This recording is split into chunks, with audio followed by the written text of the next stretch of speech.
क्रमे त्रेधानि दधे पदं समूढमस्य पागुं सुरेश्वाहा कृष्णाय वासुदेवाय हरये परमात्मने वरदः क्लेशनाशाय गोविन्दाय नमो नमः। ध्यानार्थे ध्यानपुष्पं समर्पयामि। श्री पुराण पुरुषोत्तमाय नमः। श्री कृष्णचन्द्राय नमः। ओम गन्धद्वारां दुराधर्षां नित्यपुष्टां करीशनीं ईश्वरीं सर्वभूतानां तामिहोपहवे श्रियम् इदं गन्धं समर्पयामि। श्री पुराण पुरुषोत्तमाय नमः। श्री कृष्णचन्द्राय नमः।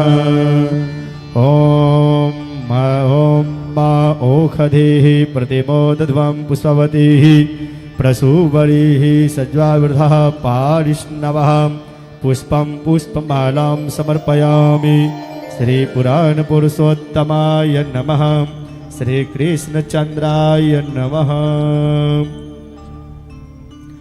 ओम हिरण्यगर्भः श्यामवर्तताग्रे भूतस्य जातः पतिरेक आसीत् सदधार पृथ्वीं ध्यामुते मां कस्मै देवाय हविषा विधम्मा। ओम कृताय पूजाय साधुपुण्यार्थे द्रव्यदक्षिणाम्। ओम श्री पुराण पुरुषोत्तमाय नमः। श्री कृष्णचन्द्राय नमः। ओम व्यासाय विष्णुरूपाय व्यासरूपाय विष्णवे नमो ब्रह्मवैनिधये वासिष्ठाय नमो नमः। ध्यानार्थे ध्यानपुष्पं समर्पयामि। ओम व्यासाय नमः। गन्धद्वारां दुराधर्षां नित्यपुष्टां करीशनीं ईश्वरीं सर्वभूतानां तामिहोपहवे श्रियम् इदं गन्धं समर्पयामि। ओम व्यासाय नमः। माल्यादीनि सुगन्धेने मालत्यादीनि वै प्रभो मया हृतानि पुष्पाणि पूजार्थं प्रतिगृह्यताम् इदं पुष्पमालां समर्पयामि। ओम व्यासाय नमः। ओम हिरण्यगर्भः श्यामवर्तताग्रे भूतस्य जातः पतिरेक आसीत् सदधार पृथ्वीं ध्यामुते मां कस्मै देवाय हविषा विधम्मा। ओम कृताय पूजाय साधुपुण्यार्थे द्रव्यदक्षिणाम्। ओम व्यासाय नमः।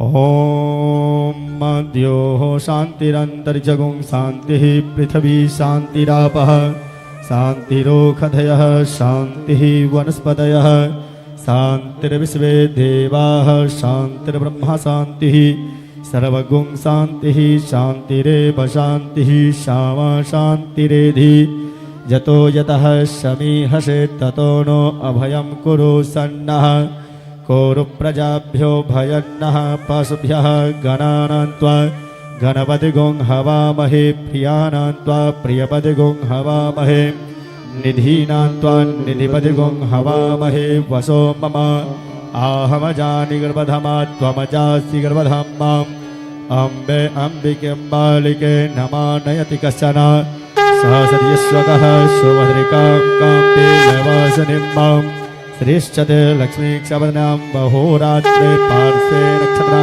निरूपमसिनो व्यातं मा स्नन्निखाणां हुं इखान सर्वलोकं इखाणाम्। जिन भक्तों को व्यासपीठ पर पुष्प के माला अर्पण करना हो उनसे आग्रह आप लोग बारी से आए और व्यासपीठ के समीप माला रखा हुआ है। आप लोग व्यासपीठ पर माला अर्पण कर सकते हैं, आशीर्वाद प्राप्त कर सकते हैं। जय श्री राधे। चंद्रमा मनसो जात चक्षुः सूर्यो अजायत श्रोत्राद्वाश्च प्राणसमुखादग्निरजायत। अरतियति पवन पुराण के धर्म भक्ति विज्ञान का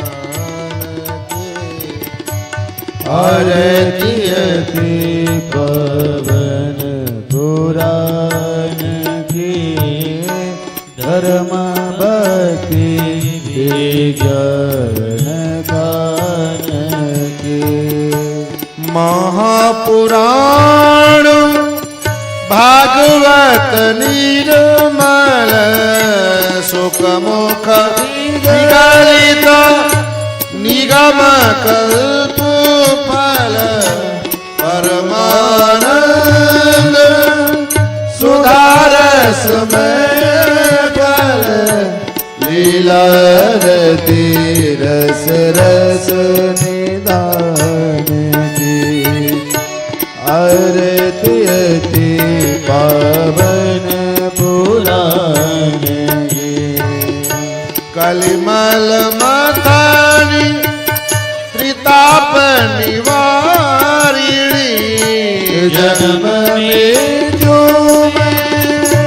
भव में हारिणी सेवक सतत सकल सुख कारिणी सुमोसदी हरिचरित गान की आरती अति पावन पुराण की परम भक्ति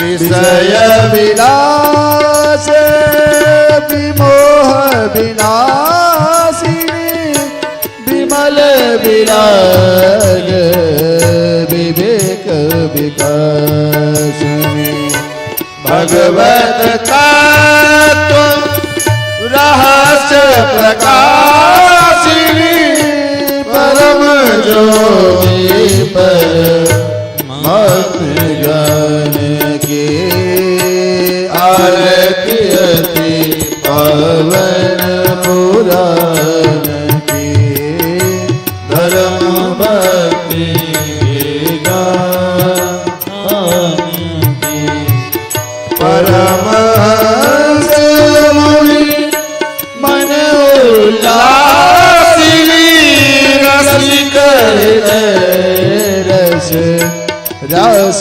विलासिनी भक्ति मोदी रति प्रेम सुधासिनी कथा किंचन प्रिय सुगान की हरे राम राम राम हरे हरे हरे कृष्ण कृष्ण कृष्ण हरे हरे हरे राम राम हरे हरे हरे कृष्ण कृष्ण हरे हरे नमाराधिक्यं समर्पयामि जलेन शीतलीकरणं हारारैक्यग्रहणं पुष्पै देवाभिवन्दनं हरिः ओम् जज्ञेन जगमय जन्तदेवास्तानि धर्माणि प्रथमान्यसन्ना ते हनाकं महिमानः सजञ्जयित्रपूर्वे साध्याः शान्तिदेवाः ॐ नारायणाय विद्महे वासुदेवाय धीमहि तन्नो विष्णुः प्रचोदयात् ॐ महादेव्यै च विद्महे विष्णुपत्न्यै च धीमहि तन्नो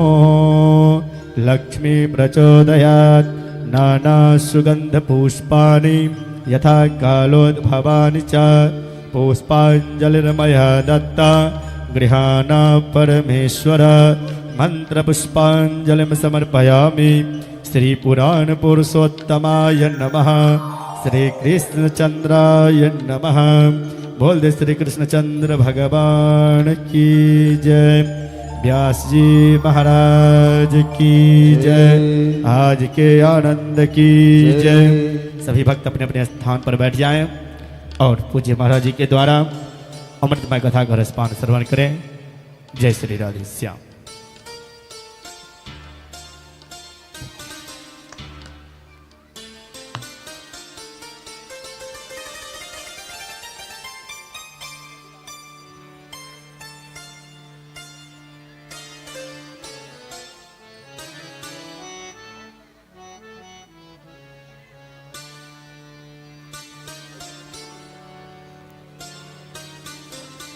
श्री सीतारामचंद्र भगवान की श्री वृंदावन बिहारी लाल की श्री कृष्णचंद्र भगवान की श्रीमद्भागवत महापुराण की सप्ताह ज्ञान महायज्ञ की हरि ओम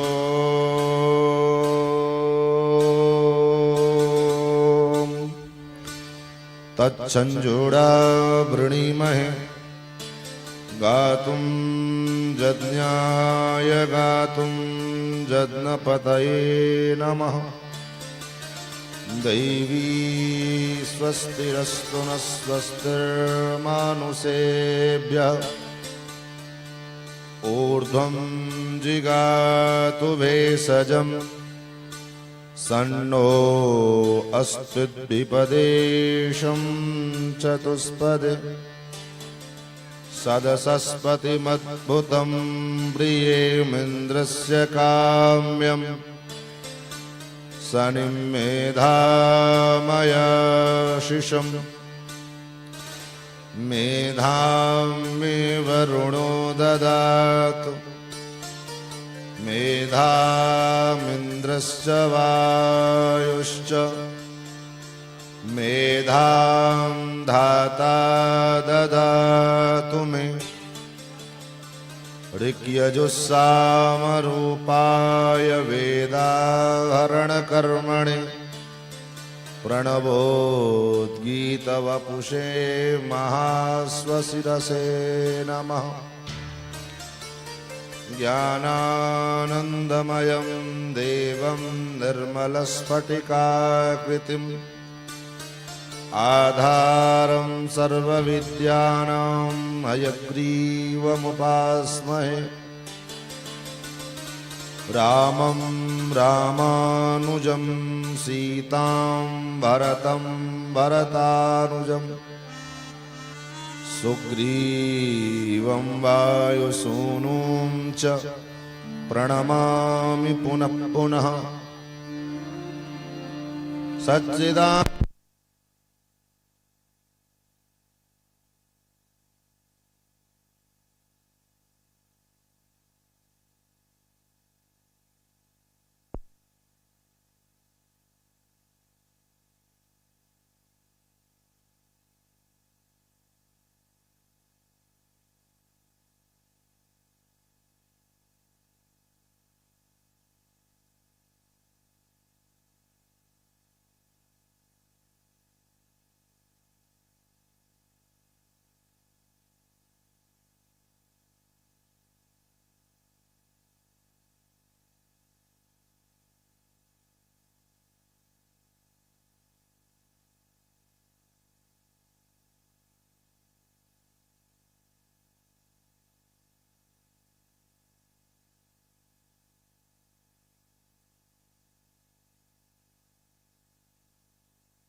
देवनियमेन मदन्वयानाम् आद्यस्य नः कुलपतेर्वकुलाभिरामम् श्रीमत्तदङ्घ्रियुगलं प्रणमामि मूर्ध्ना। अस्मद्गुरुभ्यो नमः, अस्मत्परमगुरुभ्यो नमः, अस्मत्सर्वगुरुभ्यो नमः। श्रीमते उससे पूर्व द्वारा भगवान नाम संकीर्तन, तत्पश्चात अपनी गतिमति के अनुसार भगवान के पावन मंगलमय नामों का कथा का रसास्वादन सुन लाभ हम लोग प्राप्त करें। हरे राम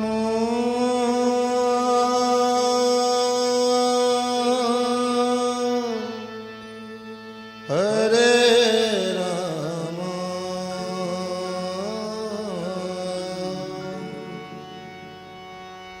राम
राम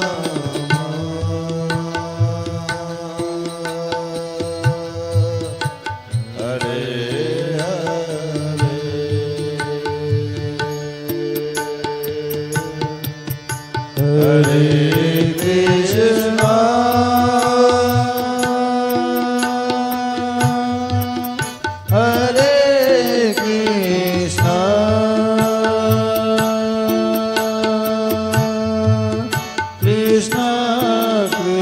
राम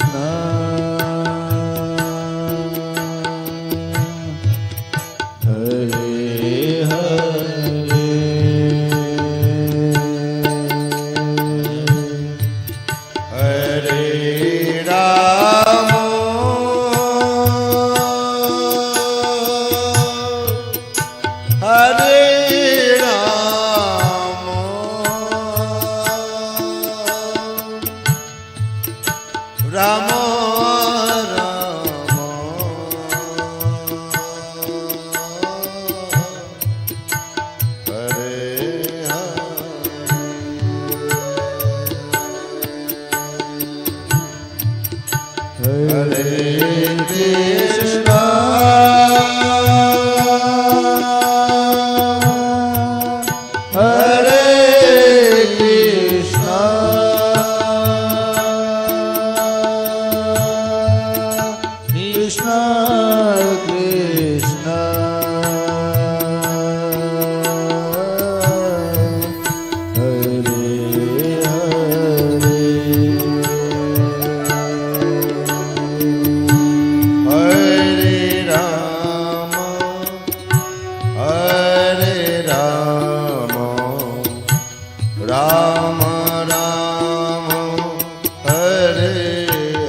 ताली बजाते हुए गाइए, क्योंकि कीर्तन में ताली न बजे तो फिर हाथ थक जाता है।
Krishna Hare Hare Hare Rama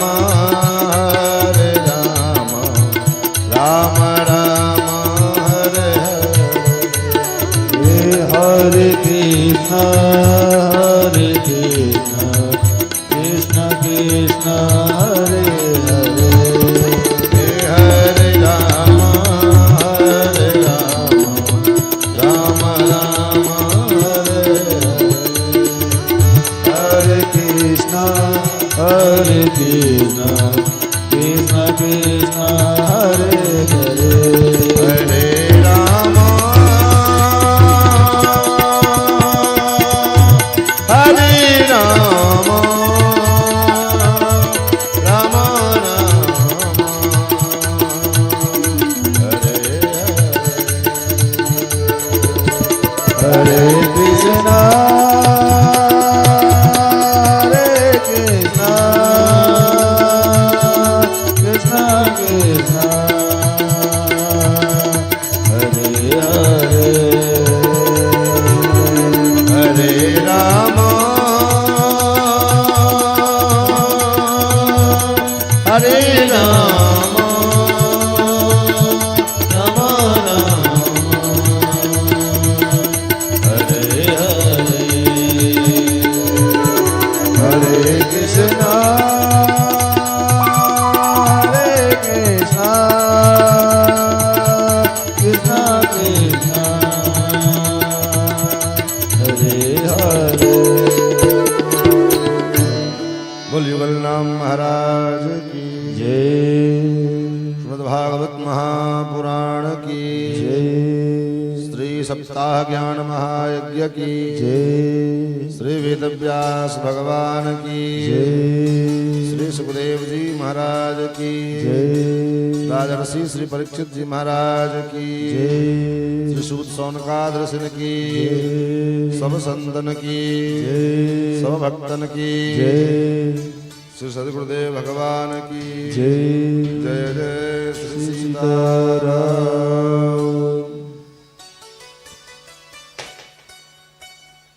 अनंत कोट ब्रह्मांडादिनायक भक्तवांछाकल्पतरु भक्तवत्सल शरणागत वत्सल सौशल्य वात्सल्य मार्दव आर्जव आदि गुणों के सुंदर भगवान नंदनंदन श्याम सुंदर श्री कृष्णचंद्र जिनकी महती कृपा करुणा के फलस्वरूप भगवान के पावन गौड़ गाथा का रसास्वादन समास्वादन समन लाभ हम सभी लोग विगत 3 दिनों से करते चले आ रहे हैं। कथा बहुत है, समय बहुत कम है, इसलिए ज्यादा भूमिका में न जाते हुए सीधी कथा में हम लोग प्रवेश करेंगे। कल तक की चर्चा में हम लोगों ने ब्रह्मा जी के द्वारा सृष्टि का वर्णन और उन सृष्टि में मनु जी के पुत्री और एक पुत्र के वंश का वर्णन श्रवण किया। ब्रह्मा जी के द्वितीय पुत्र श्री प्रियव्रत जी महाराज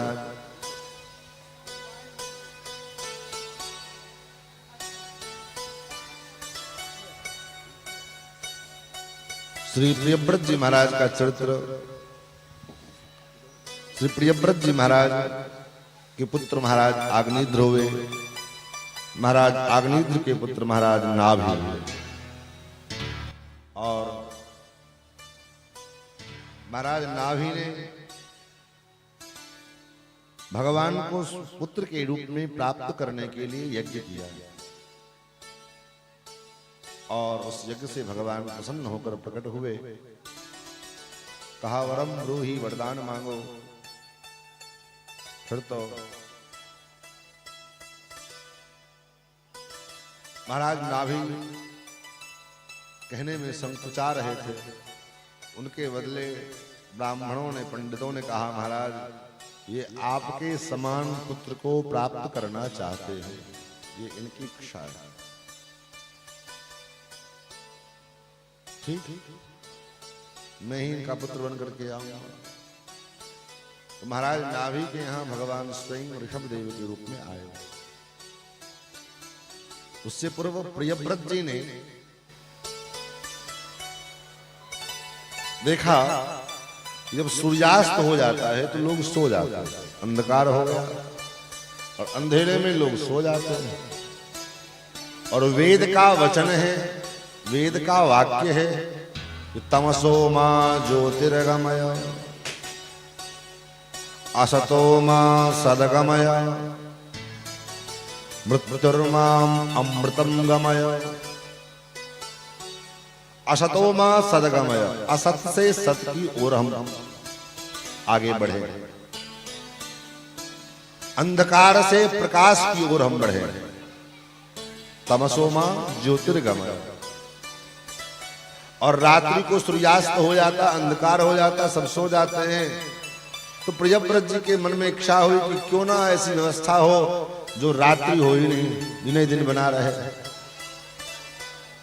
उन्होंने सूर्य के समान चमकता हुआ देदीप्यमान रथ भगवान की आराधना की और उनसे वरदान के रूप में वो रथ प्राप्त किया और अपने रथ के ऊपर आरूढ़ हुए। और जैसे पश्चिम में सूर्यास्त हुआ तो पूरब में श्री प्रियव्रत जी महाराज अपने रथ के ऊपर लेकर प्रकट हो गए। सूर्य के समान दिव्य प्रकाश।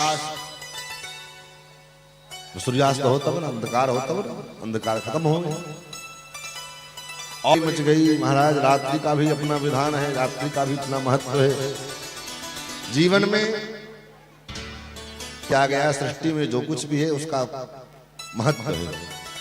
अगर वो ना होए तो उसके बिना दिनचर्या चलने वाले नहीं। दिन का महत्व है तो रात का भी महत्व है। दिन का अगर महत्व है तो रात का भी महत्व है। जीवन में सुख चाहिए तो सुख का क्या स्वरूप है, तो सुख के स्वरूप को समझने के लिए पहले दुख भोगना जरूरी है। जब तक दुख नहीं भोग लेंगे तब तक सुख का आनंद कहां से आएगा। भाई गर्मी का ताप जब सहन किए रहेंगे, गर्मी का ताप का जब एहसास होगा तब ना एसी में बैठने का मजा आएगा। ठंडी में कोई एसी में बिठा दे, तब ठंडी में कोई एसी कमरा में ले जाकर बिठा दे तो क्या होगा, मजा आएगा। उसी प्रकार सुख है तो दुख का भी आनंद है। दिन है तो रात का भी महत्व है। अब प्रकृति के विपरीत कार्य होने लग जाए तो प्रकृति में तो खलबली मचेगी ही मचेगी। पूरे ब्रह्मांड में खलबली मच गई। ब्रह्मा जी कहे, पुत्र हे प्रियव्रत,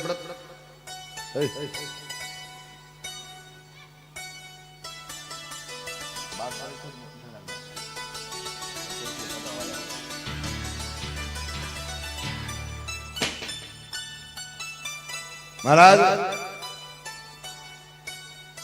ब्रह्मा जी आए, पुत्र ये क्या कर रहे हो? बोले महाराज हम तो वेद के वचन का पालन कर रहे हैं। वेदों ने कहा तमसो मां ज्योतिर्गमय। बोले वो तो ठीक है, तमसो मां अज्ञानता के अंधकार से प्रकाश की ओर जाने की बात कही। ये थोड़ी कि अब जो है अंधेरे में हो तो चलो प्रकाश में जहां वहां बैठे।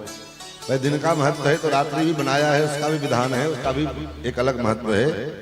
इसलिए प्रकृति के नियम के विरुद्ध कार्य मत करो। ब्रह्मा जी ने जब समझाया तो प्रियव्रत मान गए। लेकिन उतने काल में प्रियव्रत जी ने पृथ्वी की 7 प्रदक्षिणा लगाई। पृथ्वी की 7 प्रदक्षिणा लगाई तो पृथ्वी के इनके प्रियव्रत जी के पहिए, रथ के पहिए से जो गड्ढा बन गया, वो गड्ढा वही 7 महासागर हो गए। लेकिन वो 7 महासागर जिसको आज के भूगोल में हम लोग पढ़ते हैं ज्योग्राफी में, वो नहीं महासागर। तब बोले ये तो सारे एक महासागर हैं, इसके नाम अलग अलग भिन्न पड़े हैं। हिंद कहो, महाप्रशांत कहो, अरब कहो, जो कहो, लेकिन 7 महासागर 7 प्रकार के पदार्थ के बने हैं। खारे पानी के, दूध के, इसलिए क्षीर सागर सुनते हैं कथा में, क्षीर सागर में भगवान निवास करते। दही के सागर, गन्ने के रस के सागर, मट्ठा के सागर, मदरा के सागर, ऐसे 7 महासागर उस गड्ढे में बन गए। और जो ऊपर का स्थान हुआ वो 7 महाद्वीप हो गए। कौन कौन? जम्बू, प्लक्ष, सालमली, क्रौंच, पुष्कर, ये 7 महाद्वीप। इसलिए आज भी जब संकल्प लिया जाता है किसी भी कर्म के पहले, हम यही कहते जम्बुद्वीपे, जम्बुद्वीपे भरतखंडे भारतवर्षे। जम्बू द्वीप में भी अलग अलग फिर खंड हैं। केतुमाल खंड, किमपुरुष खंड, हरिवर्ष खंड, इलावर्ष, आर्यावर्त। उसी आर्यावर्त खंड का नाम भरत खंड बाद में पड़ा। पहले ये आर्यावर्त खंड था, बाद में राजा भरत जी के नाम पर में इनका नाम भरत खंड हो गया। तो श्री इन्हीं के वंश में भगवान का प्रादुर्भाव हुआ है। ऋषभ देव जी के रूप में भगवान का 9वां अवतार हुआ, ये 8वां अवतार हुआ। और ऋषभ देव जी का विवाह इंद्र की पुत्री जयंती के साथ हुआ। उसमें ऋषभ देव जी के 100 पुत्र हुए। उन 100 पुत्रों में 81 पुत्र ब्राह्मण कर्म का अनुसरण करने लगे, ब्राह्मण हो गए। 9 पुत्र नवयोगेश्वर हो गए, जिनकी चर्चा श्रीमद् भागवत के 11वें स्कंद में मिलती है। कवि, हरि, अंतरिक्ष, प्रबुद्ध, विपलायन, करभाजन, चमस आदि ये 9 पुत्र नवयोगेश्वर हो गए। तो कितने बचे?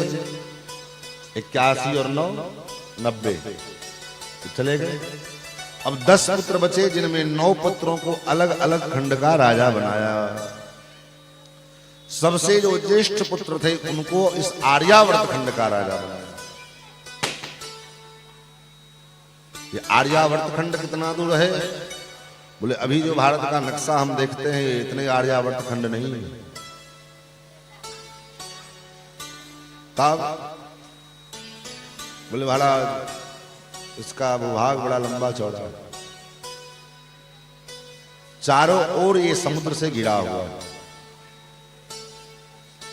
एक तरफ पहाड़ है, बाकी चारों तरफ ये समुद्र से घिरा हुआ है। इस हिसाब से आर्यावर्त खंड की सीमा अफगानिस्तान इत्यादि सब पहुंच जाती है। बांग्लादेश ये सब जितना है सब इस आर्यावर्त खंड की सीमा है। इसलिए तो हमारे पुरी के पूज्य शंकराचार्य भगवान कहते हैं अखंड भारत का, जिस दिन ये भारत अखंड हो जाएगा पूरे विश्व में अपने आप शांति आ जाएगी। भारत कितने खंडों में बटा हुआ है जिसका कोई बात जवाब नहीं। आर्यावर्त खंड का राजा भरत जी को बनाया, भरत जी महाराज राजा बने। और एक दिन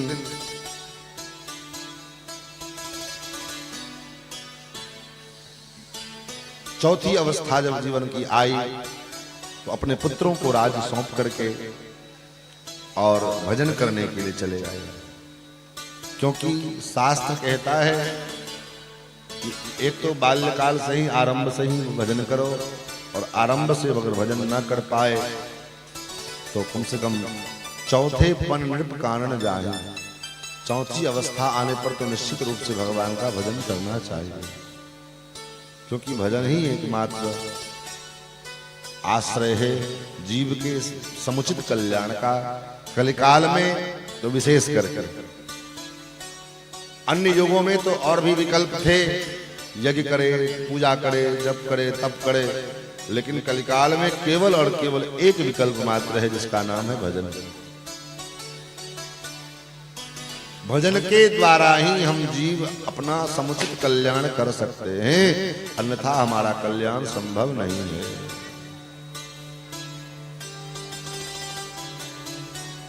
नहीं कैली करम न भगति विवेको, नहीं कैली करम न भगति विवेको, नहीं कैली करम न भगति विवेको, नहीं कैली करम न भगति विवेको,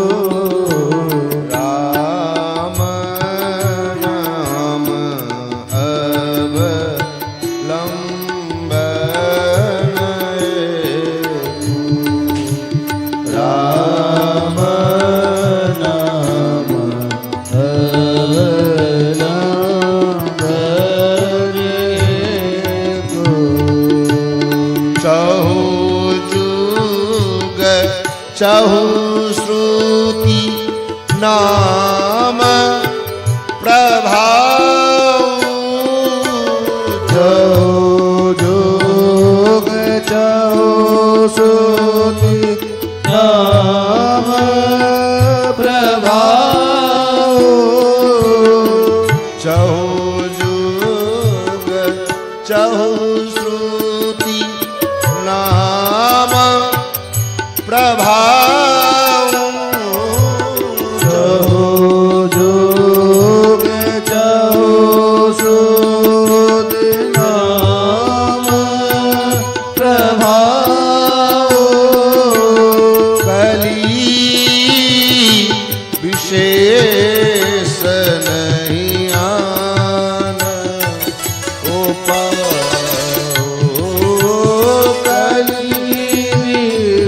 विशेष नहीं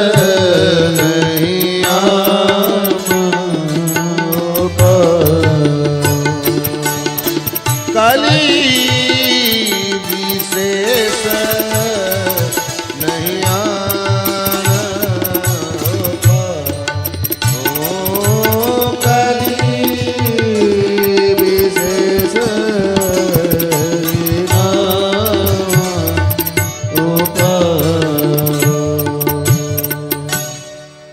चहु जुग चहु श्रुति नाम प्रभाव कलि विशेष नहीं आना पाओ। कलयुग में दूसरा कोई उपाय नहीं। इसलिए चौथी अवस्था में तो कम से कम निश्चित रूप से भगवान का भजन करना चाहिए। चौथी अवस्था में कोर्ट कचहरी मुकदमा जमीन खेतौनी खाता खसरा इसके पीछे भागने की अपेक्षा भगवान के भजन के पीछे भागना। जितना भागना था सो भाग लिए, अब कितना भागोगे? जीवन भर क्या यही करते रहे? जब बच्चे लायक बन गए, अब अपने अपने काम में लगे हुए हैं, तो अब अपना सरदर्द करने की क्या आवश्यकता है? आपकी जिम्मेदारी केवल 50-55 वर्ष तक की थी, बस वो पूरी हो गई। अब आप निश्चिंत हो जाओ। महाराज भरत जी भी गए और कहां गए? बोले मुक्ति नारायण, मुक्तिनाथ धाम पधारे। वहां गंडकी नदी के किनारे, अब विचार करो, मुक्ति धाम जहां पर में मुक्ति प्राप्त करने के लिए कोई साधन करने की आवश्यकता नहीं है। जैसे आप कभी प्रयाग जाओगे, कभी जो है किसी कुंभ में गए होंगे, तो जगह जगह अन्न क्षेत्र खुला होता है। और होटल में चाहे किसी जहां भोजन की व्यवस्था हो, जहां पैसा देकर दिया जाता है, उस जगह पे आप भोजन करोगे तो आपको प्लेट के हिसाब से पैसा पेड करना पड़ेगा। लेकिन जहां अन्न क्षेत्र खुला हुआ है, वहां पर में जहां अन्न क्षेत्र खुला हुआ है, वहां पर में आपको पैसा पेमेंट करने की जरूरत नहीं है। वहां तो आप जाओ, चुपचाप खा लो, चल जाओ। क्यों? क्योंकि वो अन्न क्षेत्र है, वहां मुफ्त में रस जो है भोजन कराया जाता है, वहां आपको पेमेंट करने की जरूरत नहीं है। ऐसे ही मुक्ति के लिए तो साधन करने की जरूरत है, लेकिन पृथ्वी पर कुछ ऐसे क्षेत्र भगवान ने बनाए जहां पर में कुछ करने की जरूरत नहीं है। वहां केवल खाओ, परे रहो, अपने आप मुक्त हो जाओ। जैसे अयोध्या, अयोध्या में अगर शरीर कदाचित छूट जाए तो आप अपने आप मुक्त हो जाओ, कुछ करने की जरूरत नहीं। वृंदावन, अयोध्या, मथुरा, भगवान की जो 7 मोक्षदायिनी पुरियां हैं, ये 7 मुक्ति क्षेत्र है। उसके बाद और ये मुक्ति नारायण है, और भगवान के जो धाम हैं, 4 धाम,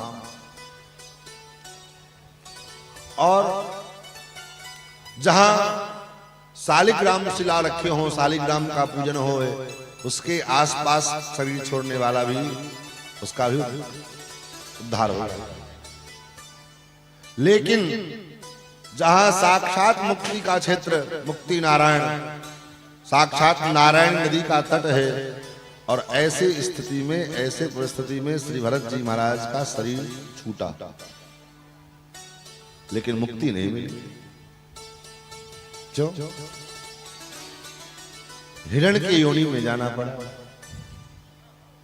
गए थे मुक्ति के क्षेत्र में और वहां एक हिरण के बच्चे से मोह हो गया। एक हिरण के बच्चे को पाल रखे थे। आजकल लोग कुत्ता पालते हैं। हाँ? चिंता मत करो, उस योनि में जाने की व्यवस्था तो हमने खुद तैयार कर ली है। क्यों? क्योंकि शास्त्र में अत्यंत निषिद्ध निषेधाज्ञा है। जिस द्वार पर कुत्ते बंधे हो, बांध के रखे जाएं, वहां पर में किसी भी देवी देवता का आप आवाहन करो, पूजन करो, लेकिन वो देवी देवता आकर के वहां उस पूजन को स्वीकार नहीं करते। न आपके पितर आपके श्राद्ध कर्मों का, पिंडदान आदि का जो है को स्वीकार करेंगे। महाराज, यहां तक कि अगर कुत्ते का स्पर्श हो जाए तो सचैल स्नान माचरेत। अगर आप जो कपड़ा पहने हो उतने कपड़े सहित अगर कुत्ते का स्पर्श हो गया शरीर में, तो आपको सचैल स्नान करना पड़ेगा, कपड़ा सहित स्नान करना पड़ेगा। और अन्यथा आप अशुद्ध हो। हमारे पूज्य स्वामी जी महाराज एक बार एक घटना सुनाते थे कि एक बार वो अपने गुरुदेव अयोध्या के प्रकांड विद्वान और ऋषि कल्प, जिन्होंने दर्शन किया होगा वो देखे होंगे, जानते होंगे, ब्रह्मचारी गुरु जी। तो वो एक बार कनक भवन दर्शन करके आ रहे थे और रास्ते में एक आदमी मिला, स्कूटर से जा रहा था। गुरुजी को देखा तो उठ करके प्रणाम करने के लिए रुका और प्रणाम करने के बाद घंटों तक गुरुजी से बात करने लगा। बड़ी लंबी वार्ता चलने लगी। तो स्वामी जी बतावे कि हम तो विद्यार्थी थे, गुरुजी अब बात कर रहे हैं तो हम उसमें क्या करें। तो खड़े खड़े पैर दर्द करने लगा।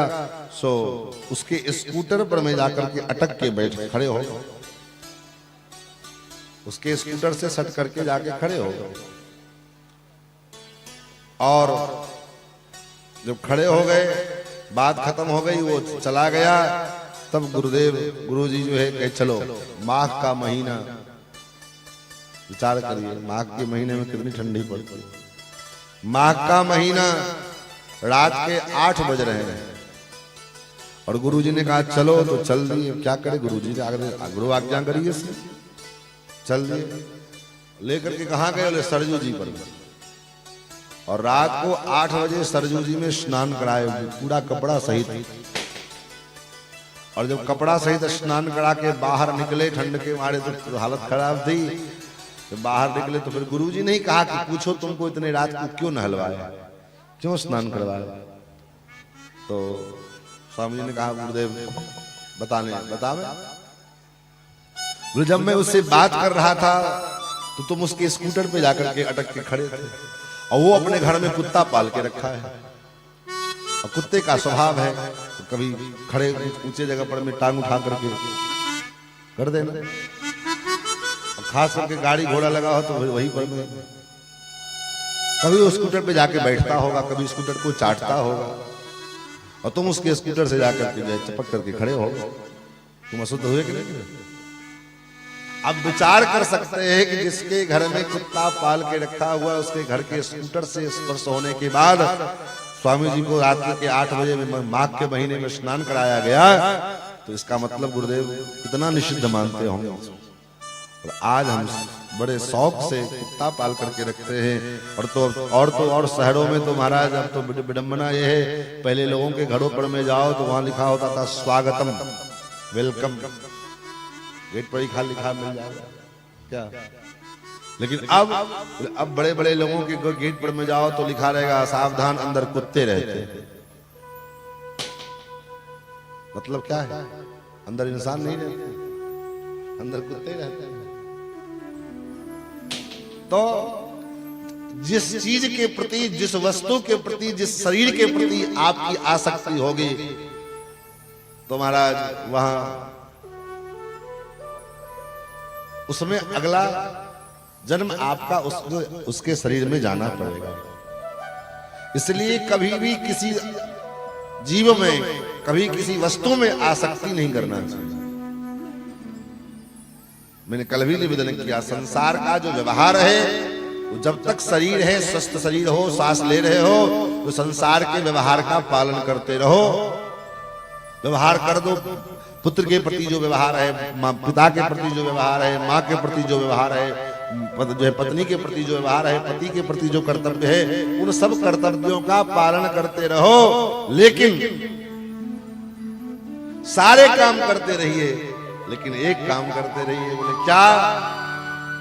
करते करम करो विधि नाना, करते करम करो विधि नाना, करते करम करो विधि नाना, करते करम करो विधि नाना, मन राखो जहाँ कृपा निधाना, मन राखो जहाँ कृपा निधाना, मन राखो जहाँ कृपा निधाना, मन राखो जहाँ कृपा निधाना। करते कर्म करो विधि नाना, हाथ से सब काम करिए, लेकिन शरीर के द्वारा जितना काम है संसार का सब काम करो। अगर 24 घंटा से भी ना बढ़े तो 28 घंटा काम करो, कोई दिक्कत नहीं है। लेकिन मन राखो जहाँ कृपा निधान। मन हमारा कहाँ रहे? तो जहाँ भगवान है, भगवान में हमारा मन लगा रहे। लेकिन विडंबना ये है, क्या कहें माता है, आप लोग बुरा मत मानना, विडंबना ये है कि काम तो काम, धाम में आकर के भी भगवान में धाम मन नहीं लग पाता।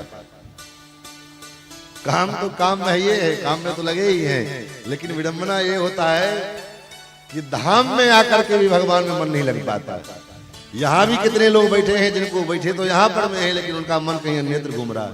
तो कभी इधर कान लगाए हुए, कभी कोई इधर कान लगाया हुआ है, कोई इधर कान लगाए हुए है। तो क्या लाभ मिलेगा भाई? डॉक्टर का काम है दवा देना, तुम खाओ चाहे न खाओ तो तुम्हारी मर्जी है।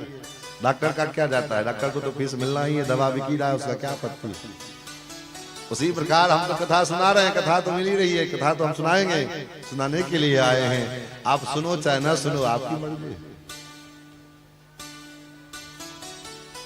पता नहीं फिर ये मौका मिलेगा कि नहीं मिलेगा, क्या ठिकाना। कितने वर्ष का, कितने जन्मों का पुण्य उदय हुआ होगा, तब तो ये अवसर हमको मिला है। और वही अवसर जब ऐसे बीत जाए व्यर्थ की बातें करने में, तो फिर क्या मतलब। इससे अच्छा तो फिर घर पे बैठ करके कहने का भाव, हम शरीर से कहीं रहे, भगवान में हमारा मन लगे। भरत जी भजन तो किए थे, भजन तो खूब किए थे, लेकिन अंतिम में आकर के बिगड़ गया मामला। खेला अंतिम में हो गया।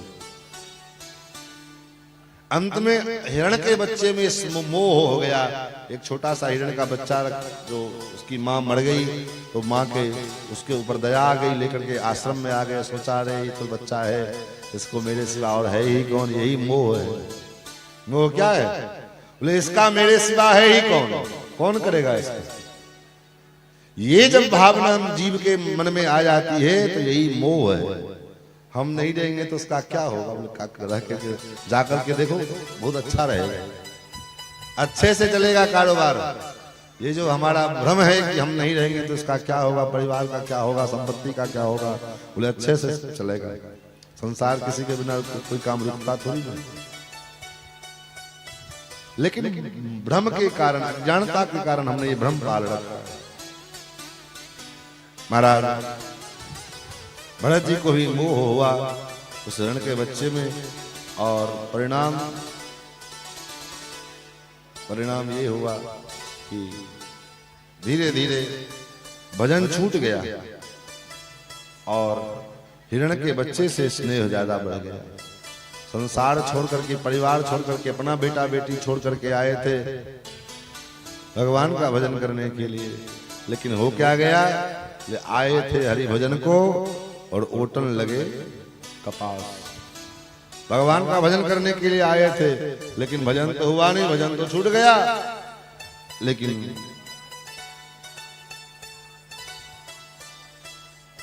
उटपटांग काम शुरू हो गया। ऐसे ही हमारे जीवन में होता है।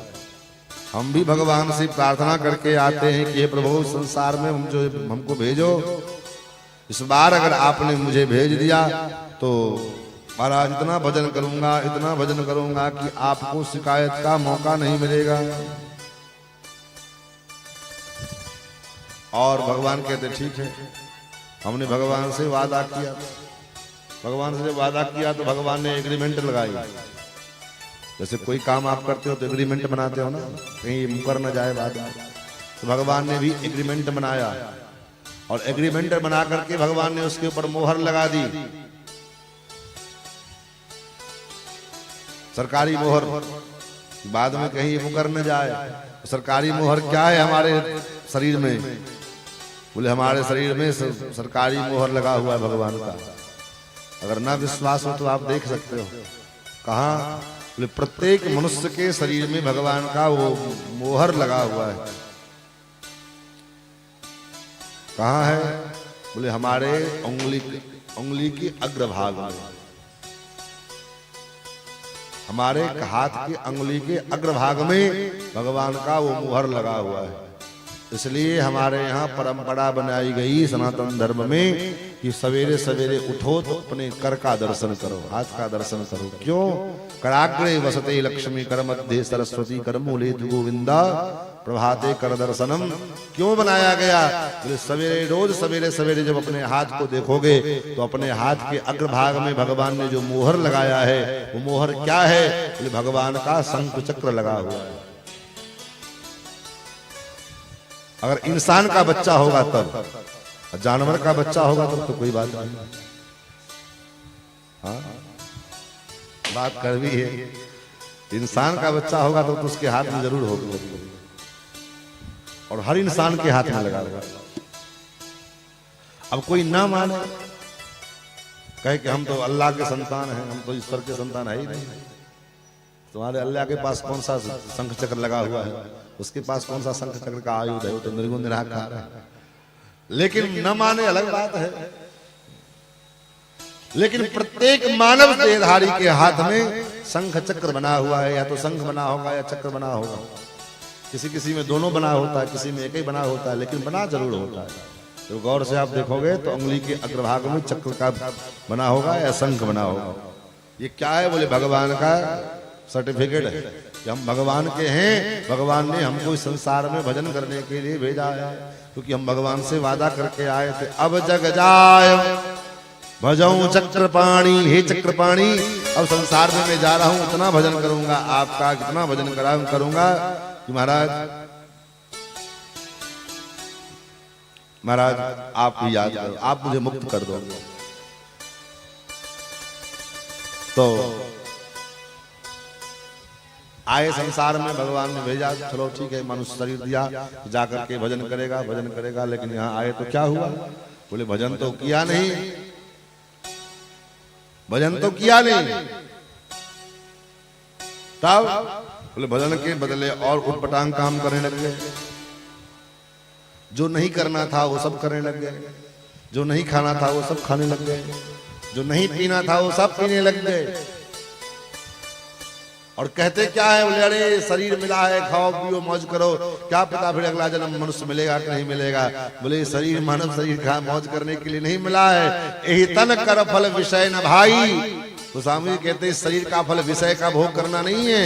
तब बोले यही तन कर फल विषय न भाई, स्वर्गों स्वल्प अंत दुखदाई। इस शरीर का फल विषयों का भोग नहीं है, इस शरीर का फल तो भगवान का भजन करना है। इसलिए हम भगवान के हैं और भगवान हमारे हैं। भगवान का भजन करना हमारा दायित्व है। अज्ञानता के कारण हमने भगवान को ही पहले बोल दिया। भजले प्राणी रे अज्ञानी, 2 दिन की जिंदगानी, वृथा क्यों भटक रहा है, वृथा क्यों भटक रहा है। भजले प्राणी रे अज्ञानी, 2 दिन की जिंदगानी, वृथा क्यों भटक रहा है, वृथा क्यों भटक रहा है। झूठी काया झूठी माया, चक्कर में क्यों आया, वृथा क्यों भटक रहा है, वृथा क्यों भटक रहा है। झूठी माया झूठी माया, चक्कर में क्यों आया, वृथा क्यों भटक रहा है, वृथा क्यों भटक रहा है। नर्तन मिला है तुझे, क्यों खो रहा है इस खेल में। नर्तन मिला है तुझे, क्यों खो रहा है इस खेल में। नर्तन मिला है तुझे, क्यों खो रहा है इस खेल में। नर्तन मिला है तुझे, क्यों खो रहा है इस खेल में। कंचन सिकाया तेरी, उलझी है विषयों के मेल में।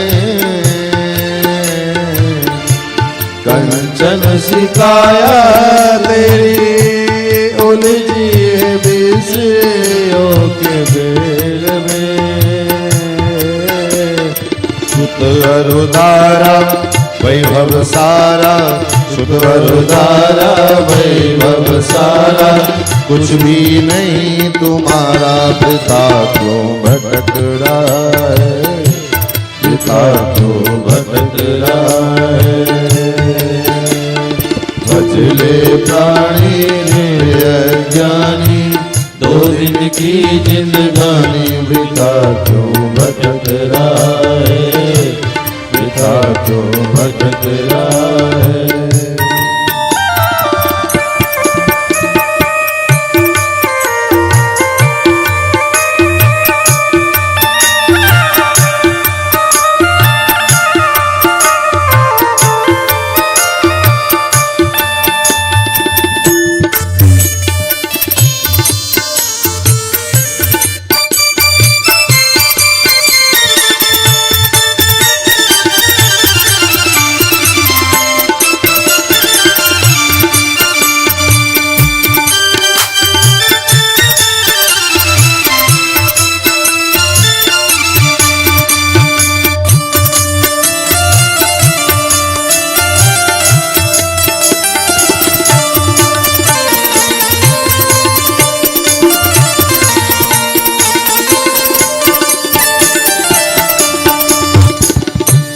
भोला फिरे क्यों बंदे,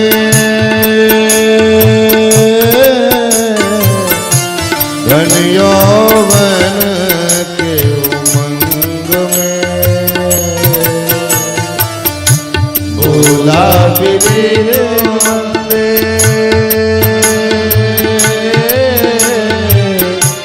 घन यौवन के उमंग में।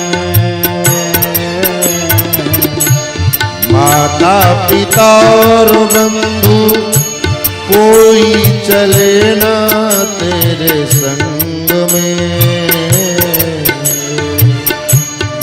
माता पिता और बंधु कोई चले ना तेरे संग में।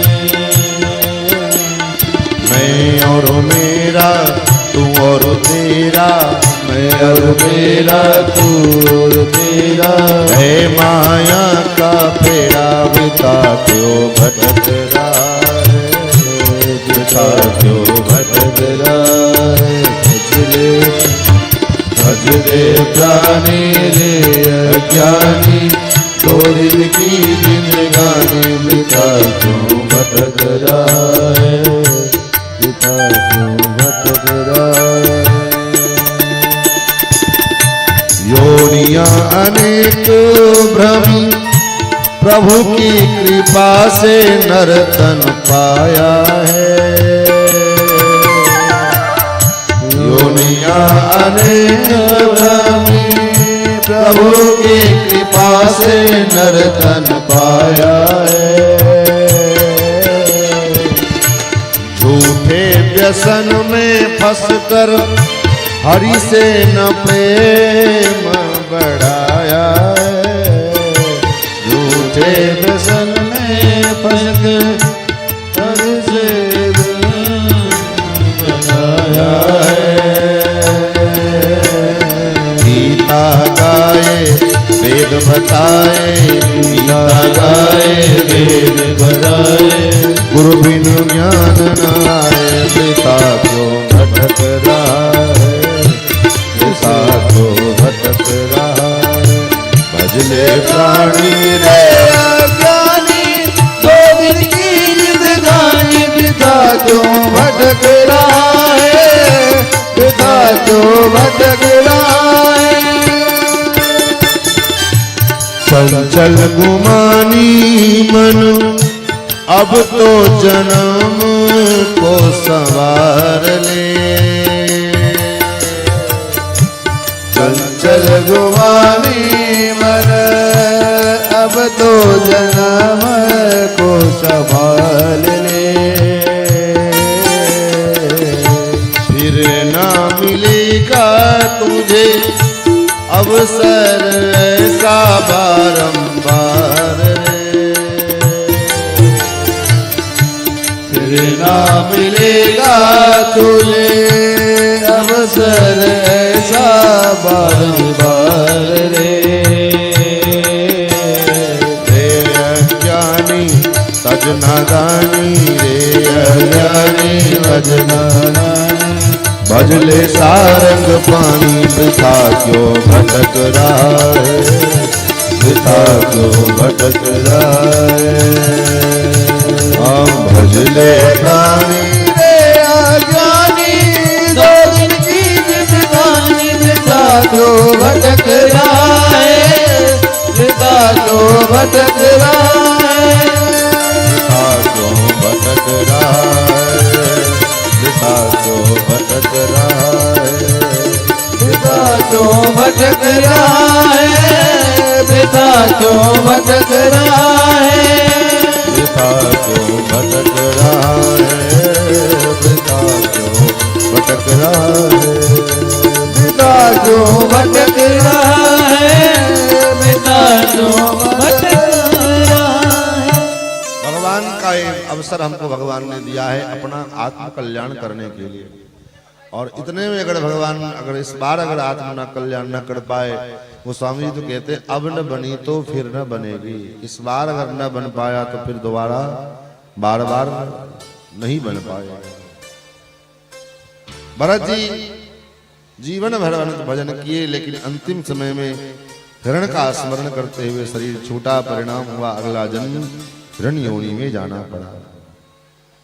और लेकिन भजन का प्रभाव समाप्त नहीं होता है। भैया अल्लाह नहीं, इसको पहली गलती क्या है आप लोगों की, पहले क्यों नहीं किए सबका। और दूसरी गलती है कि चुपचाप काम निपटा लीजिए, क्योंकि कथा डुमरी में नहीं हो रही है, पूरे भारतवर्ष में हो रही है।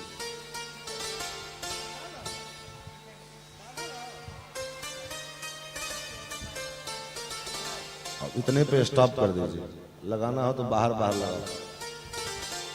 बाहर बाहर लगा सब कथा का विघ्न है।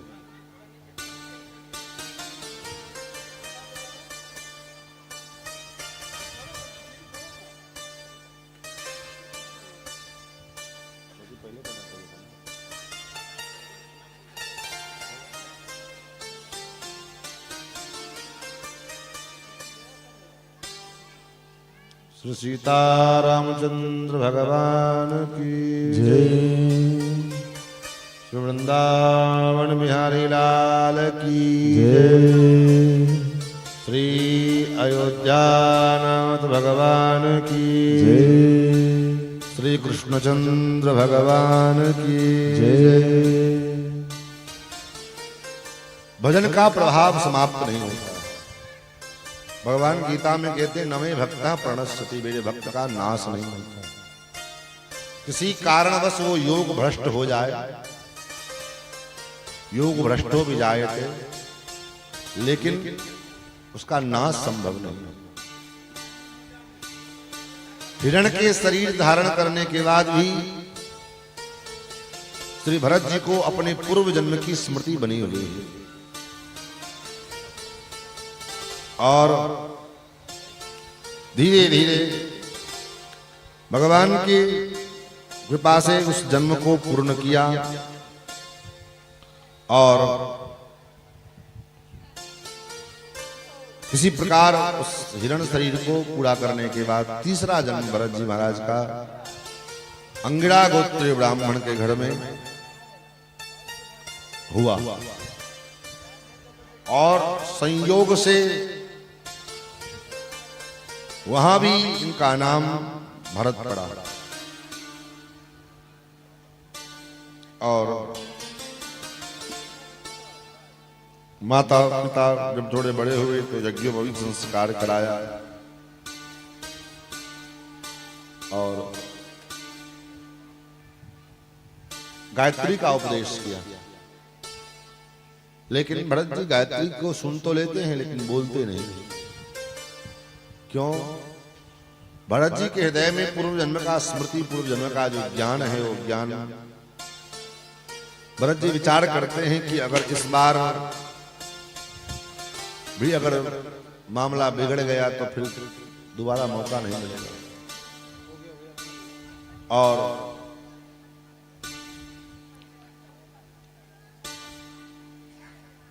श्री भरत जी को पिताजी गायत्री का उपदेश करते हैं लेकिन वो सुनते नहीं। सुन लेते याद नहीं करते। याद क्या करना, उनको तो याद है ही है, लेकिन बस एक जो फॉर्मेलिटी है सुनाने का नहीं सुनाते। क्यों? सोचते हैं अगर आज गायत्री का उपदेश, गायत्री मंत्र सुनाया तो कल फिर रुद्राष्टाध्यायी पढ़ाएंगे, फिर संहिता पढ़ाएंगे, फिर कहेंगे जाओ फलाने यजमान के यहाँ बेटी का विवाह करा के आओ, फलाने यजमान के यहाँ जो है श्राद्ध करा के आओ। और इस चीज से हम बचना चाहते हैं, उसी चीज में हम उलझ जाएंगे। जिस बंधन से हम मुक्त होना चाहते हैं उसी बंधन में हम फंस जाएंगे, क्योंकि कभी कभी बुद्धिमानी होना भी बड़ा खतरनाक हो जाता है। ज्यादा बुद्धि भी घातक हो जाती है। दूसरी भरत जी न सुनावे तो पिता खींच करके कहने लगता है ये मूर्ख है, जड़ है, तो जड़वत है, मूर्ख है, नाम ही पड़ गया जड़ भरत। धीरे धीरे महाराज उस शरीर को पूर्ण किया और शरीर को पूर्ण करने के बाद श्री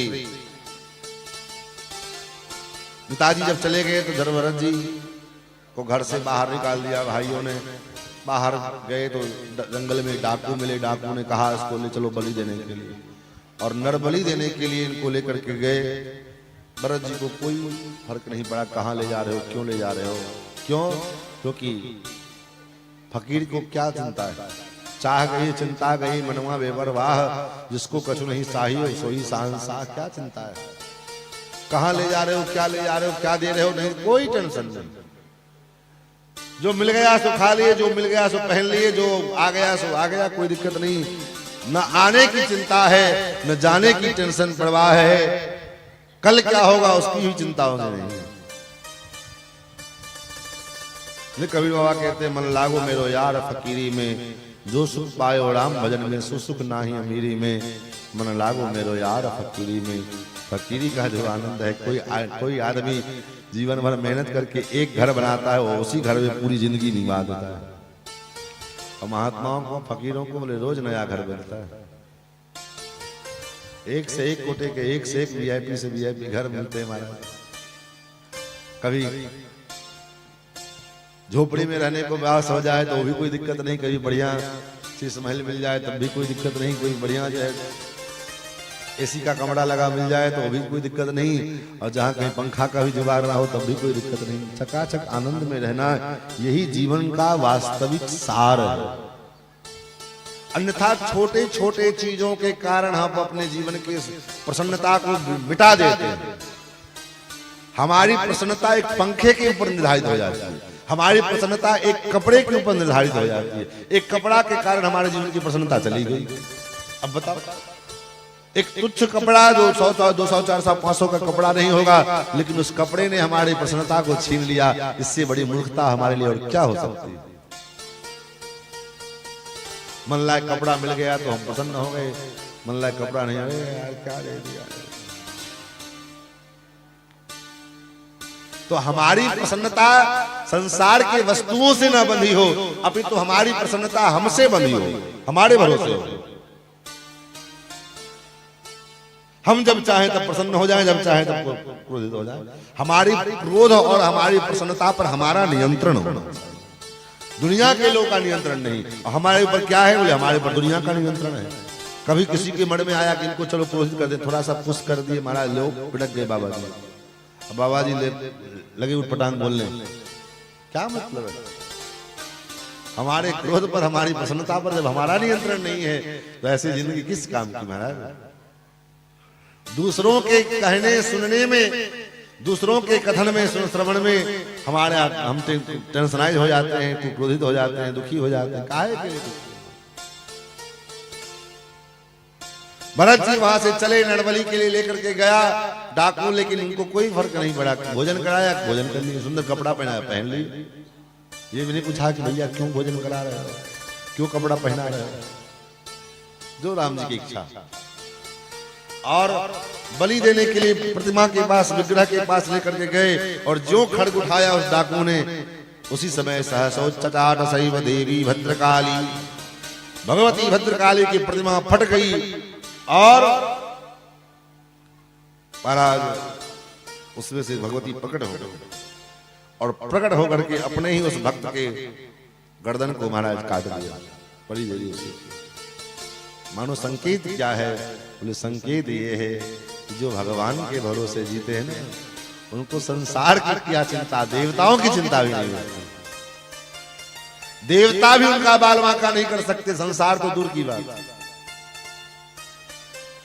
जो भगवान के भरोसे निश्चिंत रहने वाले जीव आत्मा हैं, उनको दुनिया के लोग क्या परेशान करेंगे। सब भगवान देवता भी परेशान नहीं कर सकते हैं। क्यों? क्योंकि वो भी जानते हैं भगवान का कोई अपराध कर ले, कदाचित भगवान सहन भी कर जाएंगे, लेकिन भगवान के जो कोई भक्त हैं, वैष्णव हैं, संत हैं, उनका कोई अगर अपचार कर ले, उनका कोई अपराध कर ले और सोचे हम बच जाएंगे, बोले महाराज वो उसके लिए काल बन जाए। माया पति सेवक सन माया, वशिष्ठ जी ने कहा ना इंद्र से। इंद्र ने कहा जब भरत जी गए भगवान को मनाने के लिए, तो इंद्र ने कहा महाराज गजब अनर्थ हो जाएगा अगर कहीं भरत जी पहुंच गए और भरत जी ने विनय कर दिया भगवान को चलने के लिए, तो भगवान तो चल लेंगे, तब तो सारा बना बनाया खेले खत्म हो जाएगा। ऐसा करो भरत जी की बुद्धि बदल दो, भरत जी की बुद्धि फेर दो। और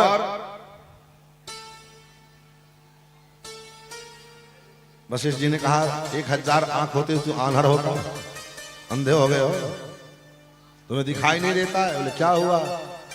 बोले तुमने मंथरा की बुद्धि पलटी, वो तो चल गया क्योंकि उसमें राम जी की इच्छा थी, सहमति थी, लेकिन तुम भरत के साथ कुछ उटपटांग करोगे, उसका परिणाम सही नहीं होगा, उसका परिणाम बड़ा भयंकर होगा। क्यों? क्योंकि मायापति सेवक सन माया करई तो उलट परई सुरराया। हे देवराज, मायापति के जो सेवक हैं उनके साथ अगर तुम कोई माया करोगे, छल करोगे तो वो तुम्हारे ऊपर उल्टा हो जाएगा। दुर्वासा जी ने अम्बरीश जी को मारने के लिए कृत्या को प्रकट किया, चलो अम्बरीश को मार दो, लेकिन वो अम्बरीश को क्या मारेगा? दुर्वासा जी को भागते भागते महाराज कहीं ठौर नहीं मिल रहा। क्यों? क्योंकि भगवान का कोई अपचार कर ले, भगवान का कोई अपराध कर ले तो भगवान को सहन कर जाते, लेकिन भगवान के किसी भक्त का कोई अपराध कर ले भगवान को सहन नहीं होता। वहां से भगवान भरत जी आगे बढ़े, रास्ते में रहुगण मिले, और जब रहुगण मिले, रहुगण को उपदेश किया है। राजा रहुगण कपिलाश्रम में कपिल भगवान के पास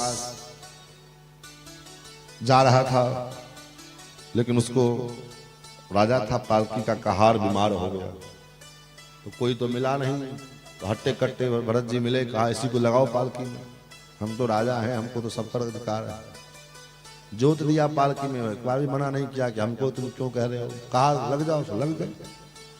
अब भरत जी का स्वभाव क्या है? बोले साधु का स्वभाव। साधु का स्वभाव क्या है? बोले साधु चले भुइयां भुइयां चूटा बचाई थे। साधु तो है महाराज, उसके ये मन में रहती है कि हमारे पैर के नीचे कोई चूटा भी ना आ जाए। इंसान तो बड़ी दूर की बात है। अब चल रहे हैं, रास्ते में कहीं चूटा दिखाई पड़ जाए तो कूद जाए, उछले जाए। अब पालकी ढोने वाला आदमी उछलता कूदता चलेगा तो अंदर बैठने वाले की क्या दशा होगी, आप विचार करो। एक बार हुआ, दो बार हुआ, तीन बार हुआ, कई बार जब हुआ तो रहुगण को बड़ा क्रोध आ गया, कौन है? पालकी रखो नीचे। और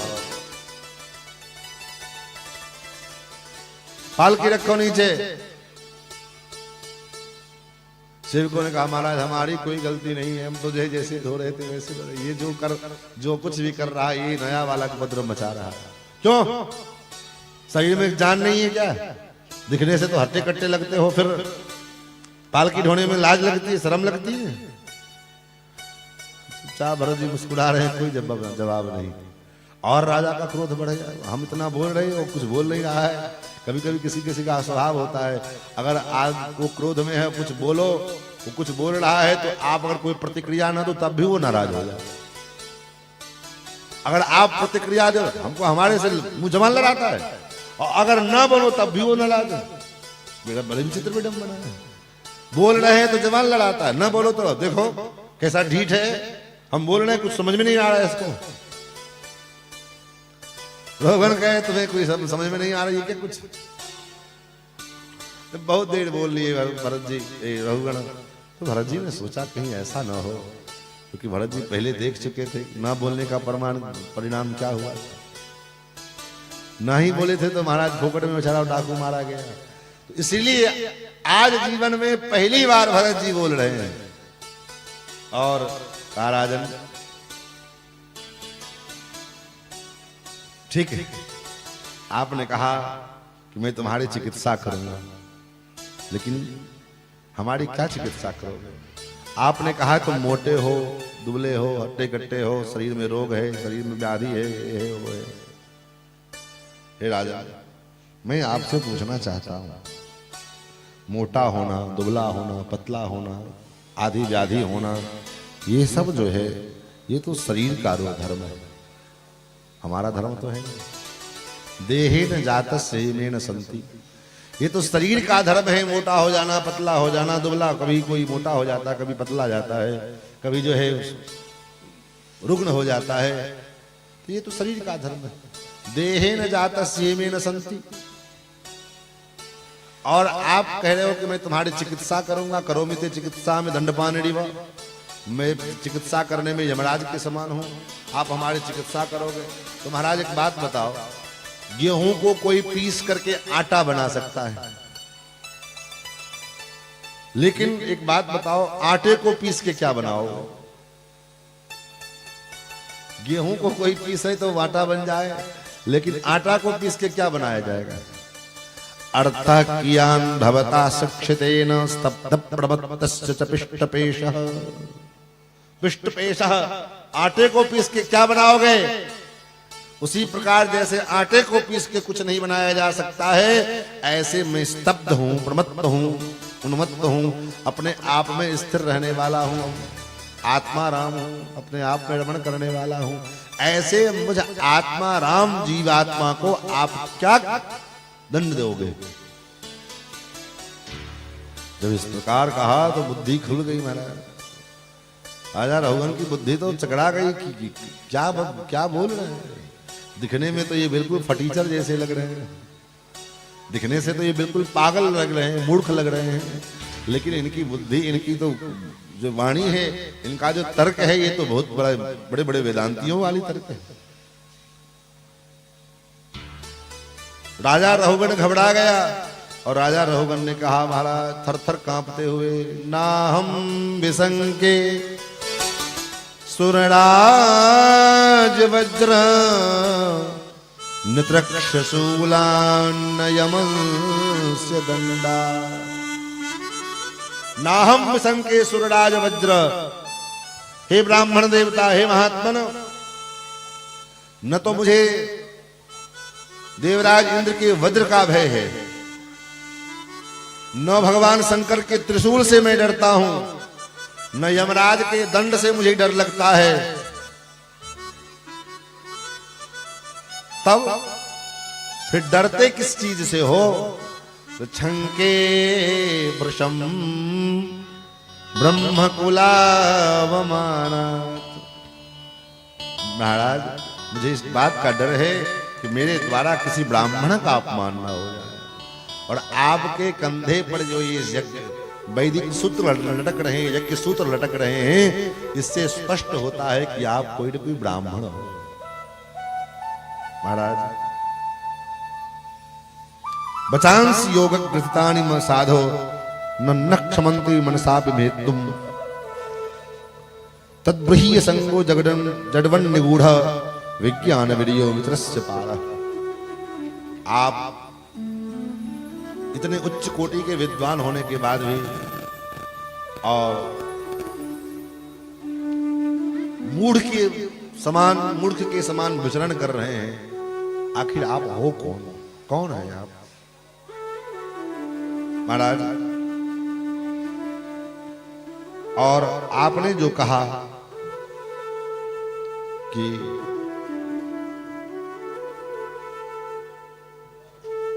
महाराज आपको अगर कुछ कहा जाए तो आपको कष्ट नहीं होगा आप शरीर से, तो प्रभु एक बात बताओ, एक उत्तर दीजिए हमको। स्थाल्यग्नितापातयसोभिताप स्तस्तापस्तंडुल गर्भरंध्रे देहेन्द्रियश्वासय सन्निकर्षात् तत्संस्कृति पुरुषस्यानुरोधात्। हे महात्मा,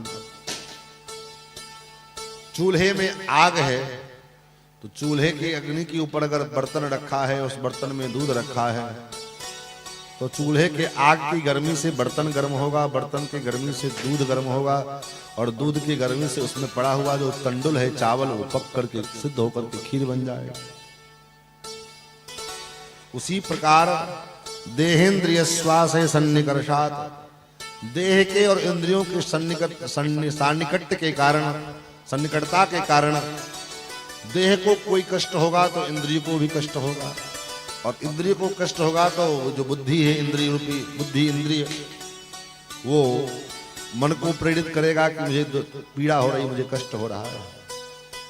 तो फिर आप कैसे कह सकते हो कि महाराज आपको पीड़ा नहीं हो रही, आपको कष्ट नहीं होगा? अगर आपको दंड दिया जाए, शरीर को दंड देने पर में मन को पीड़ा नहीं होगी, जीव को, जीवात्मा को पीड़ा नहीं होगी, इसका क्या प्रमाण है? कैसे मान लिया जाए? भरत जी मुस्कुराए और मुस्कुराते हुए कहते हैं, राजन तुम हो तो बहुत बड़े मूर्ख, लेकिन बातें पंडितों जैसी करते हो। अकोविद कोविदवाद वादन मदस्यथो नाति विदाम वरिष्ठ। राजन तुमने कहा चूल्हे की गर्मी से, आग की गर्मी से दूध गर्म होगा, दूध की गर्मी से चावल सिद्ध हो जाएगा, लेकिन हम पूछ रहे हैं उस दूध में अगर पत्थर रख दिया जाए तो क्या होगा?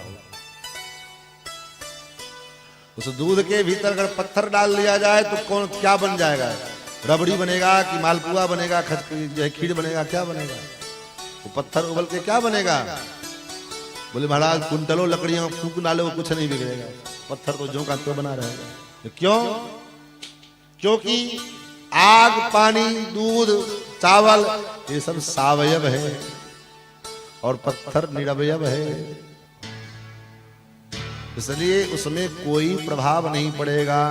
ठीक उसी प्रकार से उस जीवात्मा को जरूर कष्ट होगा जो जीवात्मा देह के को ही सारा अपना सर्वस्व मान रखे, शरीर को ही अपना सारा सर्वस्व मान रहे, लेकिन जो इस देह बंधन से मुक्त होकर के अपने ज्ञान के द्वारा इस देह आत्मवाद से मुक्त हो चुके हैं, आत्मस्वरूप में विचरण करने वाले महापुरुष लोग होए, ऐसे जो महात्मा हैं, ऐसे महात्माओं के जीवन में भी शारीरिक कष्ट, शारीरिक पीड़ाएं उत्पन्न होती है, लेकिन उनको अनुभव नहीं होता है। क्यों? क्योंकि वो शरीर से अपने आप को भिन्न मानते हैं। कई ऐसे महात्माओं को हम लोगों ने देखा है कि जिनके शरीर में भयंकर पीड़ा है, उस पीड़ा अगर वैसी पीड़ा किसी अगर सामान्य जन के व्यक्ति के हृदय शरीर में हो जाए तो महाराज वो क्या क्या नहीं करेगा। लेकिन ऐसे ऐसे महात्माओं को हम लोगों ने देखा है कि भयंकर पीड़ा उनके शरीर में है, लेकिन उसके बाद भी महाराज वो हमारे यहाँ मिथिलांचल में एक महात्मा थे, उनका नाम था त्यागी बाबा, बड़े सिद्ध कोटि के महात्मा थे। बहुत ज्यादा दिन नहीं हुआ, हाल की बात है, अंत में उनके मुख में कैंसर हो गया।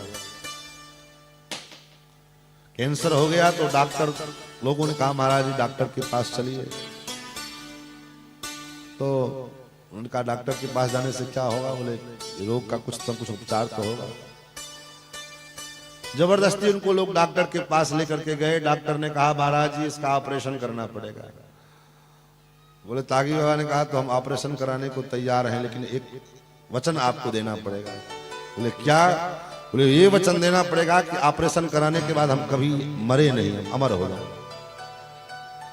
ये आप गारंटी दो, हम अमर हो जाएं तब तो हम ऑपरेशन कराएंगे।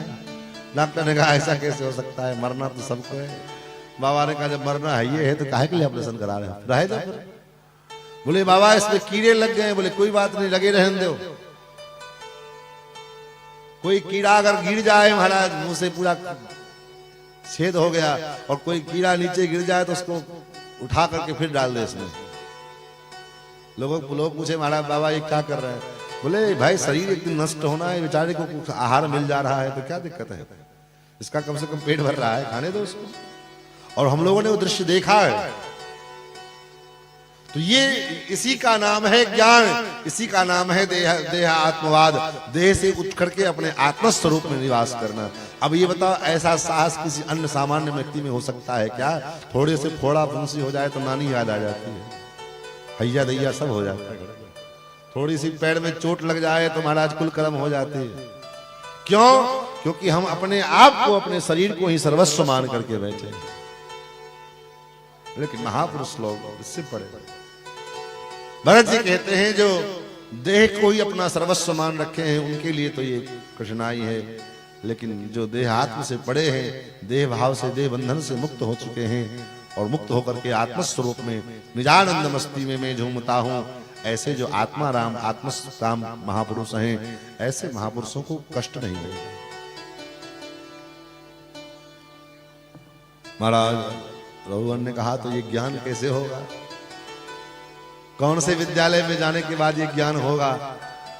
तपस्या करने से मिलेगा कि जो है घर त्याग करने से मिलेगा, कि जो है सूर्य की उपासना करने से मिलेगा, कि चंद्रमा की उपासना, कौन सी उपासना करने से मिलेगा? सुखदेव भरत जी कहते राजन नहीं, तपस्या करने से मिलने वाला है। रहु गणई तपसा न याति, ये तपस्या से भी नहीं होगा।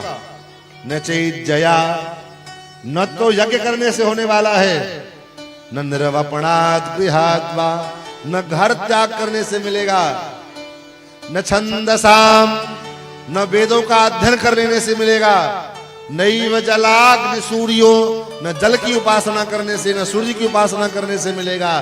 तो मिलेगा कैसे महाराज? बोले एक काम है, एक उपाय है बस। और वो उपाय क्या है? बड़ा सुंदर उपाय है, लेकिन वो उपाय हम कर नहीं पाते। भरत जी कहते हैं इसका एकमात्र उपाय है, बिना महत्पाद रजोभिषेक। जब तक महापुरुषों के, संत सदगुरु के चरणों का रज अपने मस्तक पर, चरणों के रज का अभिषेक नहीं अब तक होगा, तब तक ये ज्ञान विज्ञान प्रकट होने वाला नहीं। ये तो गुरुदेव की कृपा हो जाए, गुरु के चरण रज का जो है आशीर्वाद मिल जाए। क्योंकि जब तक गुरु कृपा नहीं होगी तब तक भगवान की कृपा संभव नहीं है। भगवान को पूजते पूजते मत्था घिस जाएगा, पूरी जिंदगी बीत जाएगी, भगवान नहीं दिखाई पड़ेंगे आपको। भगवान का साक्षात्कार तो दूर स्वप्न में भी अनुभव नहीं होगा। क्यों? क्योंकि जब तक जीवन में गुरु का प्रभाव नहीं होगा। भगवान भी झुक जाते हैं, कहां? बोले गुरु के सामने। भगवान न चाहते हुए भी उस जीव को दर्शन देने के लिए मजबूर हो जाते हैं, जिसके ऊपर गुरु की कृपा होगी, जिसके ऊपर आचार्य की कृपा होगी। भगवान की इच्छा न भी होवे तब भी जिसके ऊपर गुरु की कृपा हो, वो महाराज जरूर उसके ऊपर भगवान की कृपा होगी। और आप कितना भी मुंडी रगड़ ले, शिवलिंग में जाकर के, हनुमान जी के चरणों में जाकर के, मैया के चरणों में जाकर के रगड़ते रहो, कोई फायदा होने वाला नहीं है। ये गारंटी के साथ ना करो, कोई लाभ नहीं मिलेगा, कोई अनुभूति नहीं मिलेगी। मन में केवल अहंकार बस हो जाएगा कि हाँ हमने इतना बार पूजा किया, ये किया, वो किया, वैसा किया, वैसा। लेकिन जब तक सतगुरुदेव की कृपा, हाँ ये भी शर्त है, सतगुरुदेव होना चाहिए। अब गुरु के नाम पर हमें किसी क्रिमिनल को गुरु बना लो, ये हमारे गुरु जी हैं, अलग बात है, फिर तो कोई बात नहीं। गुरु जी कहेंगे दम मारो, दम मिट जाएगा। हम गुरु जी भी दम मारे, तुम भी दम मारो, दम मिटते रहेंगे। गुरु के नाम पर किसी व्यापारी को अपना गुरु बना लो, तब तो कोई बात नहीं है। जैसे गुरु को सत्शिष्य की आवश्यकता होती है, ऐसे सत्शिष्य को भी सदगुरु की आवश्यकता है। और जब तक जीवन में गुरु की कृपा नहीं होगी, बिन गुरु होई न ज्ञान, और जब तक गुरु की कृपा नहीं होगी तब तक शंकर जी का कल्याण नहीं हो सकता है, ब्रह्मा की गति नहीं हो सकती है। इसलिए तो गोस्वामी जी ने कहा, गुरु बीनु भव निधि तरई न कोई, गुरु बीनु भव निधि तरई न कोई, गुरु बीनु भव निधि तरई न कोई, गुरु बीनु भव निधि तरई न कोई, जो विरंच शंकर सम हो, जो विरंच शंकर सम होए, जो विरंच शंकर सम होए, जो विरंच शंकर सम होए। बिना गुरुदेव के, शंकर के समान हो जाने के बाद भी भगवान की कृपा नहीं होती है। तो ऐसे बिना गुरुदेव के हमारी आपकी क्या औकात है कि हम भगवान के चरणों का आश्रय प्राप्त कर लें। महाराज, इसलिए सनातन धर्म में गुरु की बड़ी महिमा है, आचार्य की बड़ी महिमा है। भगवान तो स्वयं कहते हैं, आचार्य माम विजानीयात नावमन्येत करहिचित्।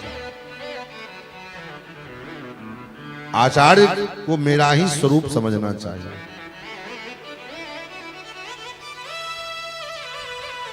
और इसलिए कलिकाल पावना अवतार गोस्वामी श्री तुलसीदास जी महाराज, उन्होंने अपने ग्रंथ का निरूपण किया। तो गोस्वामी जी का सबसे बड़ा ग्रंथ कौन सा है?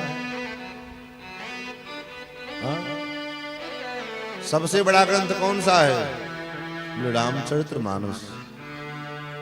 और रामचरितमानस में भी मंगलाचरण के पश्चात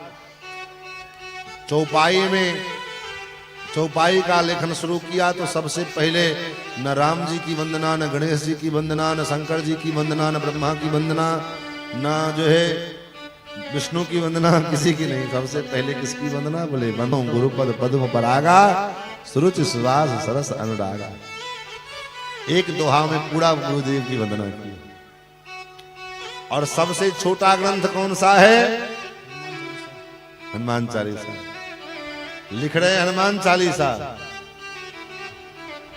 लिख क्या रहे हैं? हनुमान चालीसा। और आरंभ क्या करते हैं? श्री गुरु चरण सरोज रज निज मन मुकुर सुधार। क्यों? वरणो रघुवर विमल जस जोदायक फल चार। तो जब तक गुरु के चरणों का रज का अभिषेक नहीं होगा, सूझई राम चरित मणि माणिक, गुप्त प्रकट जहां जो जई खानिक। इसलिए कहते हैं गुरु मेहरबान तो चेला पहलवान। और गुरु की कृपा का क्या बल मिलता है, हमसे ज्यादा और कौन अनुभव कर सकता है?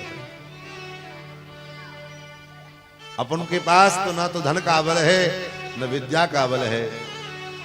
नहीं विद्या, नहीं बाहुबल, नहीं ये धन का चुदाम, केवल और केवल गुरु कृपा का बल है, बस आश्रय।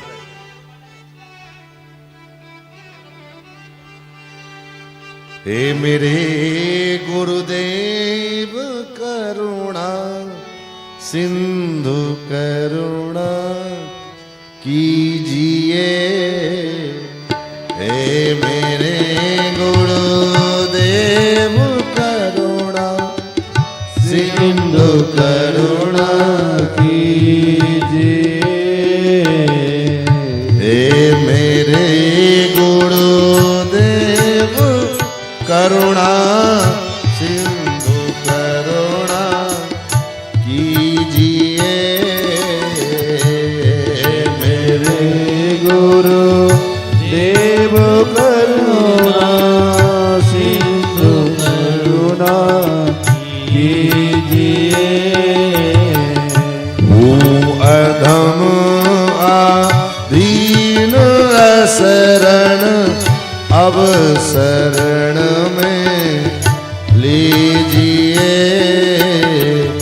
हूँ अधम दीन शरण अब शरण में लीजिए। हे मेरे गुरु देव करुणा सिंधु करुणा कीजिए। ओ अधम आदीन शरण अब शरण में लीजिए।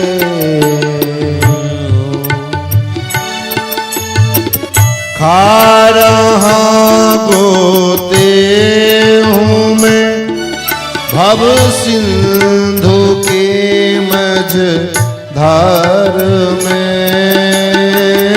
खा रहा गोते हूँ मैं भव सिंधु के मझ धार में। आसरा है दूसरा कोई नाम संसार में।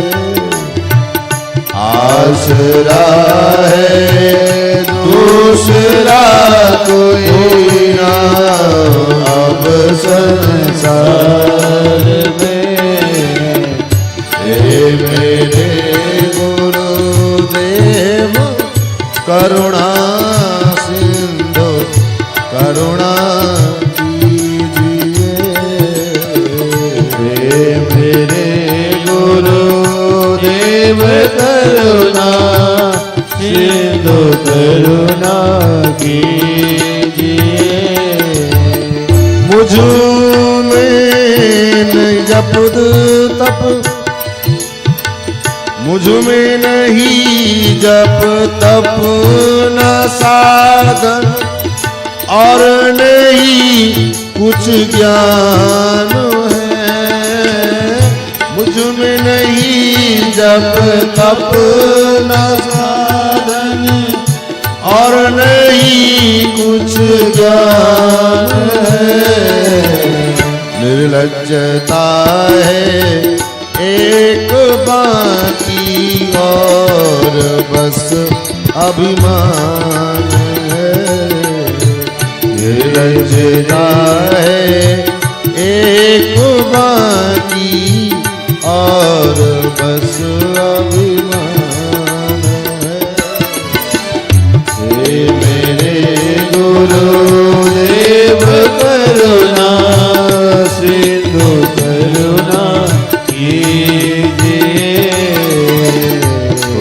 अधम आधीन शरण अब शरण में लीजिए। अधम आधीन शरण अब शरण में लीजिए। गुरुदेव की कृपा। श्री भरत जी महाराज कहते जब तक गुरु की कृपा ना हो, महापुरुष के चरणों के रज का अभिषेक मस्तक पर नहीं लोगे, तब तक जीव का तुम्हारा ज्ञान संभव नहीं। और फिर तो भवाटवी का वर्णन करके सुनाया। फिर सुखदेव जी ने राजा परीक्षित को भूगोल खगोल के वर्णन सुनाए। पृथ्वी की क्या स्थिति है, आकाश मंडल में ग्रह नक्षत्र तारे कैसे घूमते हैं, उनकी क्या गति है, कौन कहाँ रहते हैं, और अनेक अन्य जो है खंड भूखंड, उनमें अलग अलग खंडों में भगवान अलग अलग रूप में निवास करते हैं। किम पुरुष वर्ष में भगवान श्री राम जी के रूप में निवास करते हैं। राम लक्ष्मण भरत शत्रुघ्न और हनुमंत लाल जी उनकी उपासना करते हैं। हरि वर्ष में श्री ठाकुर जी महाराज नृसिंह रूप में विराजते हैं और श्री प्रहलाद जी महाराज उनकी उपासना करते हैं। अलग अलग खंडों के अलग अलग स्वरूप का वर्णन किया। और उसी में भरत खंड में भगवान नर नारायण के रूप में, जो बद्री नारायण है, बद्री नारायण के रूप में विराजते हैं और देवर्षि नारद जी महाराज उनकी उपासना आराधना करते हैं। भगवान बद्री नारायण भारतवासियों की रक्षा के लिए, भारतवासियों के दीर्घ कल्याण के लिए निरंतर भगवान बद्री नारायण तपस्या में लगे हैं, निरंतर तपस्या करते रहते हैं, ताकि हम भारतवासियों का जो है सतत कल्याण बना रहे। इसलिए प्रत्येक भारतवासियों का एक परम कर्तव्य होता है कि जीवन में एक बार निश्चित रूप से भगवान बद्री नारायण का दर्शन जरूर करना चाहिए। 100 बार तो नहीं हो सकता है, कम से कम एक बार भगवान, क्योंकि भगवान बद्री नारायण हमारे लिए उस निर्जन पहाड़ पर में भयंकर बर्फीले चोटी पर 6 महीना तो महाराज पट खुलता भी है, लेकिन 6 महीना तो सब चले जाते हैं और उस बर्फ में भगवान तपस्या करते हैं हम भारतवासियों की रक्षा के लिए। लेकिन हम लोग आज विडंबना ये हो गई है कि तीर्थाटन तो खूब बढ़ा है, इसमें कोई दो राय नहीं, लोग खूब तीर्थ में जा रहे हैं, लेकिन तीर्थ में भी जाते हैं तीर्थ के उद्देश्य से नहीं। हम तीर्थ भी तीर्थ करने के लिए नहीं जाते हैं, तब तीर्थ भी जाते हैं पिकनिक मनाने के लिए।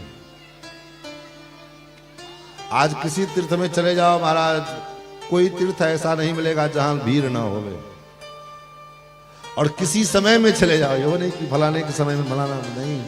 पहले तो हमारे अयोध्या में ही केवल साल में 3 महीना भीड़ होता था।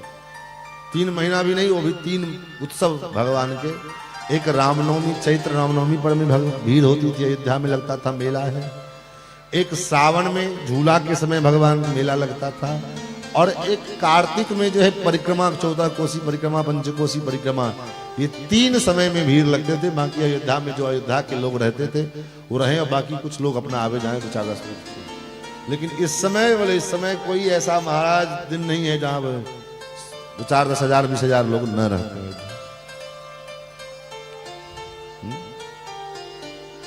चाहे वो प्रयाग हो, कुंभ हो, माघ मेला हो, कहाँ कहीं तो लोगों की भीड़ तो बढ़ी, लेकिन वो भीड़ कैसी है? बोले भीड़ भक्ति वाली भीड़ नहीं है, वो भिड़िया दसान भीड़ है। और एक बात हमारे अनंत स्त्री विभूषित वैकुंठवासी स्वामी श्री राजेश्वरानंद जी महाराज कहते थे कि जहां भीड़ होती है वहीं भाड़ होता है। भीड़ के साथ एक शब्द जुड़ा होता है भाड़। कितनी भीड़ भाड़, जहां भीड़ भाड़ ज्यादा, तो जहां भीड़ होगी वहीं भाड़ होगा। अर्थात वहां न भक्ति होगी, न पूजा होगी, न आराधना होगी, न भजन होगा, वहां तो बस भाड़ होगा, भीड़ भाड़। जहां भीड़ होती है वहीं भाड़ होता है, भगदड़ होती है, खुन्मा खच्चर होता है, उत्पटांग कामे होती है, उत्पटांग जो है सब चीज होता है। क्यों? क्योंकि आजकल धर्म को भीड़ से जोड़ दिया गया है। जब तक भीड़ ना हो तब तक वो धर्म पूरा हो ही नहीं किया। कथा कराओ, कथा में अगर भीड़ नहीं हुई तो अरे महाराज क्या कथा किए, भीड़ ही नहीं हुई। और भीड़ किसकी होती है? बोले भीड़ भेड़ियों की होती है। झुंड में कौन चलता है? भेड़ियां चलते हैं। सिंह तो अकेले चलता है महाराज। सिंह कभी भी झुंड में नहीं चलता है, वो अकेले चलता है। उसी प्रकार जो भक्त होगा वो अकेला रहेगा। सारी दुनिया पश्चिम जाएगी तो भक्त अकेला पूरब की ओर जाएगा। उसको भीड़ से लेना देना नहीं है।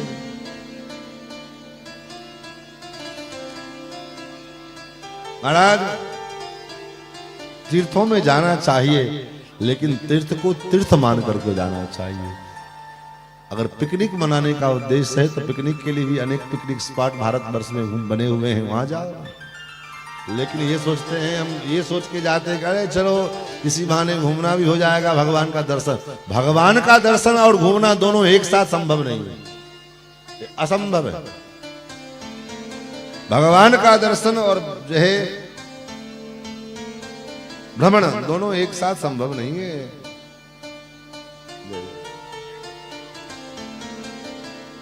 दोनों एक साथ कैसे होगा? दो की एक संग होए भुवालू, हसब ठठा फुलाओ बुवालू। की सरकार पंडित जी, कोई आदमी सोचे कि अगर हम ठाका मार के हंसें और गाल फुलाए बैठे रहें, दोनों काम एक साथ कैसे होगा? दोनों चीज एक साथ नहीं हो सकता। या तो ठाका मार के हंस ले आओ, या गाल फुला के बैठ ले।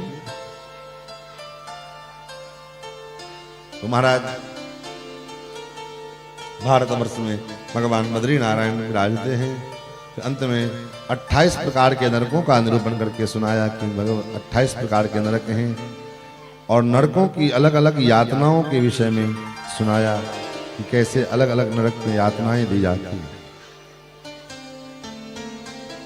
नरक के अलग अलग यातनाओं का वर्णन सुनाया कि जिससे जिसका कर्म उस अनुसार उस जीव को उस नरक में भेजा जाता है, और नरक में उस जीव को दंड दिया जाता है। जो अपने जिह्वा के स्वाद के लिए अन्य जीव का, पर जीव का जो है मार करके उनका भक्षण करते हैं, ऐसे जीव को मरने के पश्चात यमदूत कुंभी पाक नामक नरक में लेकर के जाते हैं, जहां पर में उस जीव को जैसे आप उस मांस का रंधन करते हैं, मांस को रांधते हैं, उसी प्रकार से उस जीव को भी खौलते हुए कड़ाही में डाल करके और छोड़ दिया जाता है। वहाँ यहाँ तो ये है कि उस मांस को काटने, जीव को काट देने के बाद वो काटते ही वो मर जाता है। अब उसको आप चाहे तेल में कड़ाही में तलो, चाहे उसको रांधो, उसको चाहे पकाओ, आग पे पकाओ, चाहे जैसे करो उसको, अब तो वो तो मर गया। लेकिन उस जीव को खा, इस प्रकार से जीव का भक्षण करने वाले उस व्यक्ति को, उस जीवात्मा को, उस मानव को मरने के पश्चात जब वो कुंभीपाक नामक नरक में ले जाया जाता है तो वहां पर तो खोलते हुए कड़ाही में तेल में जो है डाल दिया जाता है। वो जीव पकोड़े के समान फूल जाए, चीखे, चिल्लावे, मूर्छित हो जाए, लेकिन वो मरता नहीं, क्योंकि वो यातना देने के लिए ही यातना प्रधान शरीर बनाया जाता है। वहां चीखोगे, चिल्लाओगे, लेकिन मरोगे नहीं। चलिए सोच लो महाराज। फिर तो अनेक नरकों की यातनाओं की बात जब सुनी, परीक्षित जी ने घबरा गए और कहा महाराज संसार में तो कोई ऐसा जीव नहीं होगा जो पाप न किया हो। पाप तो सब क्या हो, चाहे जाने में हो अनजाने में हो, पाप तो पाप है। और पाप कौन सा ऐसा संसार में जीव है जो पाप न किया हो? न कश्चन नाम बड़ाधति, संसार में कौन सा है जो पाप नहीं किया हो? तो क्या पाप के बदले नरक में जाना पड़ेगा? बोले बिल्कुल जाना पड़ेगा, निश्चित रूप से जाना पड़ेगा। बोले इससे बचने का कोई उपाय है? बोले कोई उपाय नहीं। पाप से कैसे बचा जाए? बोले पाप से बचने का कोई उपाय नहीं है। कुछ तो होगा। सुखदेव जी ने कहा है पाप का प्रायश्चित कर लो, पाप का प्रायश्चित कर लो। लेकिन भाई समस्या है कि एक पाप का कितना प्रायश्चित करोगे? पूरी जिंदगी तो प्रायश्चित ही करते करते बीत जाएगी, लेकिन पाप खत्म नहीं होगा। छोटे छोटे पाप के महीनों महीनों भर के प्रायश्चित होते हैं।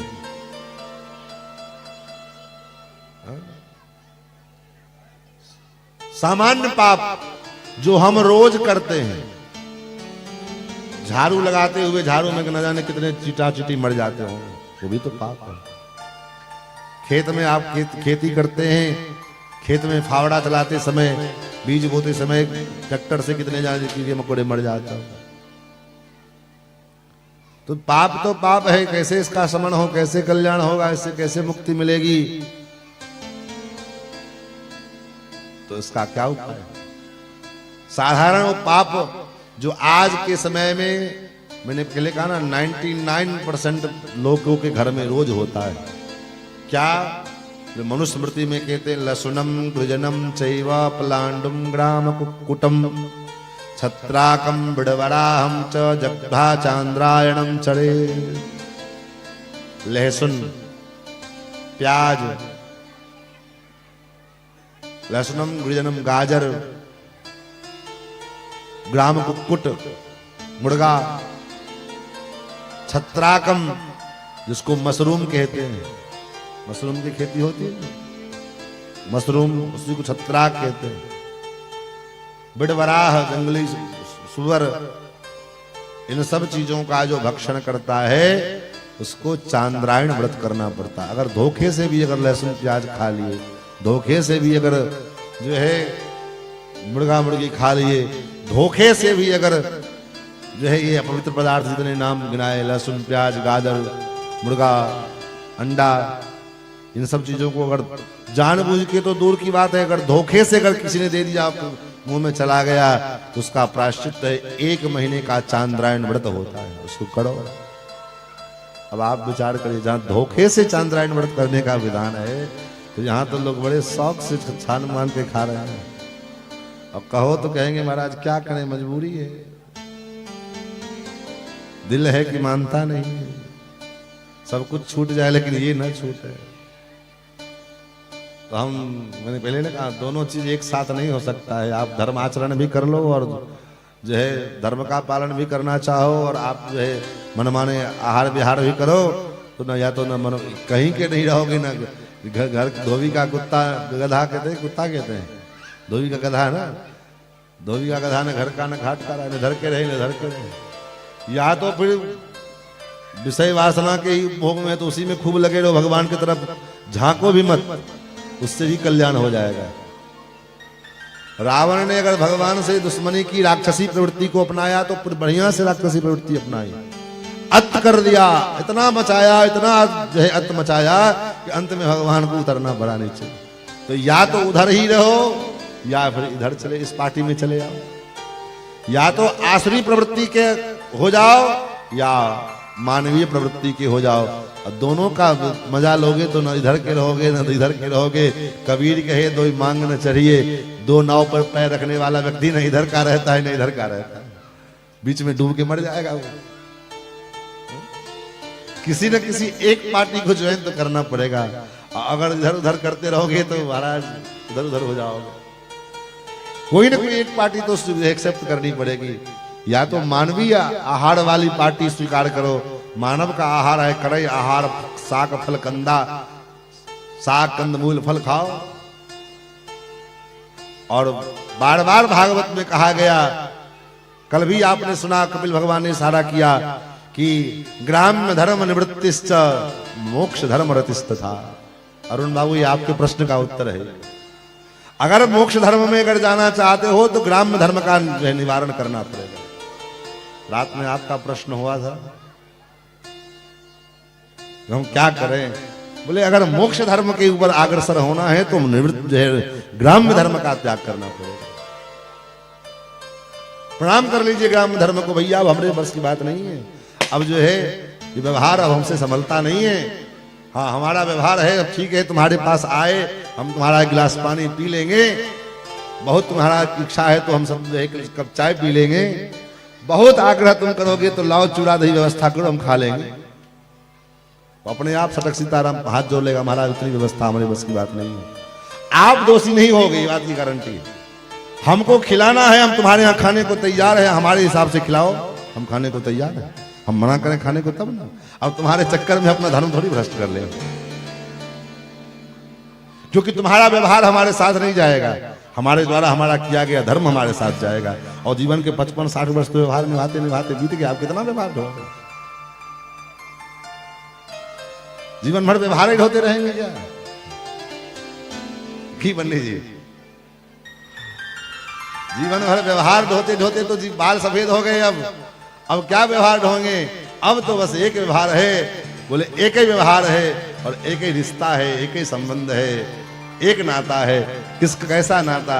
बोले नाता एक राम जी से दूजा नाता तोड़ दे, नाता एक राम जी से दूजा नाता तोड़ दे, आशा एक राम जी से दूजी आशा छोड़ दे, आशा एक राम जी से दूजी आशा छोड़ दे। धन्यवाद निर्विवाद राम राम कहिए, धन्यवाद निर्विवाद राम राम कहिए, जाहि विधि राखे राम ताहि विधि रहे, ताहि विधि राखे राम ताहि विधि रहे। सीताराम सीताराम सीताराम कहिए, ताहि विधि राखे राम ताहि विधि रहिए। सीताराम सीताराम सीताराम सीताराम सीताराम सीताराम। एक आशा एक नाता, आप करके देखिए, मैं गारंटी देता हूं कहीं कोई दिक्कत नहीं आती। लोग झूठा ही बहाना बना रहे, हम कह रहे हैं क्या करें कैसे हो, बिल्कुल होगा।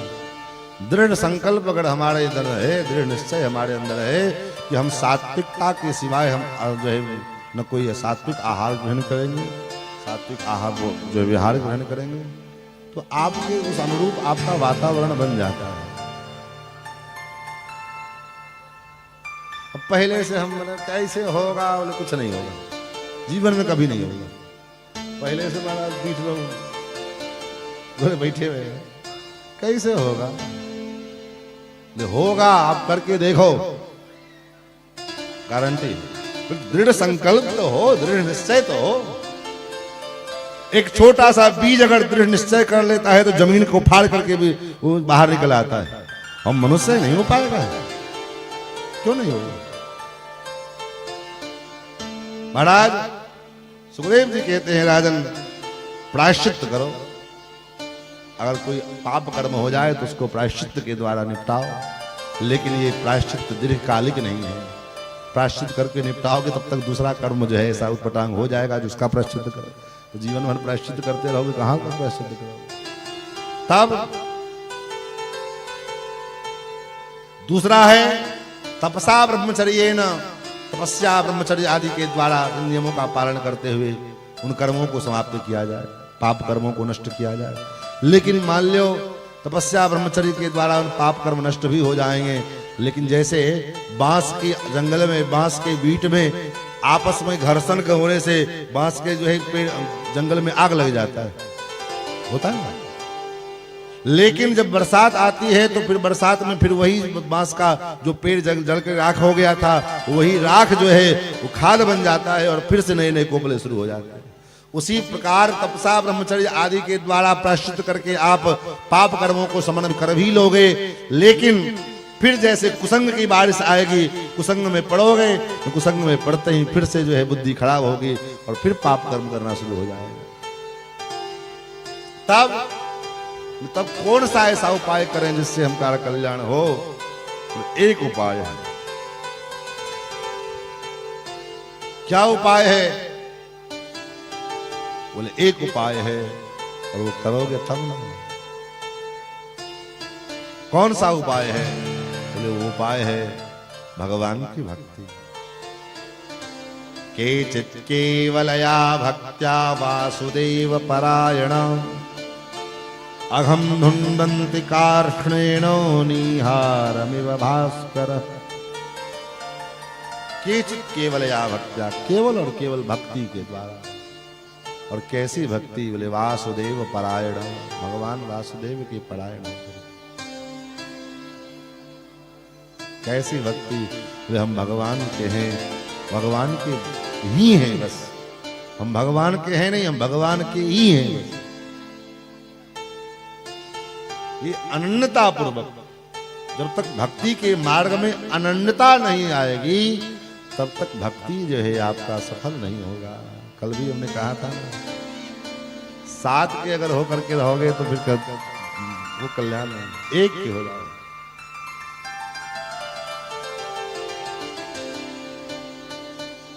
एक ही साधे सब सधे, सब साधे सब जाए। सबको साधने के चक्कर में पड़ेंगे तो सब में से कोई सध नहीं पाएगा। इसलिए एक परमात्मा को हम साध लें, अपने आप सब सध जाएगा। बेटा बेटी, बनाती पोता, लड़का, धन संपत्ति, खेत परिवार, मान बढ़ाई सब सध जाएगा। एक को हम साध लें, क्योंकि भगवान से जो जुड़ा है, हृदय से जिसने भगवान से जोड़ा अपने आप को, आज संसार में आज उनको लोग जान रहे हैं। और जो धन से जुड़े आज तक को कौन जान उसको जानता है? भगवान से जुड़ जाना। भगवान से जुड़ने पर में तो दोनों का लाभ मिलेगा, संसारिक लाभ भी मिलेगा और पारलौकिक लाभ भी मिलेगा। संसार से जुड़ने पर केवल सांसारिक लाभ मिलने वाला है, लेकिन भगवान से जुड़ने पर में सांसारिक और पारमार्थिक दोनों लाभ मिलने वाला है। प्रमाण तो इस भगवान से जुड़े भगवान को स्वामी तुलसीदास जी महाराज आज 500 वर्ष बाद भी उनको लोग दुनिया याद करती है। अरे और दूर जाने की क्या आवश्यकता है? आज से 30-40 वर्ष पूर्व एक महापुरुष भगवान से जुड़े। कौन? बोले रामानंद सागर। आज भी सारी दुनिया उनको याद करती है। इन्होंने राम जी के चरित्र को पूरे दुनिया में जनमानस को दिखाया। आज भी दुनिया उनको रामानंद सागर को जान नहीं है। जो भगवान से जुड़ते गए भगवान के कृपा से, क्योंकि भगवान से जुड़ोगे तो भगवान अपने जगह पर में उस व्यक्ति की कीर्ति बढ़ाते। कथा यहां भगवान की हो रही है। क्या कथा यहां भगवान की हो रही है, भागवत हो रही है। लेकिन जब आपको किसी को कहते होगे कि महाराज चलो कथा सुनने के लिए, तो क्या कहता? किसकी कथा हो रही है? तो फलाने महाराज की कथा हो रही है। कथा फलाने महाराज की होती है क्या? महाराज की कहीं कथा होती है क्या? कथा तो भगवान की है, लेकिन नाम जो है उसका जुड़ जाता है। तो भगवान से जो आज तक जुड़ा वो जुड़ा, उसको दोनों हाथ में, दोनों हाथ कहते हैं ना, दोनों हाथ लड्डू है, दोनों हाथ लड्डू है। संसार से जुड़ने पर ना इस हाथ में लड्डू रहा, ना इस हाथ में लड्डू रहा, कहीं के नहीं रहे। और भगवान से जुड़ने पर दोनों हाथ लड्डू है। संसार की तरफ भी आनंद है और ऊपर भी आनंद है। केचित केवल या भक्त्या वासुदेव परायणा, केवल और भगवान के परायण होकर के हम भगवान के हो जाएं। सकिन्मणः कृष्ण पदारविंदयो, अपने मन को भगवान के चरणों में हम लगा रहे हैं। फिर देखो कमाल क्या होता है। निवेशितम तद्गुणरागियैरिह नौते यमं पाशवतश्च तद्भटान् स्वप्ने पश्यन्ति जीर्ण निष्कृता। भगवान के चरणों में जिसने अपने मन को लगा दिया, उसके स्वप्न में भी यमराज, प्रत्यक्ष तो दूर की बात है, स्वप्न में भी यमराज उसके आसपास नहीं पटकते। और किसी भी प्रकार से मन हमारा भगवान में लग जाए। और उदाहरण समझाते हैं कि एक बार एक उदाहरण मैं तुमको सुना रहा हूं। अत्र चोदाहरन्ति इतिहासं पुरातनम दूतानां विष्णु यमयो संवादस्तम निबोध में। एक इतिहास में सुना रहा हूं परीक्षित, जो भगवान के पार्षद और यमदूत का जो संवाद है वो मैं तुम्हें सुना रहा हूं। कान्यकुब्जे कश्चित् दासीपतिरजामिलः। कान्यकुब्ज परिवार में, ब्राह्मण कुल में एक ब्राह्मण जिसका नाम अजामिल है। अजामेल भयो नाम अजामेल साचो भयो। बड़ा सात्विक ब्राह्मण था, सदाचारी ब्राह्मण था, लेकिन महाराज दास्य संसर्ग दोषित, दासी के संसर्ग में आकर के दोषित हो गया। दासी के संसर्ग में आकर के दोषित हो गए और परिणाम बुद्धि भ्रष्ट हो गई। जो सत्संगी था, सात्विक प्रवृत्ति का था, लेकिन वो उसकी बुद्धि विकृत हो गई और परिणाम बोले अपने घर में अपनी जो ब्याहता पत्नी थी उसको छोड़ करके और इधर उधर एक दासी को, वेश्या को अपने घर में ले आया और उसी के साथ रहने लगा। उसका पालन पोषण करने के लिए चोरी करे, डकैती करे, हत्या, लूट पाट सब करने लगा। धीरे धीरे उसके नाम पूरे इलाके में फैल गए कि वो इतना बड़ा क्रिमिनल है, इतना बड़ा डाकू है, इतना बड़ा वो है। और महाराज एक दिन कुछ महात्मा लोग उस गांव से गुजर रहे थे। लोगों ने उसे पूछा बाहर, गांव के बाहर, भैया हम रात्रि मुझे ठहरना है। बच्चों ने कहा हाँ एक भगत है जो खूब संतों की सेवा करता है। कौन है? बोले अजामिल उसका नाम है। भेज दिया। अजामिल के द्वार पर में जब महात्मा लोग पधारे तो द्वार पर में ही आते पता लग गया कि महात्मा का घर नहीं, भक्त का, किसी भगत जी का घर नहीं है। भगत जी के घर में और सांसारिक व्यक्ति के घर में क्या अंतर है? बोले अंतर है, दूर से ही पता चल जाएगा कि भगत जी का घर है और ये सांसारिक व्यक्ति का घर है। कैसे पता लगेगा? बोले हनुमान जी को कैसे पता लग गया? हनुमान जी को कैसे पता लग गया था? हनुमान जी को भी आश्चर्य हुआ। लंका निश्चर निकर निवासा, यहाँ कहाँ सज्जन कर वासा। हनुमान जी ने जब देखा तो उनको भी आश्चर्य लगा, ये कैसे? महाराज क्या देखा हनुमान जी ने? हनुमान जी जब गए तो देखा रामायुध अंकृत गृह शोभा वरण न जाय, नव तुलसी का वृंद बहु देखी हरस कपिराय। द्वार पर में राम जी का आज धनुष बाण लगे हुए हैं, शंख चक्र लगा हुआ है द्वार के आगे में ही सुंदर नव तुलसी के वृक्ष लगे हुए हैं, पुष्प के वृक्ष लगे हुए हैं, राम नाम लिखा हुआ है दरवाजे के ऊपर में, द्वार के ऊपर में। इससे पता चल गया कि कोई साधु का घर है। और साधु ते होई न कारज हानि, साधु से काम की हानि नहीं होनी। जो जिस कार्य को करने के लिए हम चले हैं उस कार्य के लिए साधु ही चाहिए। कौन सा कार्य? राम काज कीन्हे बिना मोहि कहाँ विश्राम। तो राम का कार्य तो साधु ही कर सकता है, सामान्य लोग क्या करेगा। उसी प्रकार हमारे द्वार पर में भी हम अगर भगत जी बनना चाहते हैं, हम चाहते हैं कि हम भी भगत हों, तो हमारी रहनी भी भगत वाली होनी चाहिए। कैसी रहनी?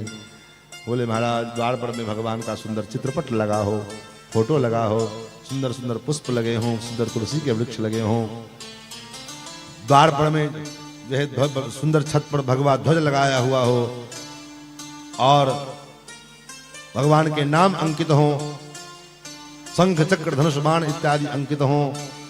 इससे पता चलता है कि हमारी सोच, हमारी मानसिकता, हम किस मानसिकता के हैं, हम किस सोच के हैं, किस विचारधारा के हैं। और जिसके दरवाजे पर जाते ही महाराज बढ़िया लिखा मिले कुत्तों से सावधान, जिसके दरवाजे पर में जाते ही हीरो हीरोइन की फोटो लगे मिल जाएं, जिसके दरवाजे पर जाते ही क्रिकेटर के फोटो, नेता के फोटो मिले, तो ऐसे दरवाजे को दूर से ही प्रणाम कर लो महाराज, ठीक है। और महात्मा लोग जब देखे तो दूर से ही पता लग गया ये तो किसी दुष्ट का घर है। लेकिन द्वार के अंदर प्रवेश कर चुके थे, क्या करें, आवाज दी। उस वेश्या पत्नी जो थी जामिल की, वो आई, उसने कहा महाराज संतों का दर्शन किया। संतों के दर्शन करते ही उसके मन बदल गए। संतों के दर्शन मात्र से उसके जन्म जन्मांतर के जितने पाप थे वो सारे पाप नष्ट हो गए। और जब पाप नष्ट हो गए तो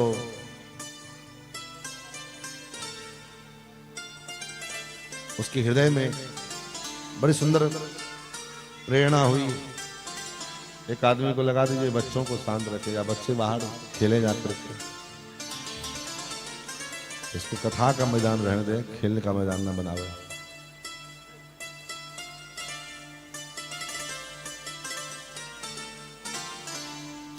महाराज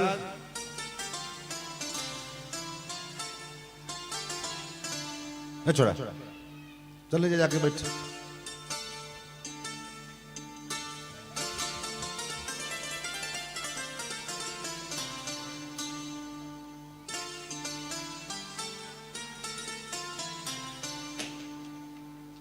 श्री सीतारामचंद्र भगवान की जय। महाराज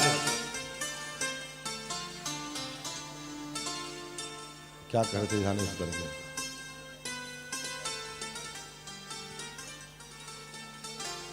उस वेश्या पत्नी ने जब संतों को देखा तो संतों को देखते ही उसके हृदय में उनकी सेवा का भाव उत्पन्न हुआ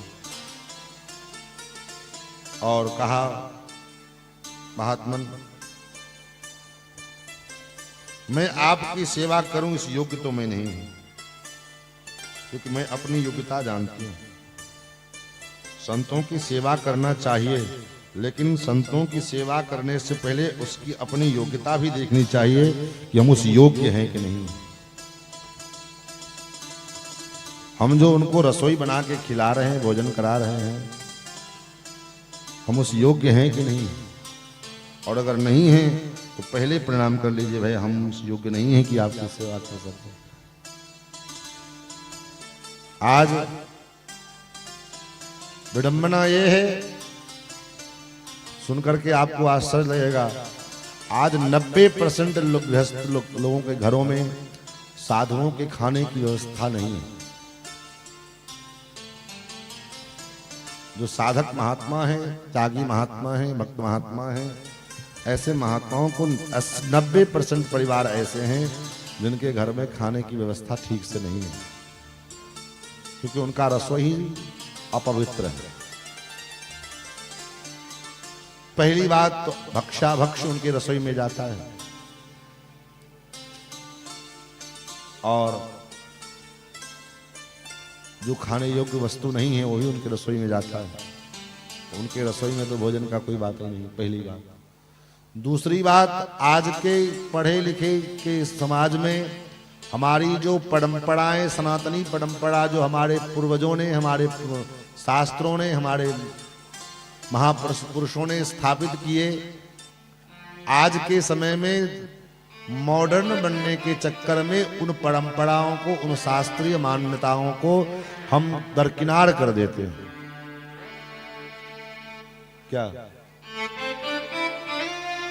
क्या है हमारी शास्त्रीय मान्यता? भोजन बनाना माताओं का जन्म सिद्ध अधिकार है, उनका वो कर्तव्य है।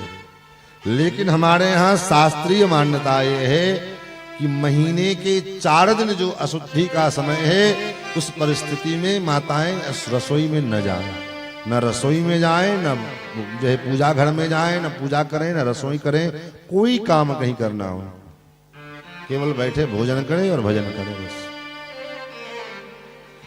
लेकिन आप अपने हृदय पर हाथ रख करके विचार करो, इस बात को मानने वाले कितने परिवार हैं। अब आप कहोगे कि महाराज 4 दिन में शुद्धि के पश्चात हम तो जो है स्नान किए, बाल धो लिए, पवित्र हो गए। आप तो पवित्र हो गए, लेकिन उस अपवित्रावस्था में आपने चावल को छुआ, दाल को छुआ, नमक को छुआ, आटा छुए, चीनी छुए, सारे रसोई की सामग्रियों को स्पर्श किया। वो कहाँ, उसको भी धुले क्या? उसकी भी धुलाई किए? चाहे उसको बदले? नहीं बदला गया, वो तो वही रखा है। तो फिर वो कहाँ से पवित्र रहा हो? क्या सरकार, पंडित जी रहा है, पवित्र रहा हो? अब आप बताओ फिर, क्या वो भोजन भगवान को भोग लगाने योग्य है? स्वयं आप विचार करके बताओ। और आप जिस उस प्रकार से अपने रहने में रहते हो और किसी महात्मा को अपने घर में रखते हो और आप उस महात्मा को उस प्रकार भोजन करा रहे हो, तो उसका भाई धर्म भ्रष्ट किए कि नहीं किए? वो तो खैर महात्मा है, अपनी तपस्या का, अपनी साधना से आपका अपना झेल लेगा उसको। लेकिन आपका क्या होगा? किसी के धर्म भ्रष्ट का जो पाप है वो किसके मर्जी सर जाएगा? खिलाने वाले के मस्तक पर जाएगा ना। इसलिए बहुत सोच विचार करके संत महात्माओं की सेवा इतनी सीधी खीर नहीं है, बड़ी टेढ़ी खीर है महात्माओं की सेवा। हमारे महाराज जी कहते थे कि हो साधु सेवा इतना का सरल काम है, कोनो साधु सेवा कर लेते ही।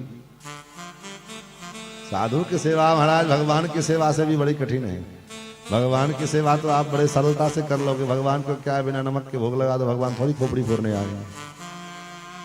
लेकिन साधु की सेवा में थोड़ी त्रुटि हो जाएगी, महाराज बिगड़ गए तो फिर क्या होगा? इसलिए साधु की सेवा में बड़ी जो है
श्री राम जय जय राम श्री राम जय जय राम श्री राम जय जय राम श्री राम जय जय राम श्री राम जय जय राम श्री राम जय जय राम श्री राम जय जय राम श्री राम जय जय राम श्री राम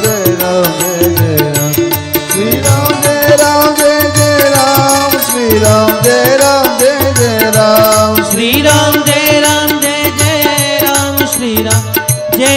जय राम श्री राम जय जय राम श्री राम जय जय राम श्री राम जय जय राम श्री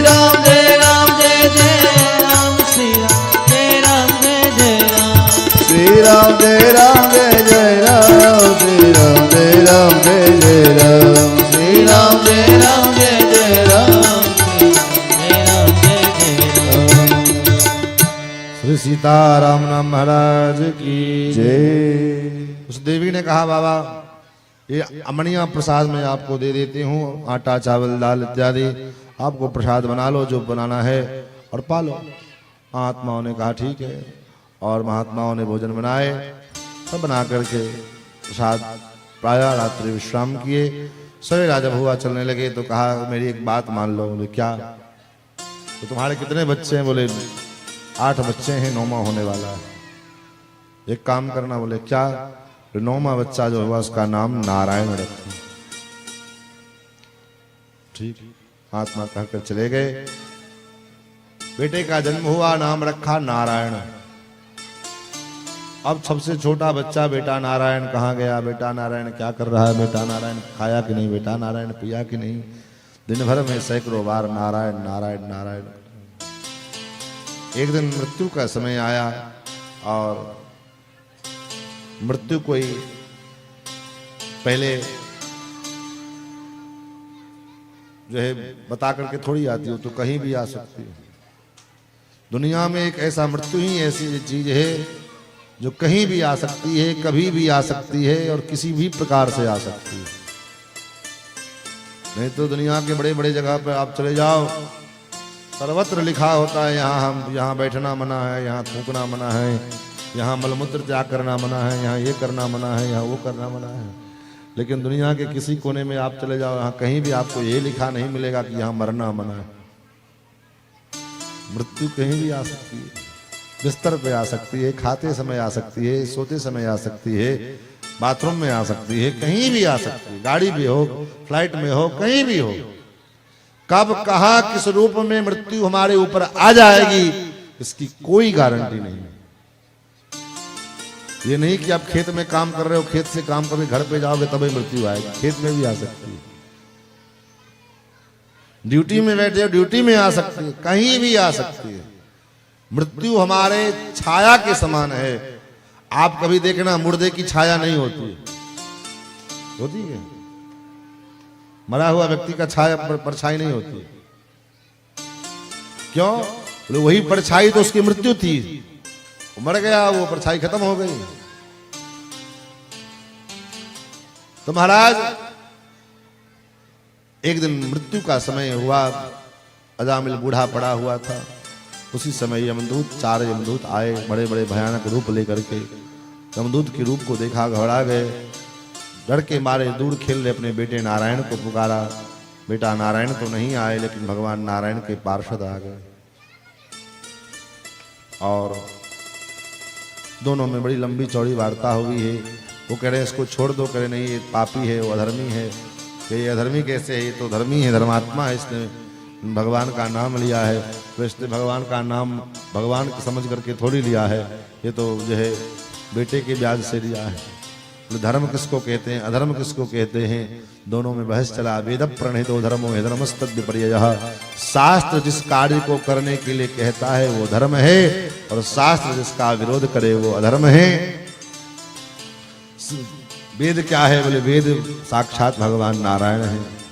बोले इसने नाम किसका लिया है? बोले भगवान नारायण का नाम लिया है।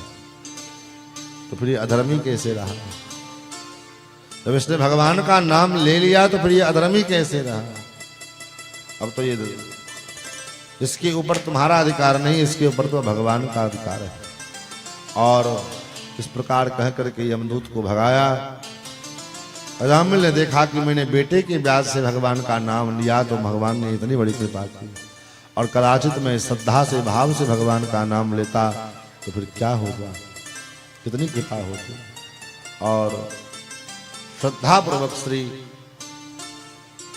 भरत जी महाराज अजामिल भगवान के नाम कीर्तन करने के लिए चल पड़े।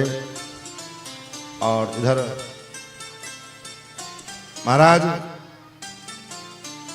यमदूत लोग यमराज के पास गए और कहा महाराज अपना ये विभाग बंद कर दो, अपना ये विभाग बंद कर दो। बोले काहे के लिए? बोले इसलिए कि अब आपके इस विभाग में कोई नहीं आने वाला है। क्यों नहीं आने वाला है? बोले कोई अपने बेटे का नाम राम रखेगा, कोई कृष्ण रखेगा, कोई नारायण रखेगा, और मरते समय अपने अपने बेटे को बुलाएगा, वो बचाने के लिए भगवान पहुंच जाएंगे।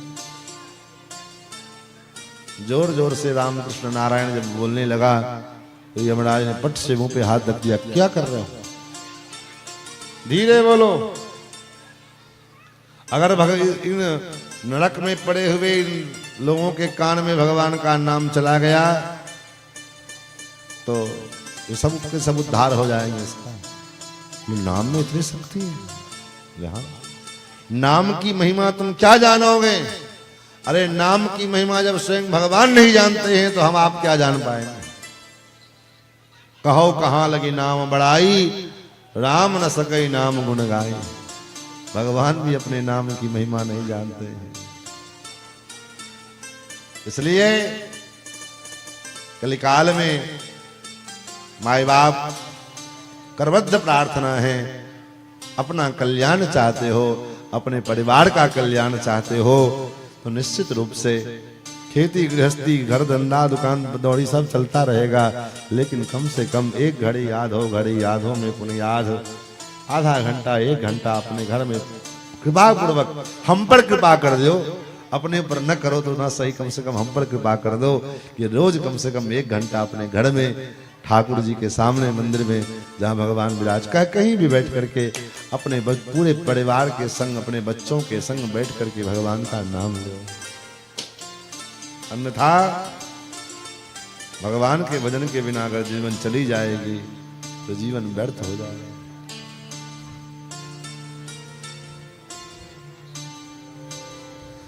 बाद में पछतावा आएगी आपको। किस बात की पछतावा? बोले महाराज महात्मा लोग कहते कहते चले गए लेकिन हमने भगवान का भजन नहीं किया। बाद में पछताने के सिवाय और दूसरा कोई विकल्प नहीं बचेगा बाद में। और जब पछताने के सिवाय दूसरा कोई विकल्प नहीं बचेगा तो फिर करोगे क्या? क्योंकि ये माटी का खिलौना है, ये एक ना एक दिन ये माटी में मिलना है। इसलिए मानो मेरा कहना हो, मानो मेरा कहना नहीं तो पछताएगा। माटी का खिलौना माटी में मिल जाएगा। मान मेरा कहना नहीं तो पछताएगा। माटी का खिलौना माटी में मिल जाएगा। मान मेरा कहना नहीं तो पछताएगा। माटी का खिलौना माटी में मिल जाएगा। मानो मेरा कहना नहीं तो पछताएगा। माटी का खिलौना माटी में मिल जाएगा। सुंदर रूप देख कर भूला, सुंदर रूप देख कर, सुंदर रूप देख कर भूला। सुंदर रूप देख कर भूला। धन यौवन के मधु में फूला। धन यौवन के मधु में खोया। सुंदरता के अभिमान में, धन के मद के अभिमान में, जवानी के जोश में इतने अभिमान में रहते हैं पता नहीं चलता है। लेकिन एक दिन हंसा एक दिन हंसा अकेला उड़ जाएगा, एक दिन हंसा अकेला उड़ जाएगा। माटी का खिलौना माटी में मिल जाएगा, माटी का खिलौना माटी में मिल जाएगा। अरे मान मेरा कहना नहीं तो पछताएगा, मान मेरा कहना नहीं तो पछताएगा। माटी का खिलौना माटी में मिल जाएगा, माटी का खिलौना माटी में मिल जाएगा। पत्नी पति पिता और माता, पत्नी पति पिता और माता, पत्नी पति पिता और माता, पत्नी पति पिता और माता। सखा मित्र सहोदर भ्राता, सखा मित्र सहोदर भ्राता। जितने संबंधी हैं ये सारे संबंधी क्षण भर में नष्ट हो जाते हैं। कैसे? मुंदे हो आंख कतो को नहीं, आंख बंद किया सारे रिश्ते समाप्त हो गए। जिस शरीर से इतना प्रेम है, जिस शरीर से वो पत्नी इतना प्रेम करती है, न जाने कितने रात जो है उस पति के साथ बिताया अकेले में, लेकिन शरीर से प्राण निकलते ही उस मकान में उस पत्नी से कह दिया जाए कि संस्कार कल सवेरे होगा, आज रात भर तुमको अपने पति के साथ रहना पड़ेगा अकेले। कोई रहेगा? अरे महाराज 2-4 लोग तो रहो हमारे साथ। बोले क्यों? मुझे डर लगता है। काहे को डर लगता है? ये तुम्हारे पति हैं, न जाने तुमने कितने रात उनके साथ अकेले बिताया है जीवन के, अब क्यों डर लगता है? तो जब बिताया तब मेरे पति थे, अब ये मर गए। इसलिए सखा मित्र सहोदर भ्राता, सखा मित्र सहोदर भ्राता। क्षण भर में नाता क्षण भर में नाता सभी का मिट जाएगा, क्षण भर में नाता सभी का मिट जाएगा। माटी का खिलौना माटी में मिल जाएगा, माटी का खिलौना माटी में मिल जाएगा। मान मेरा कहना नहीं तो पछताएगा, मान मेरा कहना नहीं तो पछताएगा। माटी का खिलौना माटी में मिल जाएगा, माटी का खिलौना माटी में मिल जाएगा। हीरा जवाहर की माला तुम्हारी, हीरा जवाहर की माला तुम्हारी। जीवन भर महाराज ये मॉडल पुराना हो गया, अब ये नया मॉडल आया है, इसका लेटेस्ट मॉडल ये खरीद लेते हैं। ये पसंद नहीं आया, ये खरीद लो। अब ये कान का पुराना हो गया, इसको चेंज करके नया ले लो। जीवन भर यही करते रहे। ये साड़ी पसंद नहीं, ये लेटेस्ट मॉडल आया। तो कपड़े का तो लेटेस्ट मॉडल ले आओगे, शरीर का लेटेस्ट मॉडल कहाँ से आया? हीरा जवाहर की माला तुम्हारी, हीरा जवाहर की माला तुम्हारी।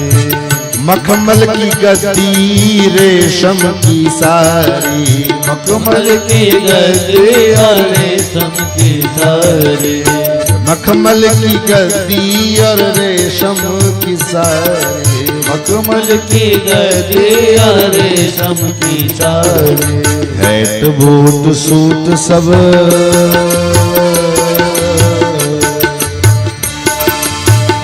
बूट सूट सब यही में रह जाएगा, माटी का खिलौना माटी में मिल जाएगा, माटी का खिलौना माटी में मिल जाएगा। अरे मान मेरा कहना नहीं तो पछताएगा, मान मेरा कहना नहीं तो पछताएगा।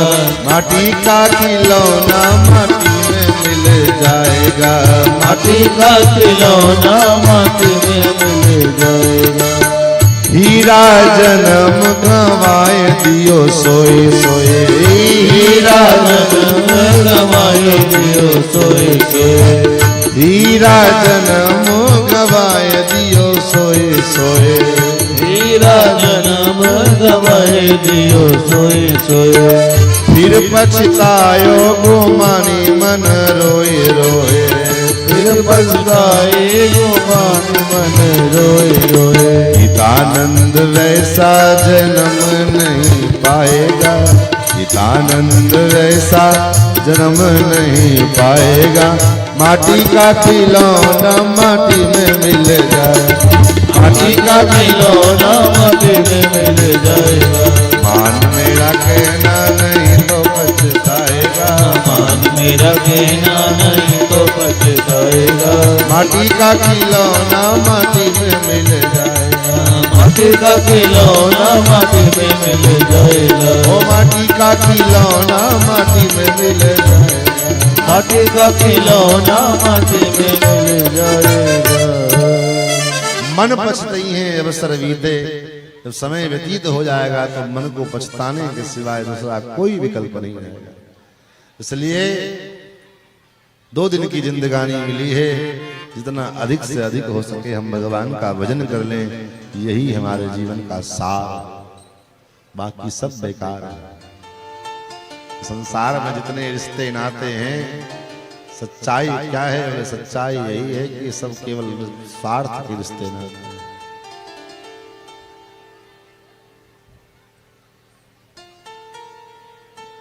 और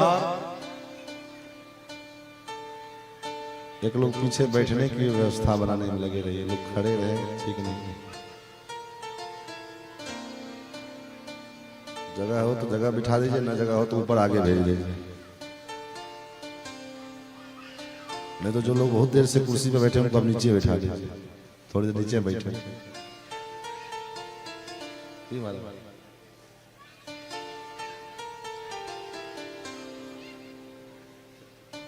महाराज भगवान के नाम की महिमा गाई अजामिलोपाख्यान के माध्यम से।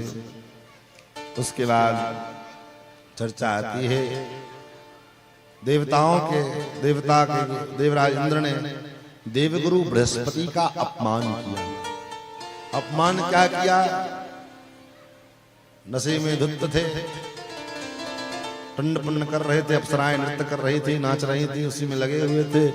उसी समय गुरुदेव पधारे तो ध्यान नहीं दिया, गुरु जी का स्वागत नहीं किया। अब गुरुदेव क्या करेंगे? गुरु जी का स्वागत नहीं करोगे तो गुरु जी ईटा से कपाट को फोड़ेंगे नहीं। चुपचाप गुरुदेव ने इंद्र की सभा का बहिष्कार कर दिया, त्याग कर दिया और चले गए। अब कहां चले गए ये पता नहीं। इंद्र खोजते रहे लेकिन भगवान गुरुदेव बृहस्पति मिले नहीं। और महाराज नारद जी ने देखा, चलो कोई बात नहीं, इंद्र को समझाया, कोई बात नहीं, गुरु के बिना कैसे काम होगा। इधर दैत्यों ने देखा कि इस समय देवताओं के ऊपर गुरु की कृपा नहीं है, तो देवताओं ने चढ़ाई कर दिया इंद्र के ऊपर और स्वर्ग की सत्ता देवताओं की हली गई। परिणाम फिर तो नारद जी के कहने पर त्वष्टा महर्षि के पुत्र विश्वरूप को गुरु बनाया और गुरु बना करके उनकी पूजा की। फिर विश्वरूप ने नारायण कवच का उपदेश किया, जिससे पुनः देवताओं के अंदर बल की वृद्धि हुई और देवताओं ने पुनः स्वर्ग पर सत्ता हासिल किया। और फिर दैत्यों ने विश्वरूप को समझाया कि तुम हमारे भांजे लगते हो, तुम्हारी मां दैत्य कुल की है, इस नाते तुम हमारे भांजे लगते हो, तुम जो है हमारे लिए भी कुछ करो। तो देखो यहां आचार्य जी बैठे हैं, यज्ञ कर्मानुष्ठान के द्वारा देवताओं का भी बल संवर्धित होता है और यज्ञानुष्ठान कर्मानुष्ठान के द्वारा दैत्यों का भी बल बढ़ता है, दोनों का बल बढ़ता है। लेकिन अंतर क्या है? अंतर यह है कि अविधि पूर्वक किया गया कर्मानुष्ठान राक्षसों के बल की वृद्धि करता है और विधि पूर्वक किया गया धर्मानुष्ठान देवताओं के बल का संवर्धन करता है। इसलिए श्रीमद् वाल्मीकि रामायण में महर्षि वाल्मीकि लिखते हैं कि विधिहीनस्य यज्ञस्य सद्यः कर्ता विनश्यति।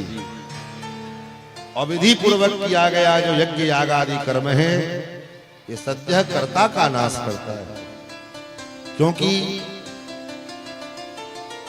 कर्मकांड पूजा पाठ में देवताओं का आवाहन करना पड़ता है तब वो आते हैं, लेकिन ये दैत्य लोग बिना बुलाए चले आते हैं।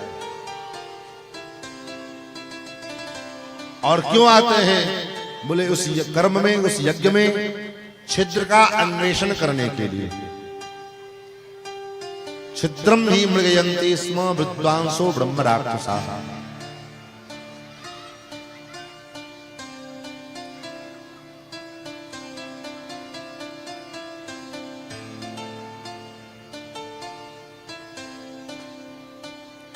छिद्रम ही मृगयन्ति स्म विद्वांसो ब्रह्म राक्षसा। राक्षस लोग छिद्र का अन्वेषण करते रहते हैं कि कब कौन सा ऐसा कमी मिले जिससे हम यज्ञ में विघ्न डालें, और यज्ञ में विघ्न डालने के लिए उस कमी को खोजते रहते हैं, क्योंकि राक्षस लोग बड़े विद्वान होते हैं। तो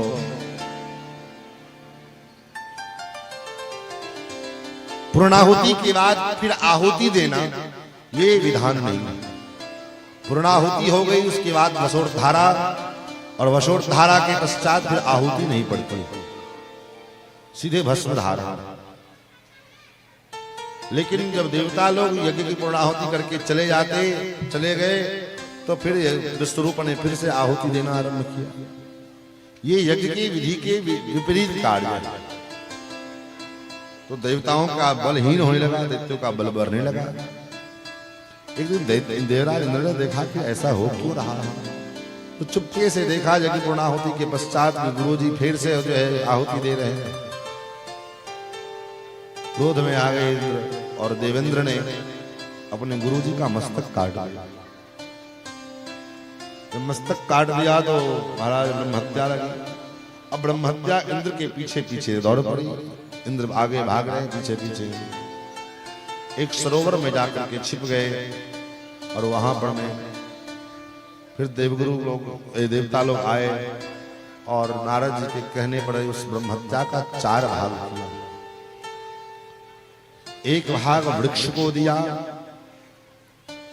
गोंद के रूप में, एक भाग जल को दिया बुदबुदे के रूप में, एक भाग पृथ्वी को दिया ऊसर भूमि के रूप में, और एक भाग स्त्री को दिया मासिक धर्म के रूप में। ये 4 भाग किए ब्रह्महत्या के, और इंद्र ब्रह्महत्या से मुक्त हुए। इधर त्वष्टा महर्षि ने अपने पुत्र का वध का बदला लेने के लिए एक ऐसा यज्ञ किया जिसमें संकल्प लिया कि इंद्र को मारने वाला पुत्र पैदा हो यज्ञ के द्वारा। और यज्ञ का आरंभ हुआ, मंत्र की शुरुआत हुई, आहुतियां पड़ने लगी। लेकिन विडंबना ये हुई कि मंत्र के उच्चारण में, स्वर के उच्चारण में स्वर का भेद हो गया। अब विचार करो, जहां कर्मकांड में मंत्र के उच्चारण में उच्चारणानुच्चारण पूर्वक जो परंपरा से गुरुजनों से वेद शास्त्र का अध्ययन किए हैं, स्वाध्याय किए हैं, अगर ऐसे ब्राह्मण पंडित अगर आपके कर्मकांड को कराने वाले नहीं हैं, केवल सुने सुनाए पंडित जी आपके आ गए और पंडिताई करने लगे, तो आपके कर्म का सत्यानाश होना तय है। वेदों की ठीक ठीक उच्चारण, मंत्रों का ठीक ठीक समुचित उच्चारण, कहाँ ण का प्रयोग है, कहाँ न का प्रयोग है, न में और ण में क्या अंतर है, ग में अंग, य में क्या अंतर है, संस्कृत व्याकरण में तो महाराज अ से लेकर ज्ञा तक अनंत ज्ञान की जो है, और उसमें तो हमारे यहाँ हर्ष दीर्घ प्लुत तक का जो है विचार किया जाता है। आधी मात्रा, ई की मात्रा, हूं की मात्रा, जैसे लिखा बोला जाए वैसे लिख दिया जाए, इतनी विशेषता है संस्कृत। मैं इतना हल्ला में तो कथा नहीं हो पाएगी, तब तो हम कथा को 10 मिनट में समेट देंगे पूरी और भगवान का जन्मोत्सव करा देंगे। ऐसे इतना हल्ला होगा कैसे?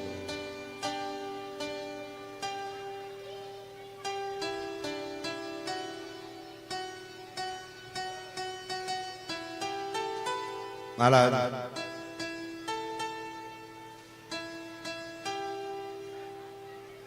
उदात्त के जगह पर में अनुदात्त का प्रयोग हो गया, अनुदात्त के जगह पर में उदात्त का प्रयोग हो गया। परिणाम इंद्र के हाथ में मरने वाला पैदा हो गया। भयंकर राक्षस के रूप में वृत्रासुर का प्रादुर्भाव हुआ। वृत्रासुर ने भयंकर युद्ध किया है इंद्र के साथ, लेकिन फिर भी इंद्र मरा नहीं, वृत्रासुर मरा नहीं। इंद्र को घबराहट हुई कि क्या करें, कौन सा उपाय किया जाए कि महाराज ये वृत्रासुर मरे। कोई उपाय नहीं सूझ रहा था। तब इंद्र भगवान के पास गए, महाराज कोई तो विकल्प होगा। बोले हाँ विकल्प है। क्या विकल्प है? तो दधीच ऋषि के एक लोग वहीं बैठे रहिए, एक लोग वहीं बैठे रहो महाराज, कोई हम बच्चे हल्ला नहीं करेंगे।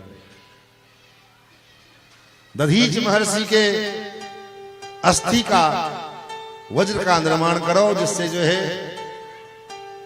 वृत्रासुर का वध होगा। ऐसे नहीं। और अब विचार करो, ये ब्राह्मण का त्याग है। आज के लोग नेता लोग कहते हैं ब्राह्मणों ने समाज को बिगाड़ने का काम किया। क्या बिगाड़ा ब्राह्मणों ने? ब्राह्मणों ने जो त्याग दिया है, ब्राह्मणों ने जो बलिदान दी है वो समाज के कल्याण के लिए कौन कर सकता है? बड़े बड़े राजा महाराजा नहीं कर पाए महाराज। दान में कोई अपना शरीर दे सकता है क्या? अपने शरीर की हड्डी निकाल के दे देगा जीते जी? हम आपसे कोई कितना भी बड़ा महात्मा, कोई आदमी आपसे आए कहे कि महाराज आप अपना आंख निकाल के हमको दे दो, कोई देगा? कितना भी बड़ा दानी, आंख कैसे देगा? आंख के बदले पैसा ले रहे। लेकिन दधीच महर्षि के पास जब देवराज इंद्र गए तो दधीच महर्षि ने कहा ठीक है, मैं ध्यानस्थ होकर के अपने शरीर को उत्क्रमित करके भगवान के पास ले जाता हूँ। आप मेरे शरीर को नमक छिड़कवा करके गाय के द्वारा चटवास करके और मेरे अस्थि को ले जाओ और वज्र बनो। दधीच महर्षि के जो है अस्थियों के द्वारा वज्र का निर्माण हुआ। और फिर जो है इंद्र युद्ध करने के लिए आए। जब इंद्र युद्ध करने के लिए आए तो वृत्रासुर ने इंद्र से कहा, इंद्र देवेंद्र मैं जानता हूं कि तुम मुझे मारोगे, लेकिन हे इंद्र जब मैं अपने इस युद्ध के मैदान में जब अपने प्रभु का, अपने ठाकुर का स्मरण करूं, उनको याद करूं, तब तुम मेरा वध कर देना। विचार करिए, वृत्रासुर असुर योनि में है, असुर देह में है, और उसके बाद उसकी ऐसी मति है, कह रहे हैं कि मैं भगवान का स्मरण करूंगा तब। और वृत्रासुर ने भगवान की स्तुति गाई। वृत्रासुर भगवान की स्तुति करते हुए कहते हैं, प्रभु महाराज अहम हरे तव दासैक मूलम दासानुदासो भवितास्मि भूयः मनस्मरेता सुपतेर्गुणास्ते गृणीत वा कर्म करोतु कायः। प्रभु मैं आपका दास बनने के योग्य तो नहीं हूं, लेकिन मैं आपका दासानुदास बन जाऊं।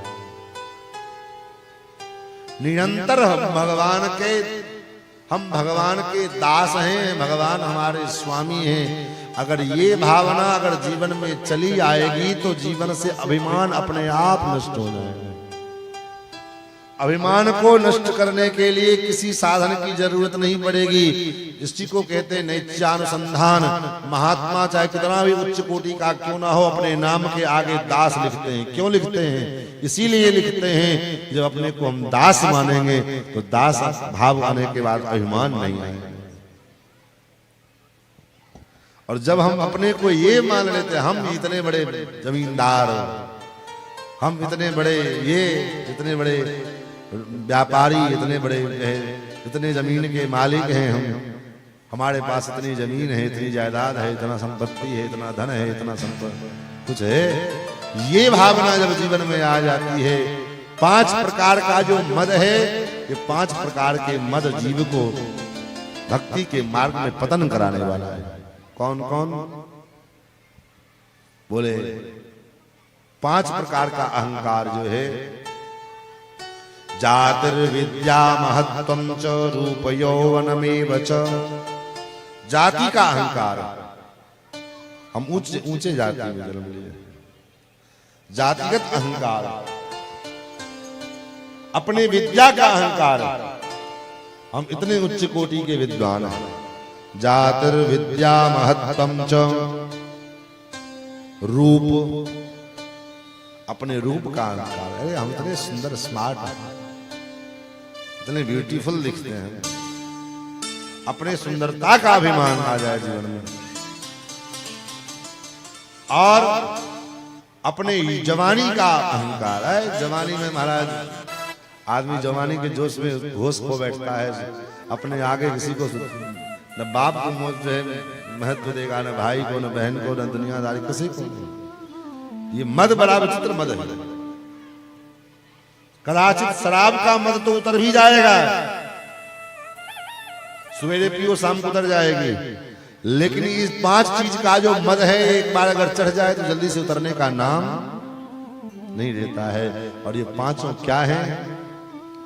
बोले 5 भक्ति मार्ग के ऐसे कांटे हैं जो हमको भक्ति के मार्ग में आगे नहीं बढ़ने देते।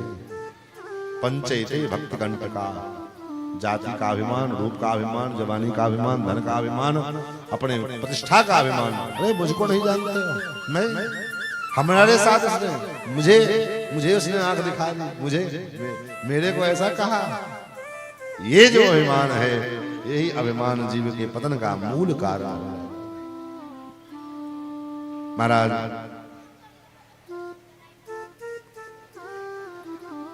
अहम हरे तब पार, हे प्रभु हम क्या हैं? हम तो आपके दास हैं। दासानुदासो भवितास्मि भूयः। और हम तो अनुभव किए महाराज, दासानुदास जो है अपने पद, अपनी गरिमा, अपने जो स्वरूप, जो अपना पोस्ट है, उस पोस्ट के मद से अगर आप नीचे उतर जाओ ना, उसके बाद वो आनंद आता है जीवन जीने का। इसका अनुभव तो हम लोग करते रहते हैं। भूल जाओ कि हम क्या हैं, एक सामान्य बालक के समान। हमारे पूज्य स्वामी जी महाराज कहते कि एक बालक के समान जीवन जियो, और बालक के समान जीवन जियोगे ना तो कहीं भी रहोगे मस्त रहोगे। और होगा क्या? बोले जहां भी जाओगे सामने वाले को भी असर नहीं होगा कि हमारे घर पर कोई आदमी आके बैठा हुआ। 1 महीना भी रह जाओगे तो उसको पता नहीं चलेगा कि हमारे घर में कोई बाहर से आदमी आया हुआ है। क्यों? बोले बालवत स्वभाव, अपने को बालक मान लो। अब ईगो में रहोगे कि हमको समय से चय नहीं मिला, हमको पूछा नहीं, हमको तो ये नहीं देखा, हमको ये नहीं दिया। ईगो में बने रहेंगे, अपने आप को बने रहो जगदाचार्य। बोले जगदाचार्य बनो रहोगे हो तो क्या होगा? बोले कुछ नहीं मिलेगा। डर के मारे भले कोई 4 लोग सेवा करने वाले सेवा कर भी दें कि महात्मा, लेकिन वो आनंद नहीं आ सकता। जीवन का वास्तविक आनंद लेना है तो बालक बन के जीना है। बालक को कोई टेंशन है, कोई आनंद है, वो अपनी मस्ती में झूम रहा है, आनंद में है। न उसको जो है खर्चे की टेंशन है, घर में मातम हो गया उसको भी उसको टेंशन नहीं है। कोई मर जावे तो लोग चिल्ला चिल्ला के रोते रहते, बच्चा खेलता रहता है। क्यों? उसको लेकर कोई गम नहीं। बालवत जो है अपना स्वभाव हमारा हो। महाराज अहम हरे तव पादैकमूला दासानुदासो भवितास्मि भूयः। दासानुदास हो, हम भगवान के दासानुदास हैं। हम भगवान के दास हैं, भगवान हमारे स्वामी हैं। ये भावना। और हे नाथ मनस्मरेता सुपतेर गुणास्ते गृणीत वा कर्म करो तुकायः। हे नाथ, ये मेरा मन निरंतर आपका स्मरण करता रहे, निरंतर आपका चिंतन करता रहे। आपके स्वरूप को देख करके इसकी तृप्ति न हो, आपके स्वरूप का अनुभव करते रहे और देख देख करके जीवन भर हम देखते रहे आपको, आपके स्वरूप को, लेकिन आपके स्वरूप को देखने की जो ललक है वो मेरे मन से दूर न हो। मेरा दिल न भरे आपके स्वरूप को देख करके। और हे नाथ, आपसे मिलने की उत्कंठा निरंतर हमारे मन में लगा। तुझे देख के दिल भरता ही नहीं, अब जाऊं कहाँ मैं सांवरिया। तुझे देख के दिल भरता ही नहीं, अब जाऊं कहाँ मैं सब गाइए राम से। तुझे देख के दिल भरता ही नहीं, अब जाऊं कहाँ मैं सांवरिया। जाऊं कहाँ मैं सांवरिया। पिया छोड़ गए दिल तोड़ गए, पिया छोड़ गए दिल तोड़ गए, अब बन के फिरूं मैं बावरिया।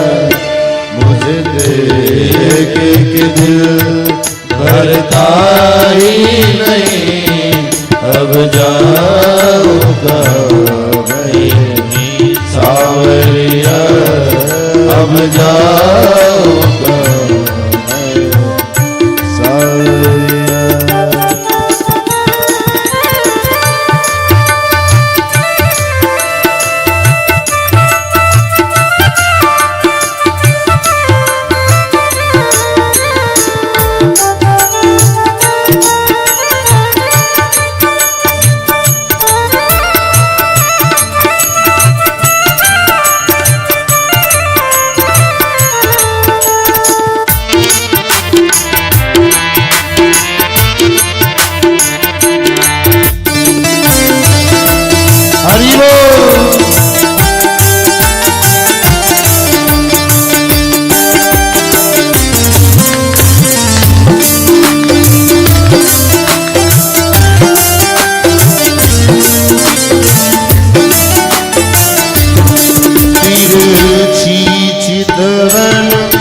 बाकी है अदा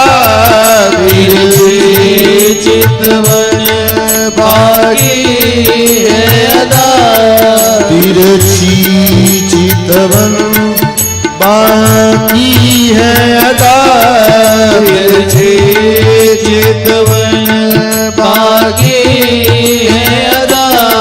तेरे नैन कटीले कजरारे, तेरे नैन कटीले कजरारे। अब तेरे बिना जी लगता नहीं, अब तेरे बिना जी लगता नहीं। अब तेरे बिना जी लगता नहीं। अब तेरे बिना जी लगता नहीं। अब काहे सताए सांवरिया, अब काहे सताए सांवरिया।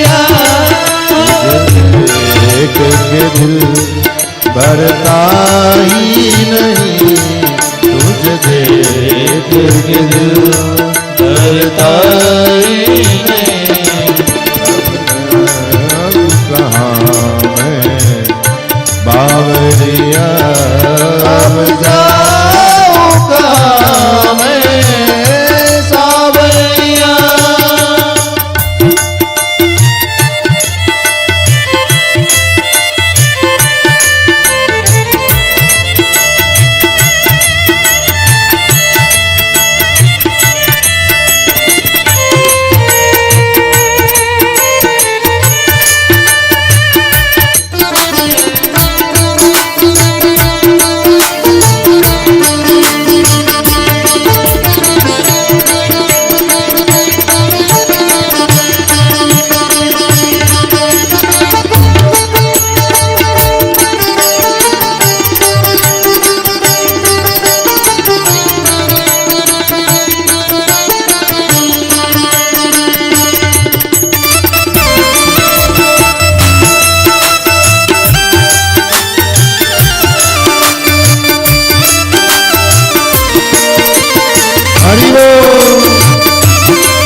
तेरी मुरली की मीठी तानों पर, तेरी मुरली की मीठी तानों पर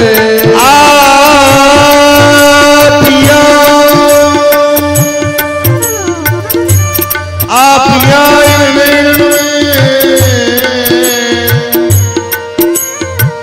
पलक ढां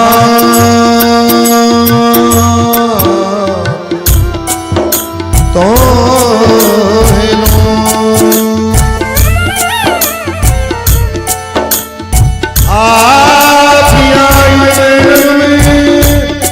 पलक ढाप सुहिलू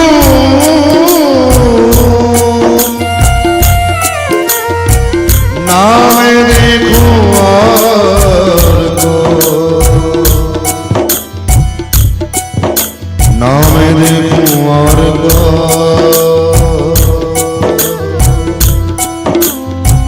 ना तुझे देखन मोहन नैना आपकी,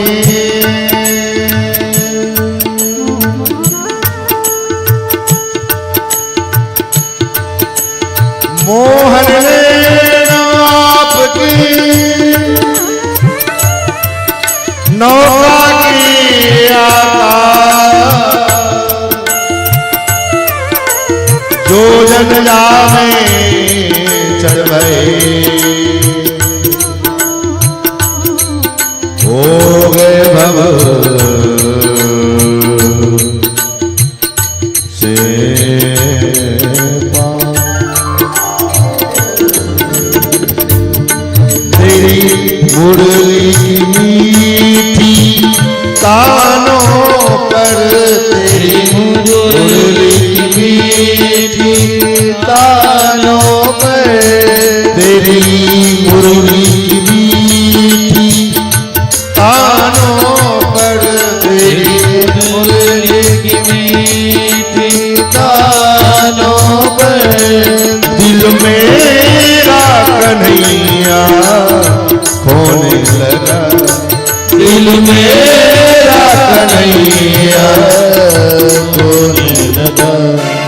अब आके सुना दो बांसुरिया, आके सुना दो बांसुरिया, अब आके सुना दो बांसुरिया, अब आके सुना दो बांसुरिया।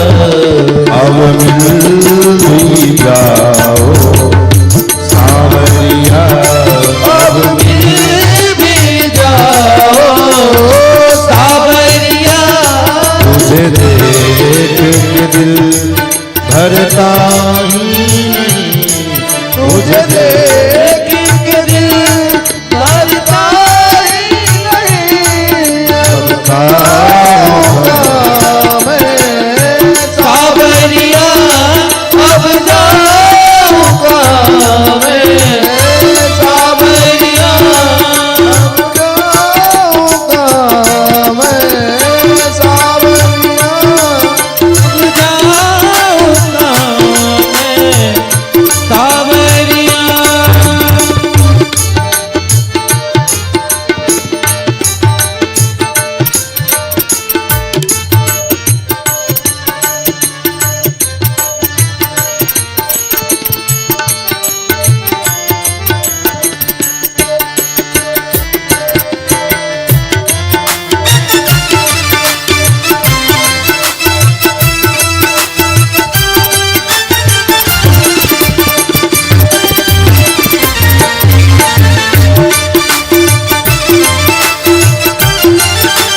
सावन की मस्त बहारों में, सावन की मस्त बहारों में, सावन की मस्त बहारों में, सावन की मस्त बहारों में दिल रो रो कर मेरा तड़प गया, दिल रो रो कर मेरा तड़प गया। मेरे नैना ऐसे बरस रहे,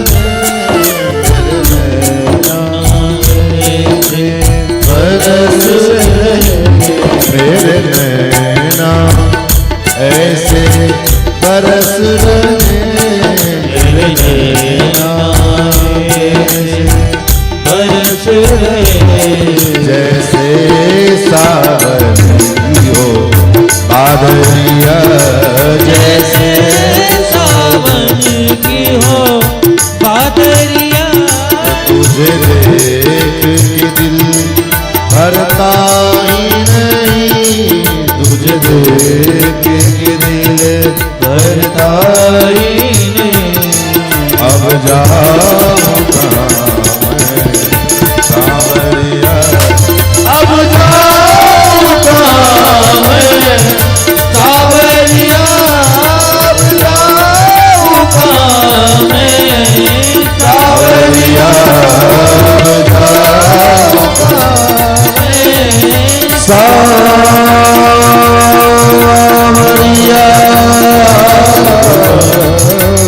सांवरिया,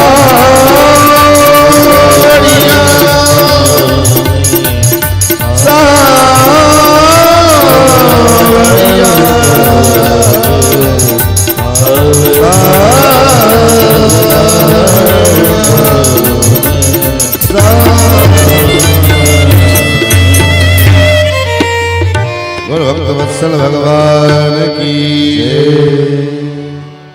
हम भगवान से भगवत दर्शन की उत्कंठा दिन रात अधिक से दिन दूनी रात चौगुनी बढ़े, यही भक्ति का स्वरूप है।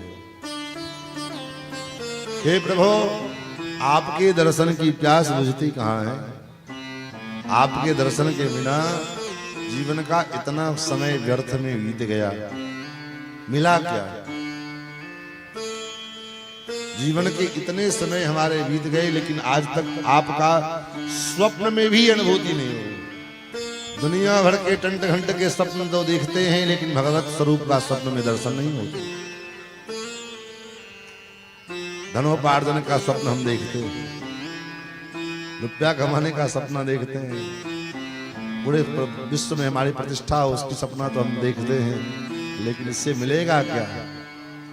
दुनिया की नीति है, आप अनुभव करके देखिएगा। मनुष्य की औसतन आयु कलयुग में 100 वर्ष है, और इसलिए मनुष्य के द्वारा अर्जित किया गया कोई भी वस्तु अधिक से अधिक 100 वर्ष टिकता है, उससे ज्यादा नहीं टिकता। मनुष्य के द्वारा अर्जित की गई वस्तु अधिक से अधिक 100 वर्ष टिकता है, उससे ज्यादा नहीं टिकता। कितना भी ठोस बढ़िया बेसमेंट के साथ मकान बनाओ, लेकिन ज्यादा से ज्यादा वो 100 वर्ष जाते जाते हो, 1 से 2 पीढ़ी जाते जाते मकान जर्जर हो जाता है। होता है कि नहीं होता? एक पीढ़ी धन कमाने में व्यतीत हो जाती है, दूसरी पीढ़ी उसका उपभोग संरक्षण में बीतती है, और तीसरी पीढ़ी जाते जाते उस धन का नाश संभव है। ये कन्फर्म है, कहो तो स्टाम्प पेपर पे लिख के दे दे। कितना बीघा का बीघा आप प्लाट खरीद दो, आपका पोता उसको बेचेगा, न बेचे तो हमारा नाम बदल देना। संभव ही नहीं है। तीसरी पीढ़ी, एक पीढ़ी बनाती है, दूसरी पीढ़ी भोगती है, तीसरी पीढ़ी उसका नाश करती है। ये नियम है, चाहे वो किसी भी चीज में हो।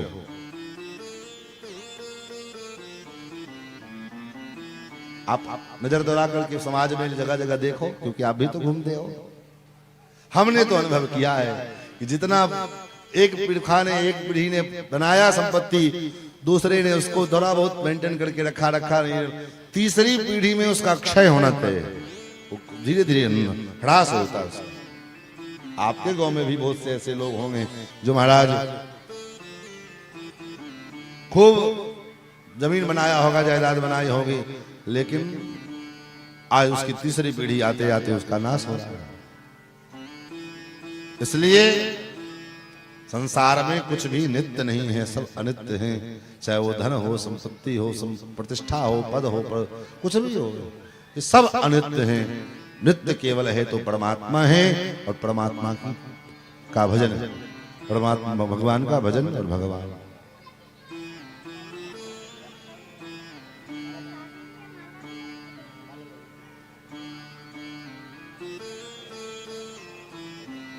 श्री सीतारामचंद्र भगवान की जय।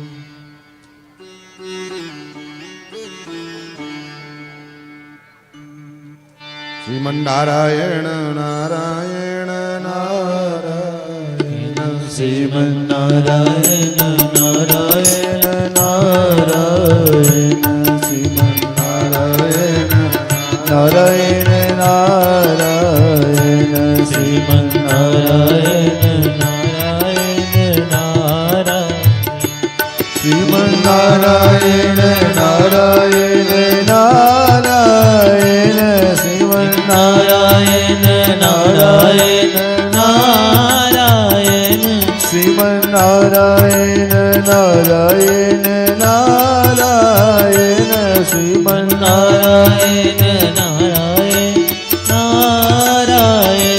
श्रीमन्नारायण नारायण नारायण, श्रीमन्नारायण नारायण नारायण, केशव नारायण नारायण नारायण, केशव नारायण नारायण नारायण, केशव नारायण नारायण नारायण, बद्री नारायण नारायण नारायण, लक्ष्मी नारायण नारायण नारायण, लक्ष्मी नारायण नारायण नारायण, श्रीमन्नारायण नारायण नारायण, श्रीमन्नारायण नारायण नारायण,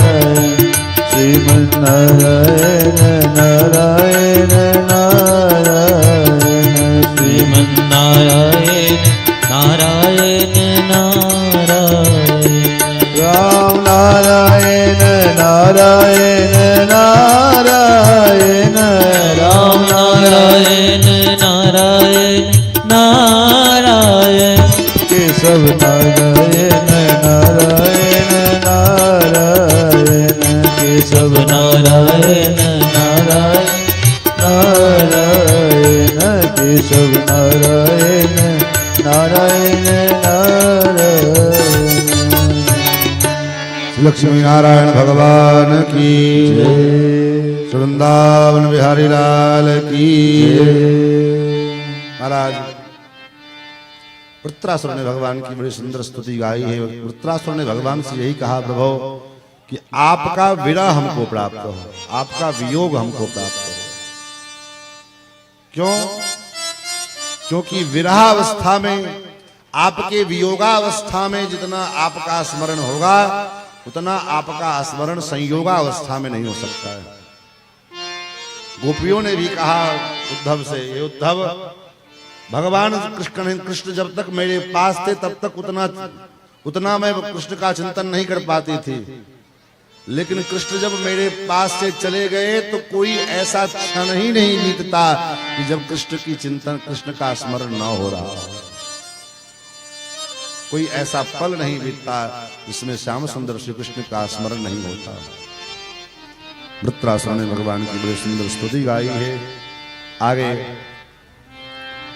वृत्रासुर का वध किया इंद्र ने, और इंद्र को भी कहना पड़ा अहो दानव सिद्धोसी यस्ते मत रुद्रसी, धन्य है दानव श्रेष्ठ तुम्हारी ऐसी मति, दैत्य होकर के भी तुम्हारी ऐसी मति है।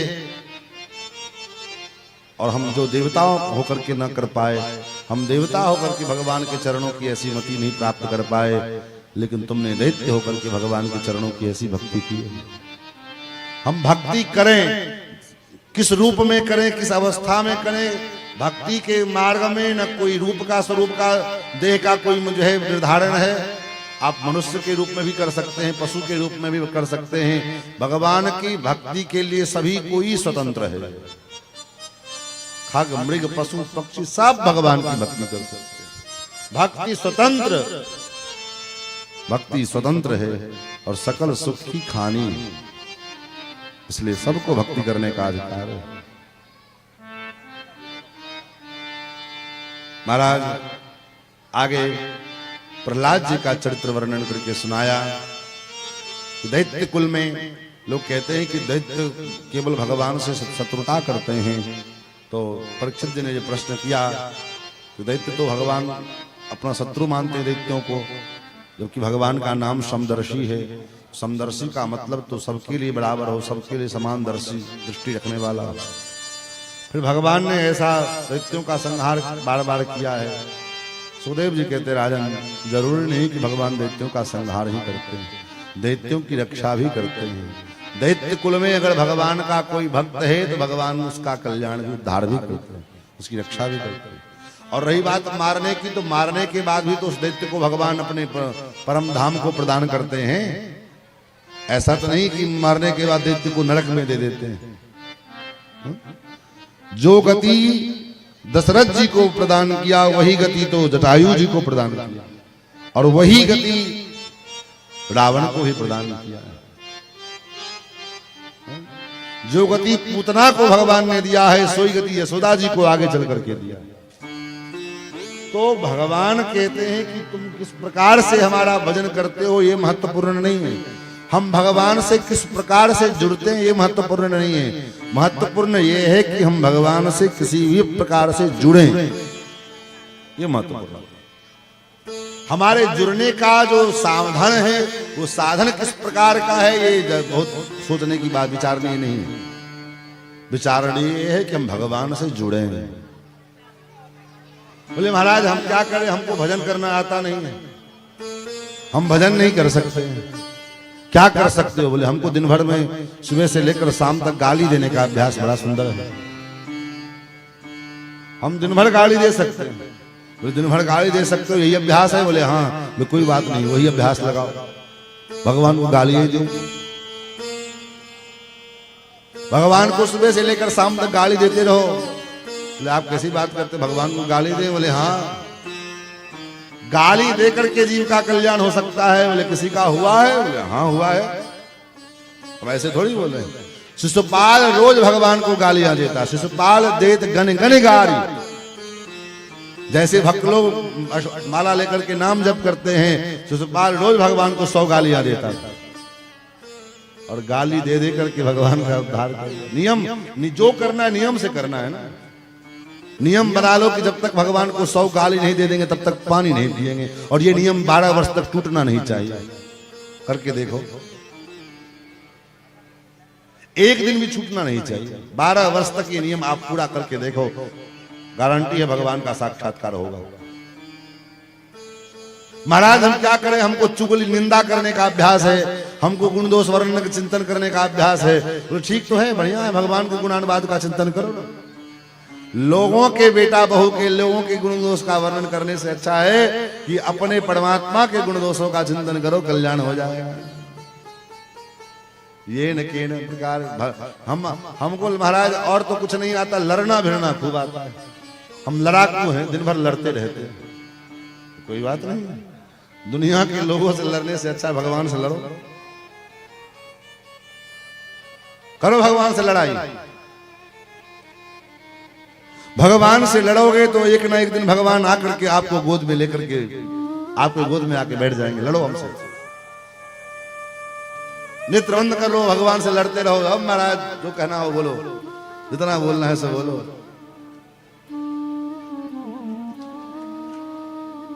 महत्वपूर्ण ये नहीं है कि आप किस प्रकार से भगवान के पास जा रहे हो, महत्वपूर्ण ये है कि आप भगवान के पास जा रहे हो, ये विचार बहुत महत्वपूर्ण है।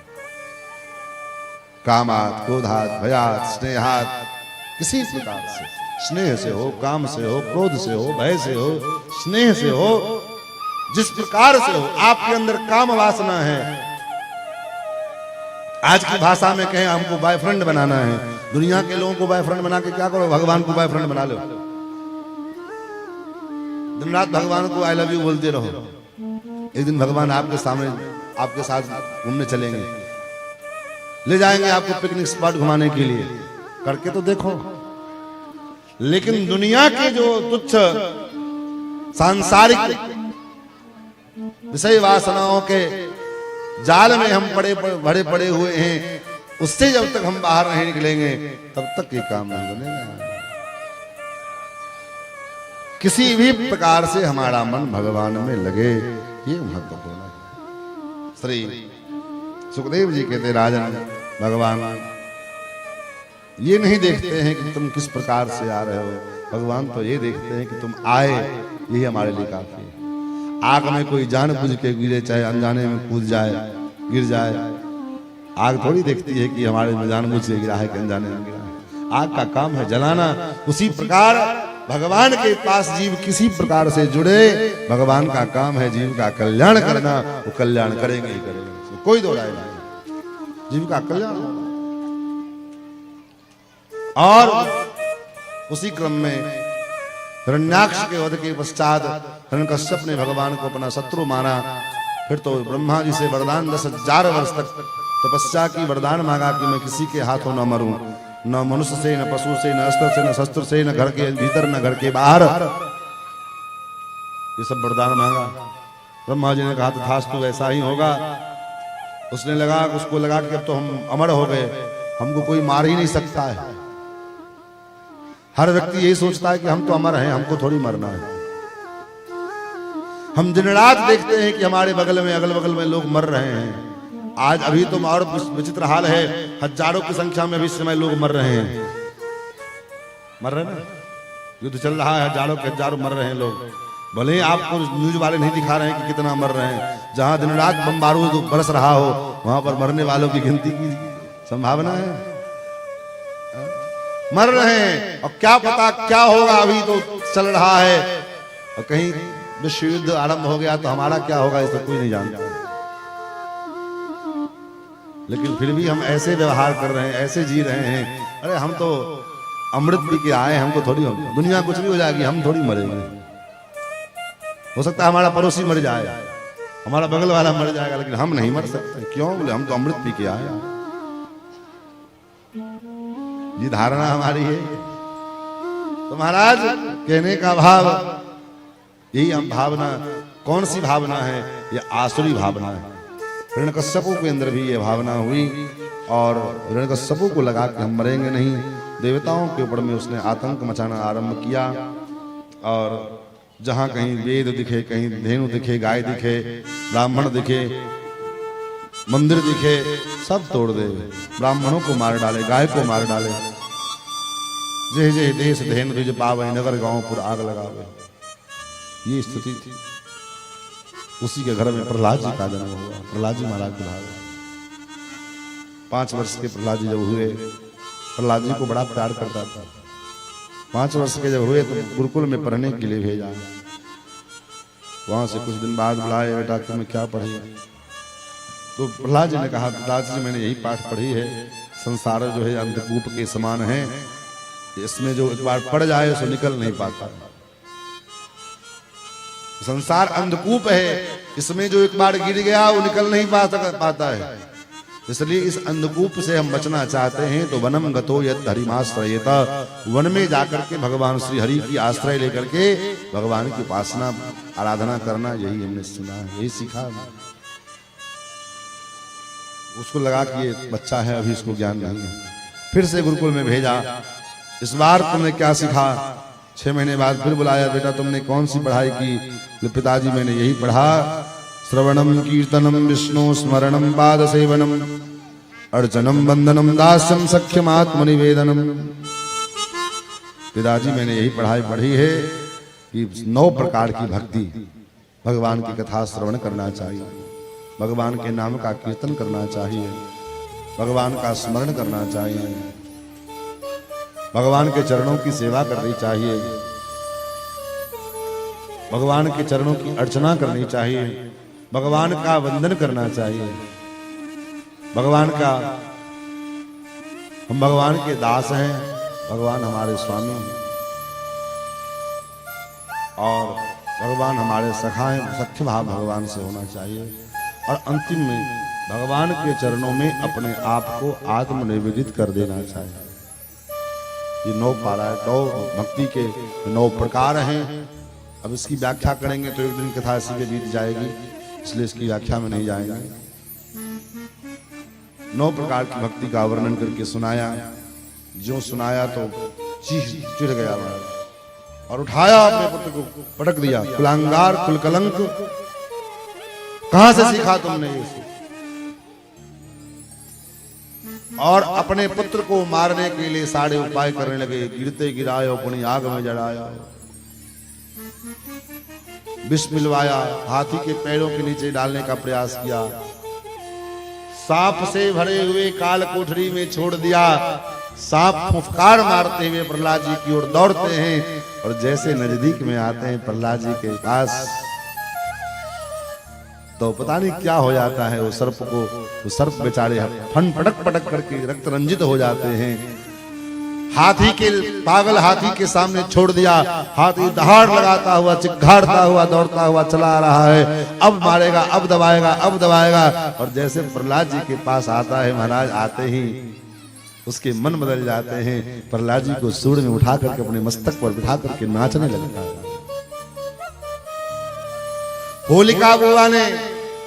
होलिका ने कहा मेरे पास एक वरदान है ब्रह्मा जी का। जिसको क्या वरदान है? बोले मेरे पास एक कंबल है, उस कंबल को ओढ़ करके मैं आग में बैठ जाऊंगी, आग से रोज स्नान करती हूँ। एक काम करो, ऐसी चिता बनाओ कि जो है तो चिता के बीच में प्रहलाद जी को लेकर के होलिका बुआ बैठ गई। और चिता कितनी बड़ी, जो जितना बड़ा मुजफ्फरपुर जिला, ताकि भागने न पावे। भागते भागते महाराज तरफ के मर जाए। लेकिन जब चिता जलने लगी, चारों तरफ से एक साथ आग जलाया गया। हजारों मन लकड़ी, कुंटलों घी, कपूर सब डाल दिए गए। एक साथ चिता उठने लगी, धू धू करके जलने लगी। और थोड़े घंटे बाद और प्रहलाद जी इस आग के बीच में जय श्री हरि नारायण नारायण नारायण नारायण कर रहे हैं। और जब होलिका बुआ धू धू करके जलने लगी, चीखने लगी, बचाओ बचाओ, आप तो कोई चारा नहीं, क्योंकि स्वयं बनवाई थी इतनी बड़ी चिता। अब कहां भागे? जहां तक भागते भागते होलिका उसी में ढेर हो गई। लेकिन प्रहलाद जी का एक बाल तक नहीं जला। प्रहलाद जी से पूछा, कश्यप ने तुझे भय नहीं लगता है? प्रहलाद जी ने कहा, पिताजी राम नाम जपताम कुतो भयम में पश्यतात मम गात्र सन्निधो। हे पिताजी, मैं राम नाम जपता हूं, मुझे किस बात का भय होगा? अरे जिस वरदान के कारण वो पूतना होलिका बुआ गई थी, आग में जल करके भस्म हो गई। लेकिन पश्चात मम गात सन्निधो, मेरे शरीर के रोए को देखो, जैसे थे वैसे के वैसे हैं, एक रोआ तक नहीं जला है। ब्रह्मा जी का वरदान फेल हो गया। क्यों? बोले ब्रह्मा जी का वरदान भी तब तक काम करता है, बोले तब तक जो है संसार का और देवी देवता का व्यवस्था लगी हो तब। और जब उसमें भगवान आ जाएंगे तो भगवान के भक्त के पास तो ब्रह्मा जी का वरदान भी फेल हो जाएगा।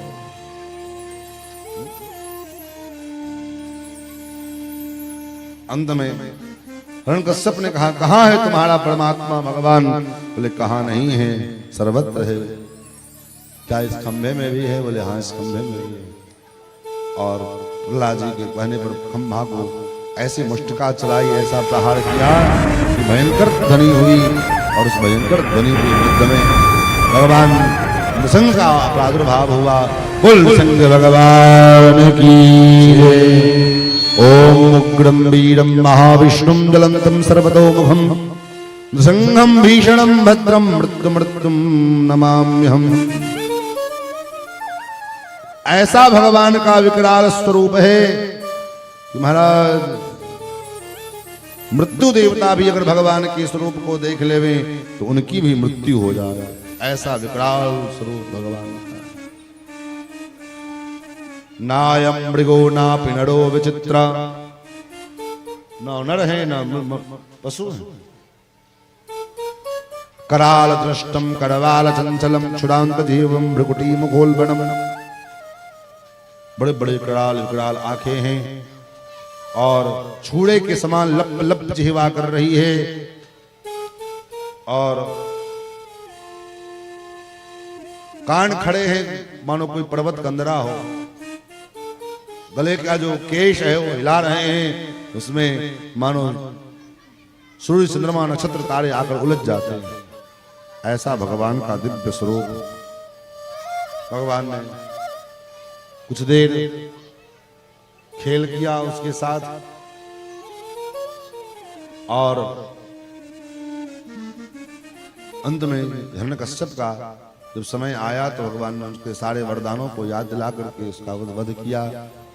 वध करने के पश्चात भगवान का क्रोध शांत नहीं हो रहा है तो देवता लोग भगवान की स्तुति करते हैं। देवता लोग भगवान की स्तुति करें फिर भी भगवान का क्रोध शांत नहीं हो रहा है। फिर तो कहा लक्ष्मी जी को बुलाओ। क्यों? बोले पतिदेव कितना नाराज हों, लक्ष्मी जी आ जाएंगे तो उसका क्रोध शांत हो जाए। लक्ष्मी जी से कहा तो लक्ष्मी जी 16 श्रृंगार करके चटकते मटकते झटकते चली और जब छम छम करते हुए जब पहुंची भगवान ने मुंह फाड़ करके ऐसा दहाड़ मारा प्रसंग स्वरूप में। लक्ष्मी जी ने कहा अदृष्ट्वा श्रुतपूर्वत्वा, ऐसा रूप तो मैंने कभी सुना ना था, देखा भी नहीं था। देखने की कौन के सुना भी नहीं था, ये मेरे पति नहीं हो सकते। ऐसा विकराल स्वरूप। लक्ष्मी जी भी भग गई। माना जब तो हाहाकार मच गया, जब लक्ष्मी जी से भी क्रोध शांत नहीं हुआ तो अब कौन शांत करेगा। फिर तो प्रहलाद जी के मस्तक पर में सब देवताओं ने हाथ रखा, कहा बेटा प्रहलाद तुम ही अब कुछ कर सकते हो। प्रहलाद जी ने कहा ठीक है। प्रहलाद जी चरणों में जाकर के भगवान के साष्टांग लेट गए और अपने चरणों में जब प्रहलाद जी को लेटा हुआ देखा, स्वपाद मूले पतितम तमर्भकम विलोक्य देव कृपया परिप्लुतः।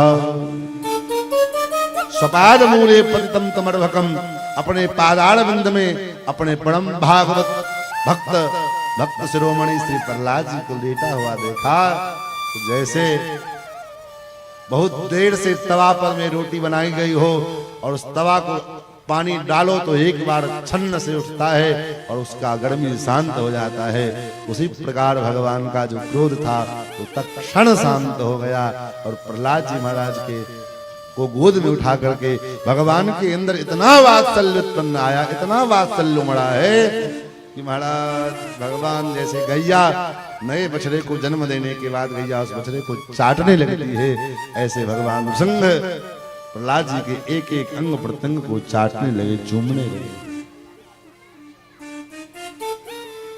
और क्या कहना महाराज, भक्त तो कहते भगवान प्रहलाद जी से क्षमा याचना करते हैं, हे पुत्र क्षमा करो तात मोहे देर भई आने। हे तात क्षमा कर दो, मेरे कारण मुझे बड़ी पीड़ा उठानी पड़ी। प्रहलाद जी नहीं प्रभु आपके कारण नहीं, मेरे कारण आपको बड़ी पीड़ा। आप इतने सुकुमार इतने सुकोमल हो लेकिन मेरा पिता इतना कठोर और उसके भयंकर गदा का प्रहार मुष्टिका का प्रहार आपको सहन करना पड़ा। अपराधी तो मैं हूं। भगवान कहते पुत्र ये बताओ इतनी पीड़ा तुमको हुई, इतना कष्ट तुमको हुआ, लेकिन कभी भी तुमने मुझे पुकारा क्यों नहीं, मुझे बुलाया क्यों नहीं। प्रहलाद जी कहते प्रभु बुलाया तो उसको जाता है जो कहीं दूर हो, जो दूर हो उसको बुलाया जाता है। आप तो सदा सर्वदा हमारे पास में हो फोन करके उसको ना बुलाओगे, ए चले आना मैं फलाने जगह, और जो हमारे पास में है उसको क्या बुलाना, वो तो हमारे साथ है पास में। प्रहलाद जी कहते हैं जो उसको बुलाया जाता है, टेर उसको लगाई जाती, पुकारा उसको जाता है जो आपसे दूर हो, लेकिन आप तो सदा सर्वदा सर्वत्र हमेशा हमारे साथ रहते हो, तुम्हें आपको क्या बुलाना। भगवान ने प्रहलाद जी को पर कृपा की। प्रहलाद जी से कहा वरदान मांगो, कहा कुछ नहीं चाहिए। तो कुछ तो मांगो, बोले कुछ नहीं। बार बार जब कहा भगवान ने कुछ दे दो, कुछ मांगो कुछ मांगो, प्रहलाद जी ने कहा यही मांग, वरदान दे दो कि आज के बाद आपसे कुछ मांगने की इच्छा ही ना हो। यही वरदान मांगा। आगे भगवान के परम भागवत गजराज के ऊपर भगवान ने कृपा की। गजराज त्रिकुटाचल पर्वत पर में निवास करता था और एक दिन स्नान करने के लिए गया। स्नान करते करते उसके पैर को मगर ने पकड़ लिया। परिवार के सभी लोगों ने मिलकर के साथ दिया, खींचने का प्रयत्न किया। सूंड में सूंड मिलाए सब जोर लगा रहे हैं, लेकिन फिर भी गजराज बाहर नहीं निकल रहा है। जब अंत में थक करके हार करके सभी परिवार, पत्नियां हथनियां सब छोड़ करके चल दी। जब छोड़ करके चल दी तो गजराज ने पूछा कहाँ? बोले अब आपका तो निकलना मुश्किल है, आपका तो बचना अब रहा नहीं। आपके चक्कर में हम लोग भी क्यों अपना प्राण गंवा रहे हैं? भूखे प्यासे कितने दिन बीत गए। यही संसार है। कहने के लिए तो महाराज दिन भर में सैकड़ों लोगों से हम कहते हैं कि आप तो हमको प्राणों से अधिक प्रिय हैं, आप तो हमको प्राणों से ज्यादा प्यारे हैं। ये प्रसादी बांटते फिरते हैं, वो तो भला हो बेचारा प्राण की बुरा नहीं मानता है। हाँ? अगर प्राण बुरा मान जाए और कहे ठीक है जब हमसे ज्यादा प्रिय यही है तो इन्हीं के साथ रहो, हम चले तो क्या होगा? विचार करो। प्राण कहे कि जब यही प्रिय है तो इन्हीं के साथ रहो, हम क्या, हमारा क्या काम है? लेकिन प्रसादी तो बांटते फिरते हैं कि ये हमको, आप तो हमको प्राणों से अधिक प्रिय हैं, लेकिन यथार्थ क्या है? जो यथार्थ यही है कि संसार में अपने आप से अधिक कोई किसी को नहीं चाहता। पति भी पत्नी को उतना ही चाहता है जितना कि अपने शरीर तक। अपने प्राण से अधिक पति भी नहीं चाहता, न पत्नी चाहता। अगर प्राणों से अधिक पति प्रिय होता तो दुनिया में आज एक भी विधवा औरतें दिखाई नहीं पड़ती। अगर पत्नी से, प्राणों से अधिक अत्यधिक पत्नी होती तो आज दुनिया भर में जितने रणवे घूम रहे हैं एक भी दिखाई नहीं पड़ते। क्यों? अगर प्राणों से अत्यधिक प्रिय जो है पुत्र होता तो किसी का, कोई भी पुत्र के मरने के बाद कोई पिता अपना मुंह नहीं दिखाता, सब मर जाएगा। लेकिन सच्चाई ये है कि अपने प्राणों से अत्यधिक कोई किसी, सामने बेटा नदी में डूब रहा है लेकिन अगर अपने को तैरने नहीं आता है तो चीखोगे, चिल्लाओगे, बचाओ बचाओ, लेकिन कूद नहीं सकते हो। बोले क्यों? तुम्हारा बेटा कूद जाओ। बोले हम कैसे कूदे, हमको तो तैरने नहीं आता, हम तो खुद ही डूब जाएंगे। इसका मतलब है कि अपने प्राण का डर सबको है। बेटा मर जाता है, 2-4 दिन 10 दिन रोग आ लेते हैं, और फिर जब कोई आता है चाय पी ले, चाय पी ले, चाय पी ले, 2 बार 4 बार रोएंगे, आएंगे नहीं अच्छा नहीं, लेकिन फिर भी पी लेते हैं। पानी पी लो, भोजन कर लो, कितना दिन रहोगे ऐसे करके? क्योंकि पेट से बढ़ करके दुनिया में कुछ भी। क्षुधा, महाभारत में कथा आती है सरकार कि जब कौरवों के 100 पुत्र मर गए, हमने महापुरुषों से सुना है, कौरवों के सैकड़ों पुत्र मर गए, तो कुरुक्षेत्र में उनका सब पड़ा हुआ है और गांधारी उन सभी शवों को इकट्ठा करके जमा करके रखी। एक किया, ढेर लगाया सबका, और रोते रोते कई दिन बीत गए थे, तो रोते रोते महाराज पेट में भूख लगी। सो भूख तो लगी तो क्या करें, उसी सब के ऊपर में बगल में एक जो है बेर का वृक्ष था, तो ऐसे तोड़ नहीं पा रही थी, तो उन अपने जो बच्चे थे उन बच्चों के सबके ढेर पर मैं चढ़ करके फल तोड़ने लगी और तोड़ करके जैसे खाने लगी तब तक भगवान प्रकट हो गए। माता जी ये क्या कर रही है? सामान्य महिला भी किसी के मरने के पश्चात जो है सबके स्पर्श करके बिना स्नान किए भोजन नहीं करेगा, और सामान्य महिला का भी पुत्र मर जाए तो कैसे वो भोजन करे? आपके एक नहीं 100 पुत्र मरे हैं, लेकिन आप उसी के सब पर चढ़ करके और फल तोड़ करके खाने जा रहे हैं। गांधारी रोने लगी और गांधारी चित्कार करते हुए कहती है, कृष्ण दुनिया में सबसे बड़ा दुख क्या है? नोट करने वाली बात है, याद रखने वाली बात है। सबसे बड़ा दुख दुनिया में संसार में क्या है? तो संसार में सबसे बड़ा दुख है वृद्धा अवस्था, बुढ़ापा। बुढ़ापा से बढ़कर के कोई दुख नहीं। जो बूढ़ा होगा और जो असमर्थ हो गया होगा उसी से पूछो क्या हाल होगा। सबसे बड़ा दुख है वृद्धावस्था, और उससे भी बड़ा दुख है वृद्धावस्था में पुत्र का मर जाना, पुत्र की मृत्यु, पुत्र वियोग। और उससे भी बड़ा दुख क्या है? सबसे बड़ा दुख, तो सबसे बड़ा दुख है ये पेट, भूख, क्षुधा। इस दुख के आगे सारा दुख विफल हो जाता है महाराज। इस दुख के आगे सारे दुख फेल हो जाते हैं। इस क्षुधा रूपी दुख के सामने सारे दुख नष्ट हो जाते, समाप्त हो जाते, सारे दुख भूल जाते हैं। तो पेट में जब खार नहीं रहता है ना, तो क्या कहते हैं महाराज, कितना दुख में भी कितना रोए आ जाए। जो गजराज ने देखा सब छोड़ के चले गए, गजराज ने भगवान को याद किया, और ये दुनिया का यथार्थ सत्य है महाराज। हम बाबा हम जो है भजन भगवान के चरणों की जो है सिवाय दुनिया का जब भरोसा करते हैं तो बार बार ठोकरें खानी पड़ती है। दुनिया का भरोसा छोड़ करके एक भगवान का भरोसा कर लेते हैं तो फिर ठोकर नहीं, फिर तो भगवान की कृपा प्राप्त होती है। महाराज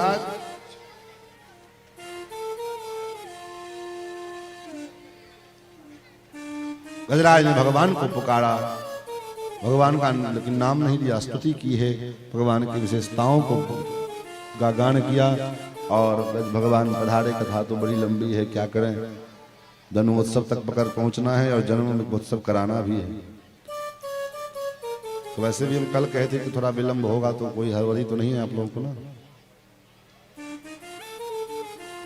महाराज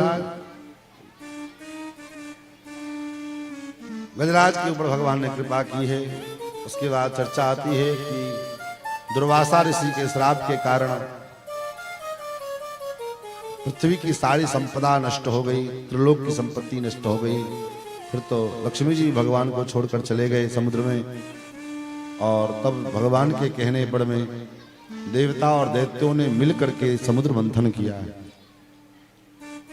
देवता और दैत्यों ने जब मिलकर के समुद्र मंथन किया तो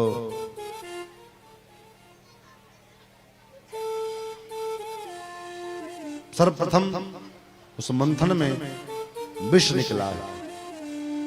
विष को लेकर के देवता लोग भगवान शंकर के पास आए, बाबा आप ही हो जो विष का शमन कर सकते हो। हम लोगों ने जो है बहुत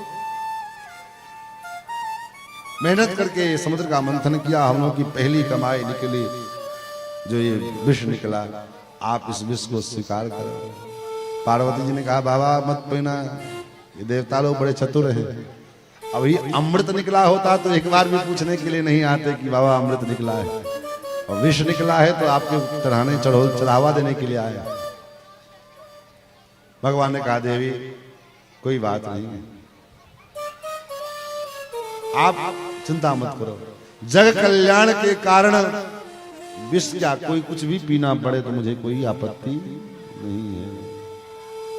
और जग कल्याण के कार्य से भगवान भोलेनाथ ने इस विष को पान कर गए।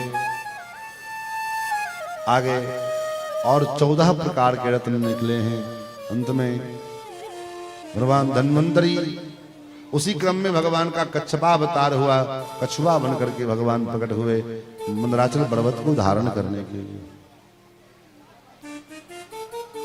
भगवान धन्वंतरी अमृत कलश लेकर के आए। नियमतः बंटवारा जो हुआ था, उस बंटवारे में अमृत का बंटवारा, अमृत देवताओं को मिलना था, क्योंकि उससे पहले दैत्य लोग वारुणी मदिरा ले चुके थे। अब की नंबर देवताओं की थी, लेकिन दैत्यों ने देखा अगर ईमानदारी से काम करेंगे तब तो ये अमृत मिलेगा नहीं, तो छीन लेना चाहिए। और छीन करके लेकर के गए देवता लोग, घबराए, प्रभु की शरण में गए, प्रभु आप ही कुछ करें। फिर तो भगवान ने मोहिनी रूप धारण किया है, और मोहिनी का रूप धारण करके भगवान गए हैं, देवताओं दैत्यों को मोहित किया है। अपने कटाक्ष के, नेत्रों के कटाक्ष से उनको जो है दैत्यों के हृदय को भगवान ने आहत किया, अपनी ओर खींचा। और उसके बाद भगवान ने उन दैत्यों को जो जो कहते हैं वो दैत्य लोग वो कर रहे हैं, मोहित कर लिया और अमृत देवताओं को पिलाया।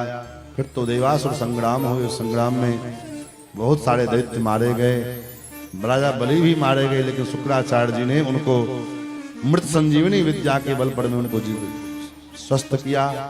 लेकिन महाराज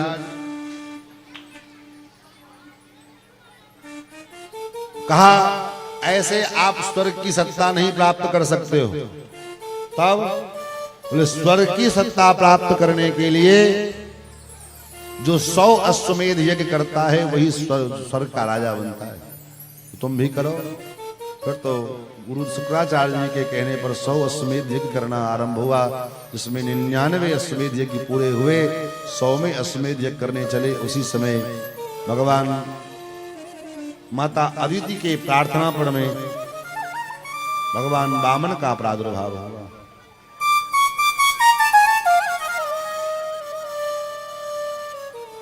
और भाद्र शुक्ल पक्ष द्वादशी तिथि में भगवान का वामनावतार हुआ। बोल वामन भगवान की जय। भगवान वामन ब्रह्मचारी बन करके और राजा बलि के द्वार पर में भिखारी बन करके दान लेने के लिए आया, याचक बन करके आया। राजा बलि ने भगवान का स्वागत किया और भगवान ने कहा वर क्या चाहते हो? बोले 3 पग पृथ्वी। राजा बलि ने 3 पग पृथ्वी का संकल्प करके दिया। 2 पग में ही भगवान ने संपूर्ण ब्रह्मांड को नाप लिया। तीसरा पग धरने को जगह नहीं मिली, कहाँ धरे? तो राजा परीक्षित जो है बलि ने कहा प्रभु अभी दान खत्म हुआ है, दानी खत्म नहीं हुआ है, और दान से बड़ा दानी होता है। तो अभी देने वाला बचा हुआ है। आपके 2 पग पूरे हुए, तीसरा पग आप मेरे मस्तक पर रखो, क्योंकि मेरे शरीर में भी भूतत्व है। 5 तत्वों से बना शरीर, जिसमें भूतत्व मेरे शरीर में भी है। तो 3 पग में 2 पग तो आप नाप लिए, तीसरा पग आप मेरे मस्तक पर रख करके आप अपना तीसरा पग या दान पूरा करें। महाराजा बलि समर्पण भक्ति के आचार्य। कैसा समर्पण होना चाहिए? भगवान को संपत्ति नहीं देना है। लोग कहते हैं ना तन मन धन सब अर्पण, सब कुछ है तेरा, क्या लागे मेरा।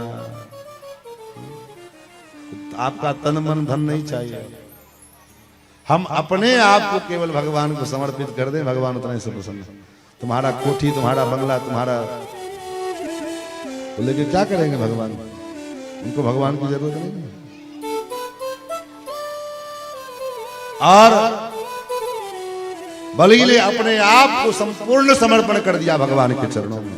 मस्तक पर पैर कहा भगवान को रखने के रखो और मुझे स्वीकार करो। यही है पूर्ण समर्पण। हम भगवान के हवाले अपने आप को पूर्ण रूपेण कर दें, इसी का नाम शरणागति है, इसी का नाम समर्पण। आगे चाक्षुष मंत्र में भगवान का मत्स्यावतार हुआ है। मत्स्य के रूप में मानवता के बीज को नष्ट कर सुरक्षित रखने के लिए चाक्षुष मंत्र में जब संपूर्ण जल प्रलय शुरू हुआ तो भगवान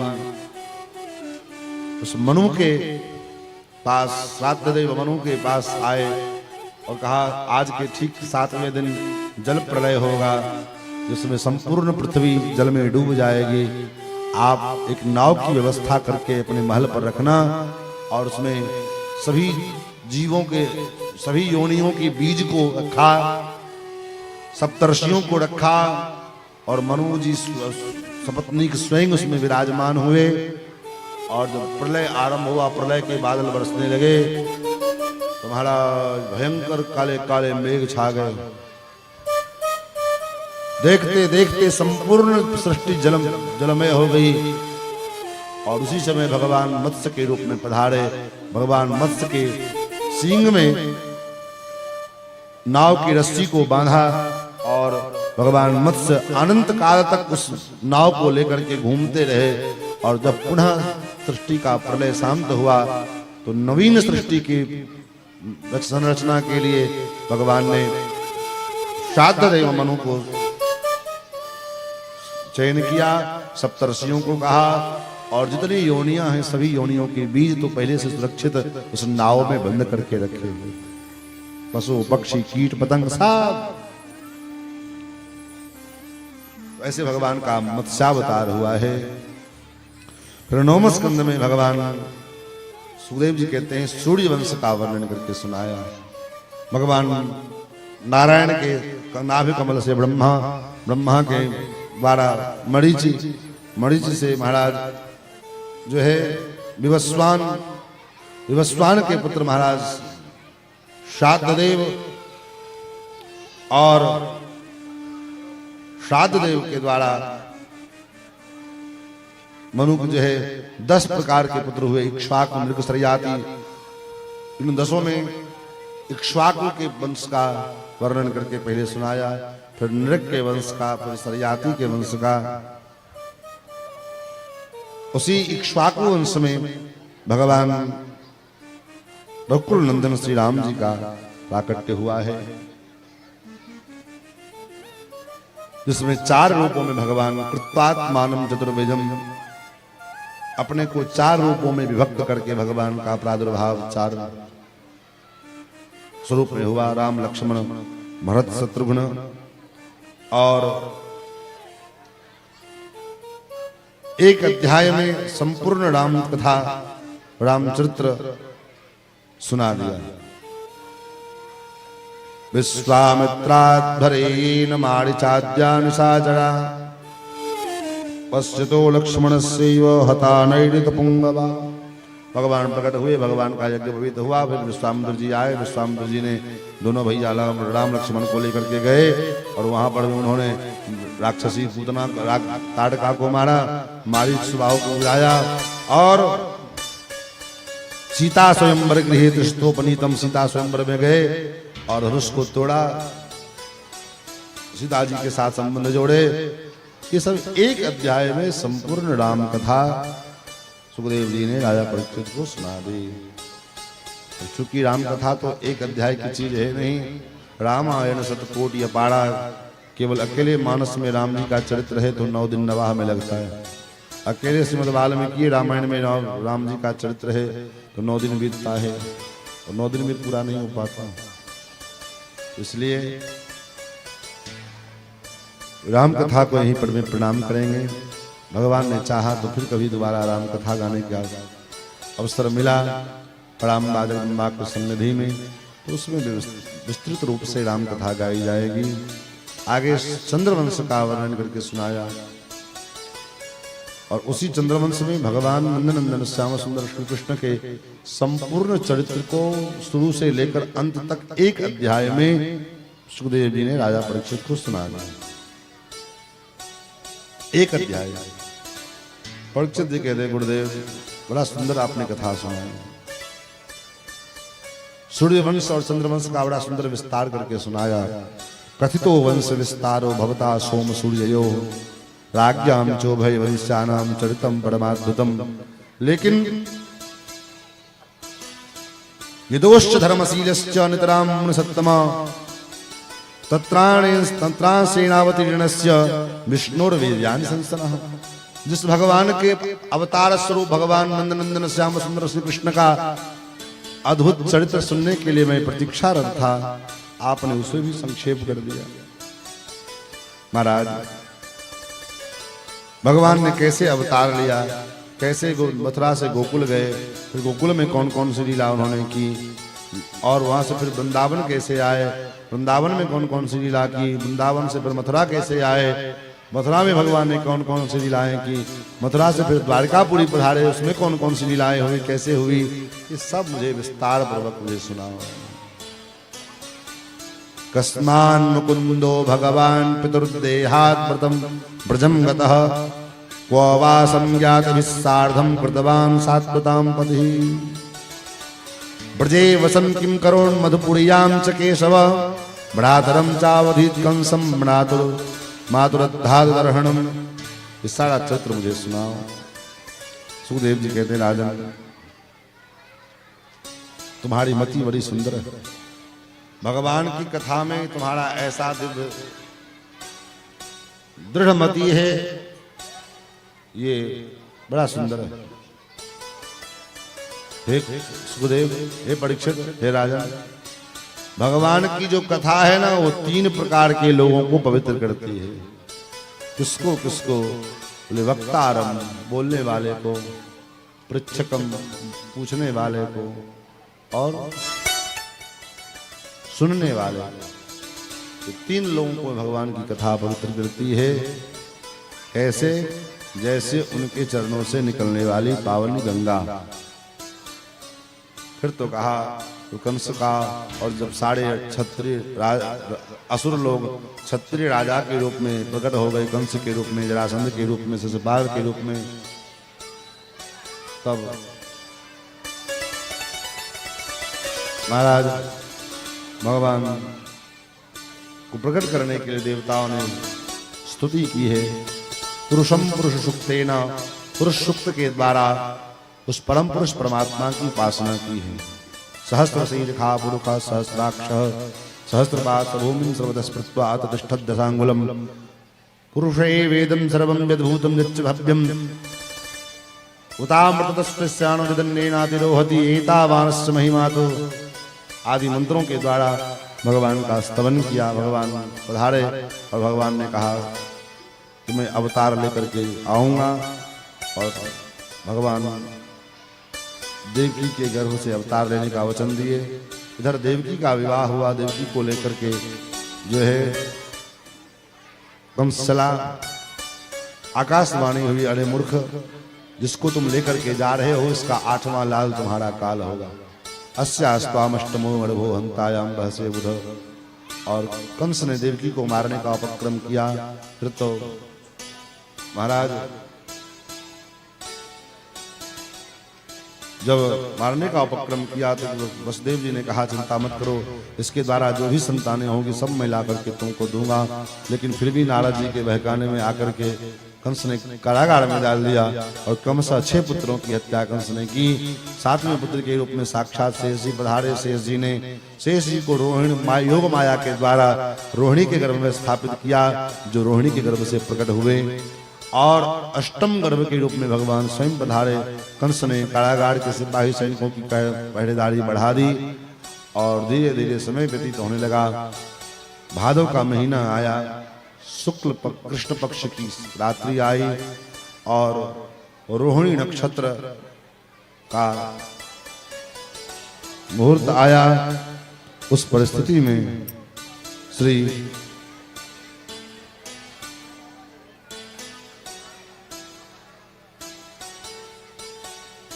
तो मध्यकाल की रात्रि में वसुदेव जी ने देखा, वसुदेव जी ने अद्भुत बालक का दर्शन किया। फिर वसुदेव जी ने स्तुति की है।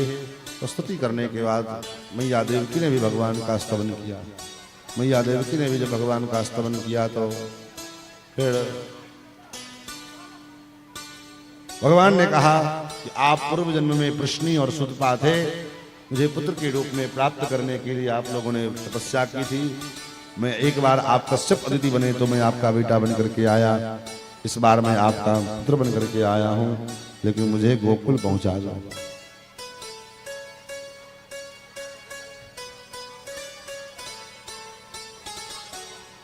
और जब कहा कैसे जाएं, हमारे तो हाथ पैर बंधे पड़े हैं, हथकड़ी बड़ी लगी हुई है, और कैसे हम जाएंगे।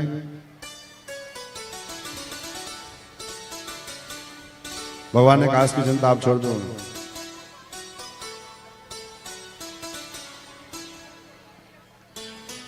आप तैयारी करो।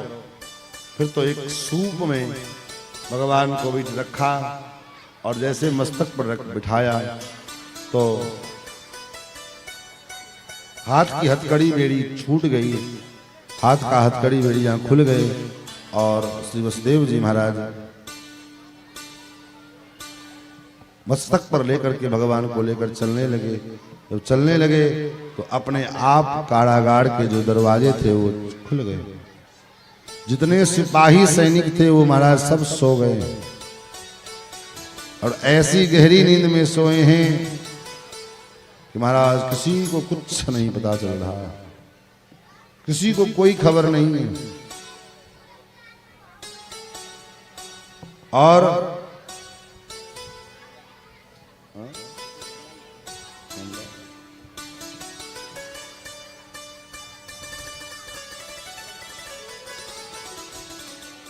मंद मंद जलधाराएं बह रही है। काल अत्यंत परम शोभनीय हो गया है।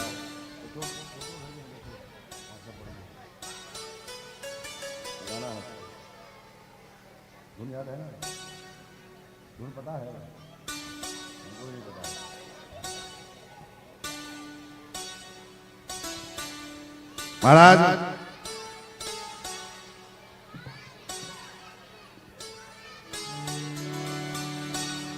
मंद मंद जलधाराएं बह रही है और आकाश में बिजली चमक रही है।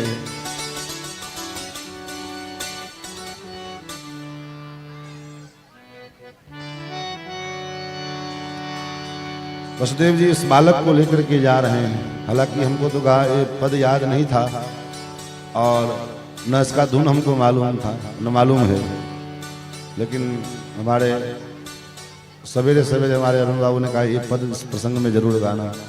तो हम तो पद दिए तो प्रयास करेंगे कुछ गाने का, लेकिन आप भी साथ में गाइए। हमको इसका धुन नहीं, माइक दो इनको।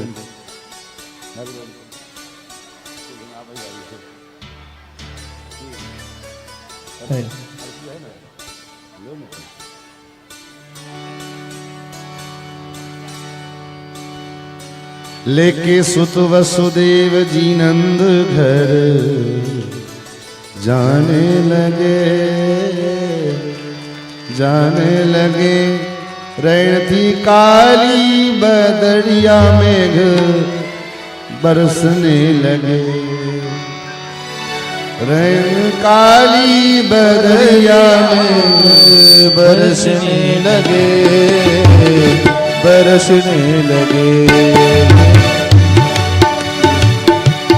लेके सुत वासुदेव जी सब नंद चले जाने लगे।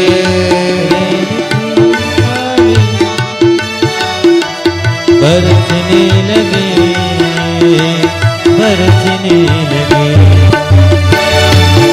रणती आधी भयंकर झंझनाहट भगे।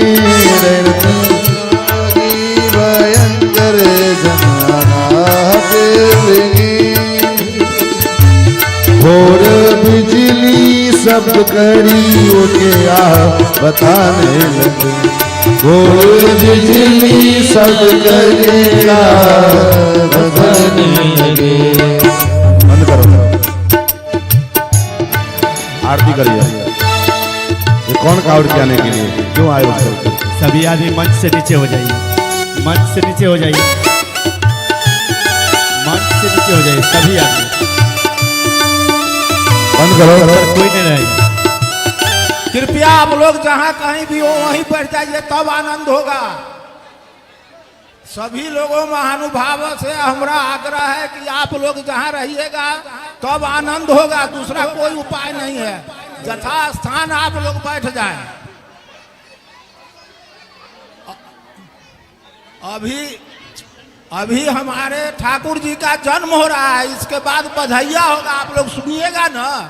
ऐसे कीजिएगा तो क्या सुनिएगा, आप लोग तो कुछ सुन नहीं पाइएगा। बढ़ जाइए आप लोग, शांति से बैठिए, शांति से बैठिए, तब सुनिएगा, तब आनंद होगा। अभी हल्ला होगा तो कैसे आप लोग सुनिएगा। कृपया आप लोग सब आदमी शांति से अपने अपने स्थान पर बैठ जाएं।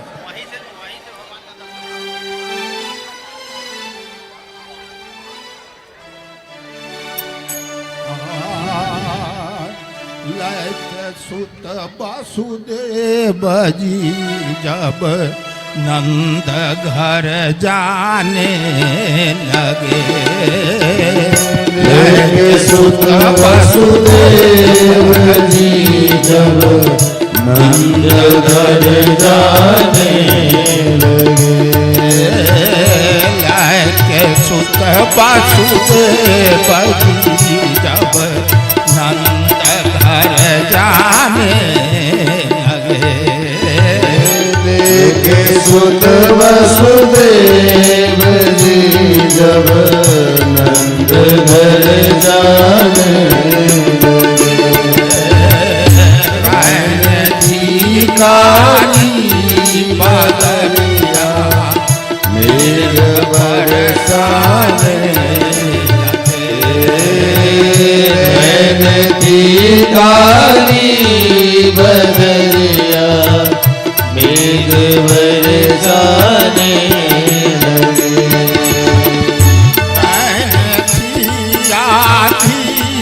भयंकर झंझनाहट झींगते, भयंकर झंझनाहट झींग के, और बिजली शब्द करके, और बिजली शब्द करके राह बतलाने लगे, और बिजली शब्द करके राह बतलाने लगे,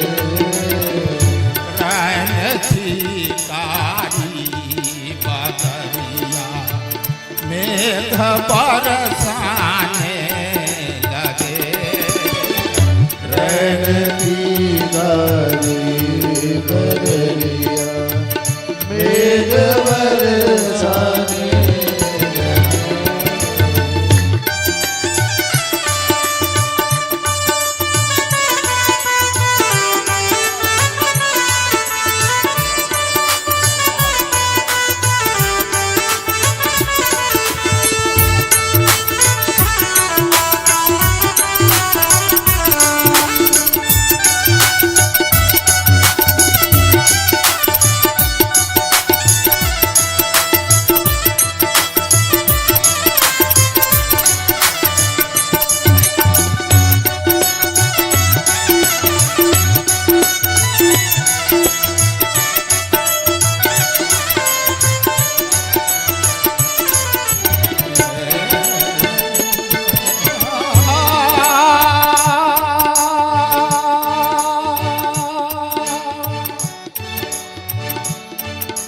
दोपहर दाड़ के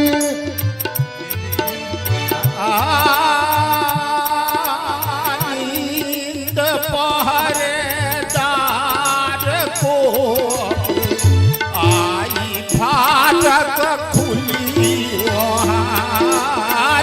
नींद पहरेदार को आई खुली फाटक नींद पहरेदार की जब आई खुली फाटक नींद पहरेदार को आई खुली फाटक श्री कृष्ण वसुदेव हर्षाने लगे, ले चले वसुदेव हर्षाने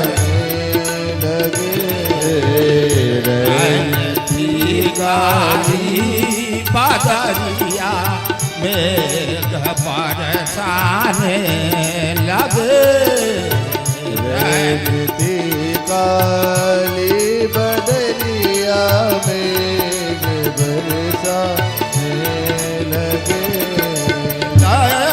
पहुँचे तीर जमुना की भरी बहुनी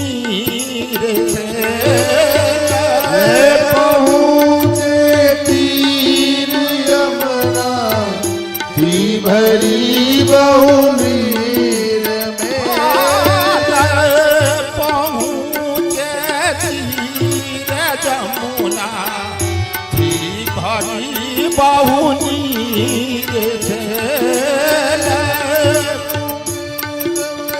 तीर यमुना की भरी बहुनीर में, शब्द कल कल सबान कर, शब्द कल कल श्रवण कर वसुदेव घबराने लगे, रहती काली बदलिया मेघ बरसाने लगे,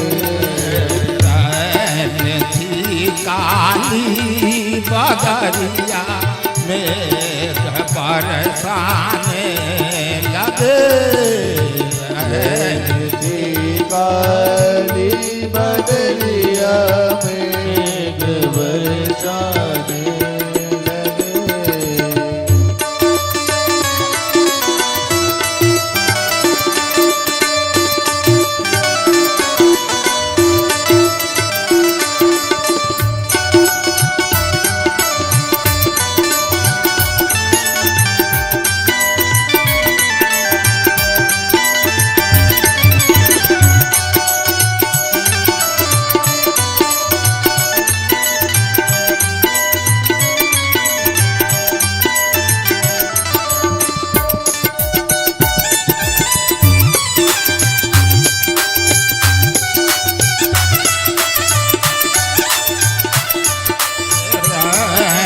थी काली बदरिया मेघ बरसाने लगे, रहती काली बदरिया मेघ बरसाने लगे। महाराज नंद बाबा के घर महल में, यशोदा जी के महल में वसुदेव जी पधारे। वसुदेव जी ने नंद है यशोदा जी के पलंग पर एक लाडली एक कन्या सो रही थी, उनको लिया और साथ में जो लाला थे उसको वहाँ लिटा दिए। लेकर के आए, वहाँ से जो आए तो पुनः हथकड़ी बेड़ी अपने आप लग गई। वो हथकड़ी बेड़ी क्यों लगी? वो लाली कौन थी? बोले वही योग माया। योग माया के कारण भगवान वसुदेव जी को पुनः हथकड़ी बेड़ी लगी। अब आगे कंस को पता लगा, कंस आया उस बालिका को मारने के लिए। तब तक उस देवी ने आकाश में लात मार कर उसके मस्तक पर चली गई और तू क्या मुझे मारेगा, तुझे तो मारने वाला काल इस ब्रह्मंडल में पैदा हो चुका है। इधर अब आइए हम लोग गोकुल में चलेंगे। गोकुल में लाला के जन्म की बधाई 10 मिनट में करके कथा को विराम देंगे।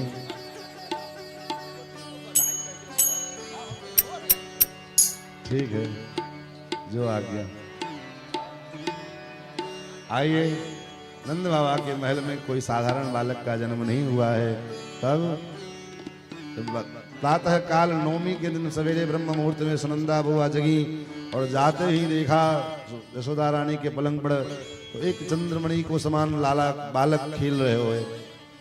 बालक के कपड़े हटाए, ठाकुर जी के दिगंबर स्वरूप का दर्शन किया तो बुआ जी को तो बड़ी आशा होती है। बोले क्या देखा? लाला को जन्म भयो है सो मैया यशोदा जगाया अरे यशोदे कोई पतो ना आई तेने इतने सुंदर लाला को जन्म दियो है। और महाराज फिर तो लाला के जन्म की बात सुनते ही मैया सुनंदा बुआ उठी और थाली पीटते हुए महल के बाहर निकली। लोगों से पूछा कहा, लोगों ने पूछा कहाँ भयो है? बोले महाराज लाला भयो है। नंद बाबा के पूछा बाबा बधाई हो? बोले काय बात की बधाई? बोले बाबा पहले नेक निकारो तब बतावेंगे। आप लोग नेक लेके आए कि नहीं आए? मधैया लेके आए ना, तब तो बताएंगे, नहीं तो नहीं बताएंगे। कितने लोग नेक लेके आए? हाथ उठाइए तो पहले। बाप रे, इतने लोगों में बस तो 4-5 लोग। बाबा ने कहा कि जल्दी बता। बोले नहीं, बोले नेक निकारो। बाबा ने तो जोड़ी की चाबी दे दी, जा जो निकारो वैसे निकाल ले, लेकिन जल्दी बता।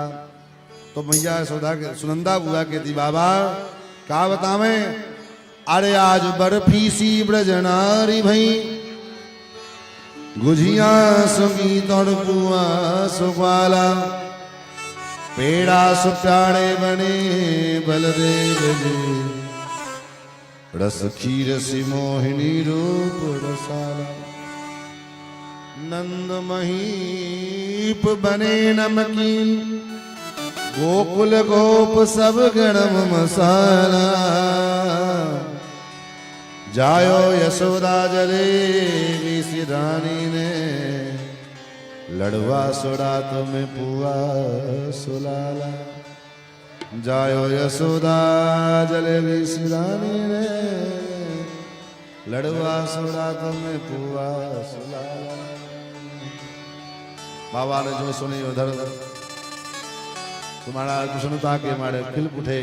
लाला के आज बाबा को आज परमानंद की प्राप्ति हुई है और बाबा ने वो आनंद मनाया है, वो आनंद मनाया है।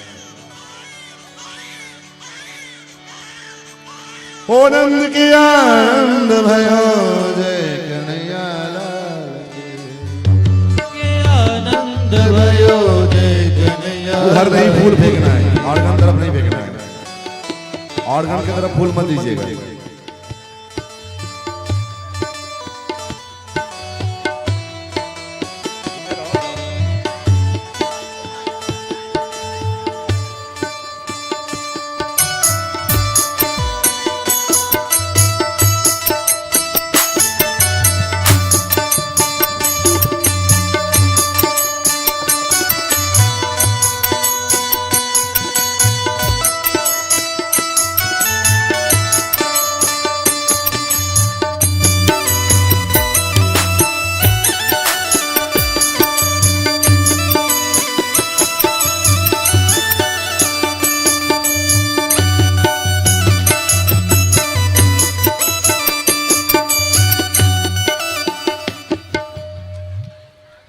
मंच पर फूल फैलने की कोई आदमी ये कृपा न करे। मंच पर फूल ना फेंकें। ऑर्गन है, बाजा सब है, वो गड़बड़ हो जाएगा तब दिक्कत होगा। आप लोग मंच खाली कर दीजिए, नीचे में उत्सव मनाइए। सभी भक्तों से अगर आप लोग मंच खाली कर दीजिए, मंच से नीचे उत्सव मनाइए। यहाँ पर चलने दीजिए जो भजन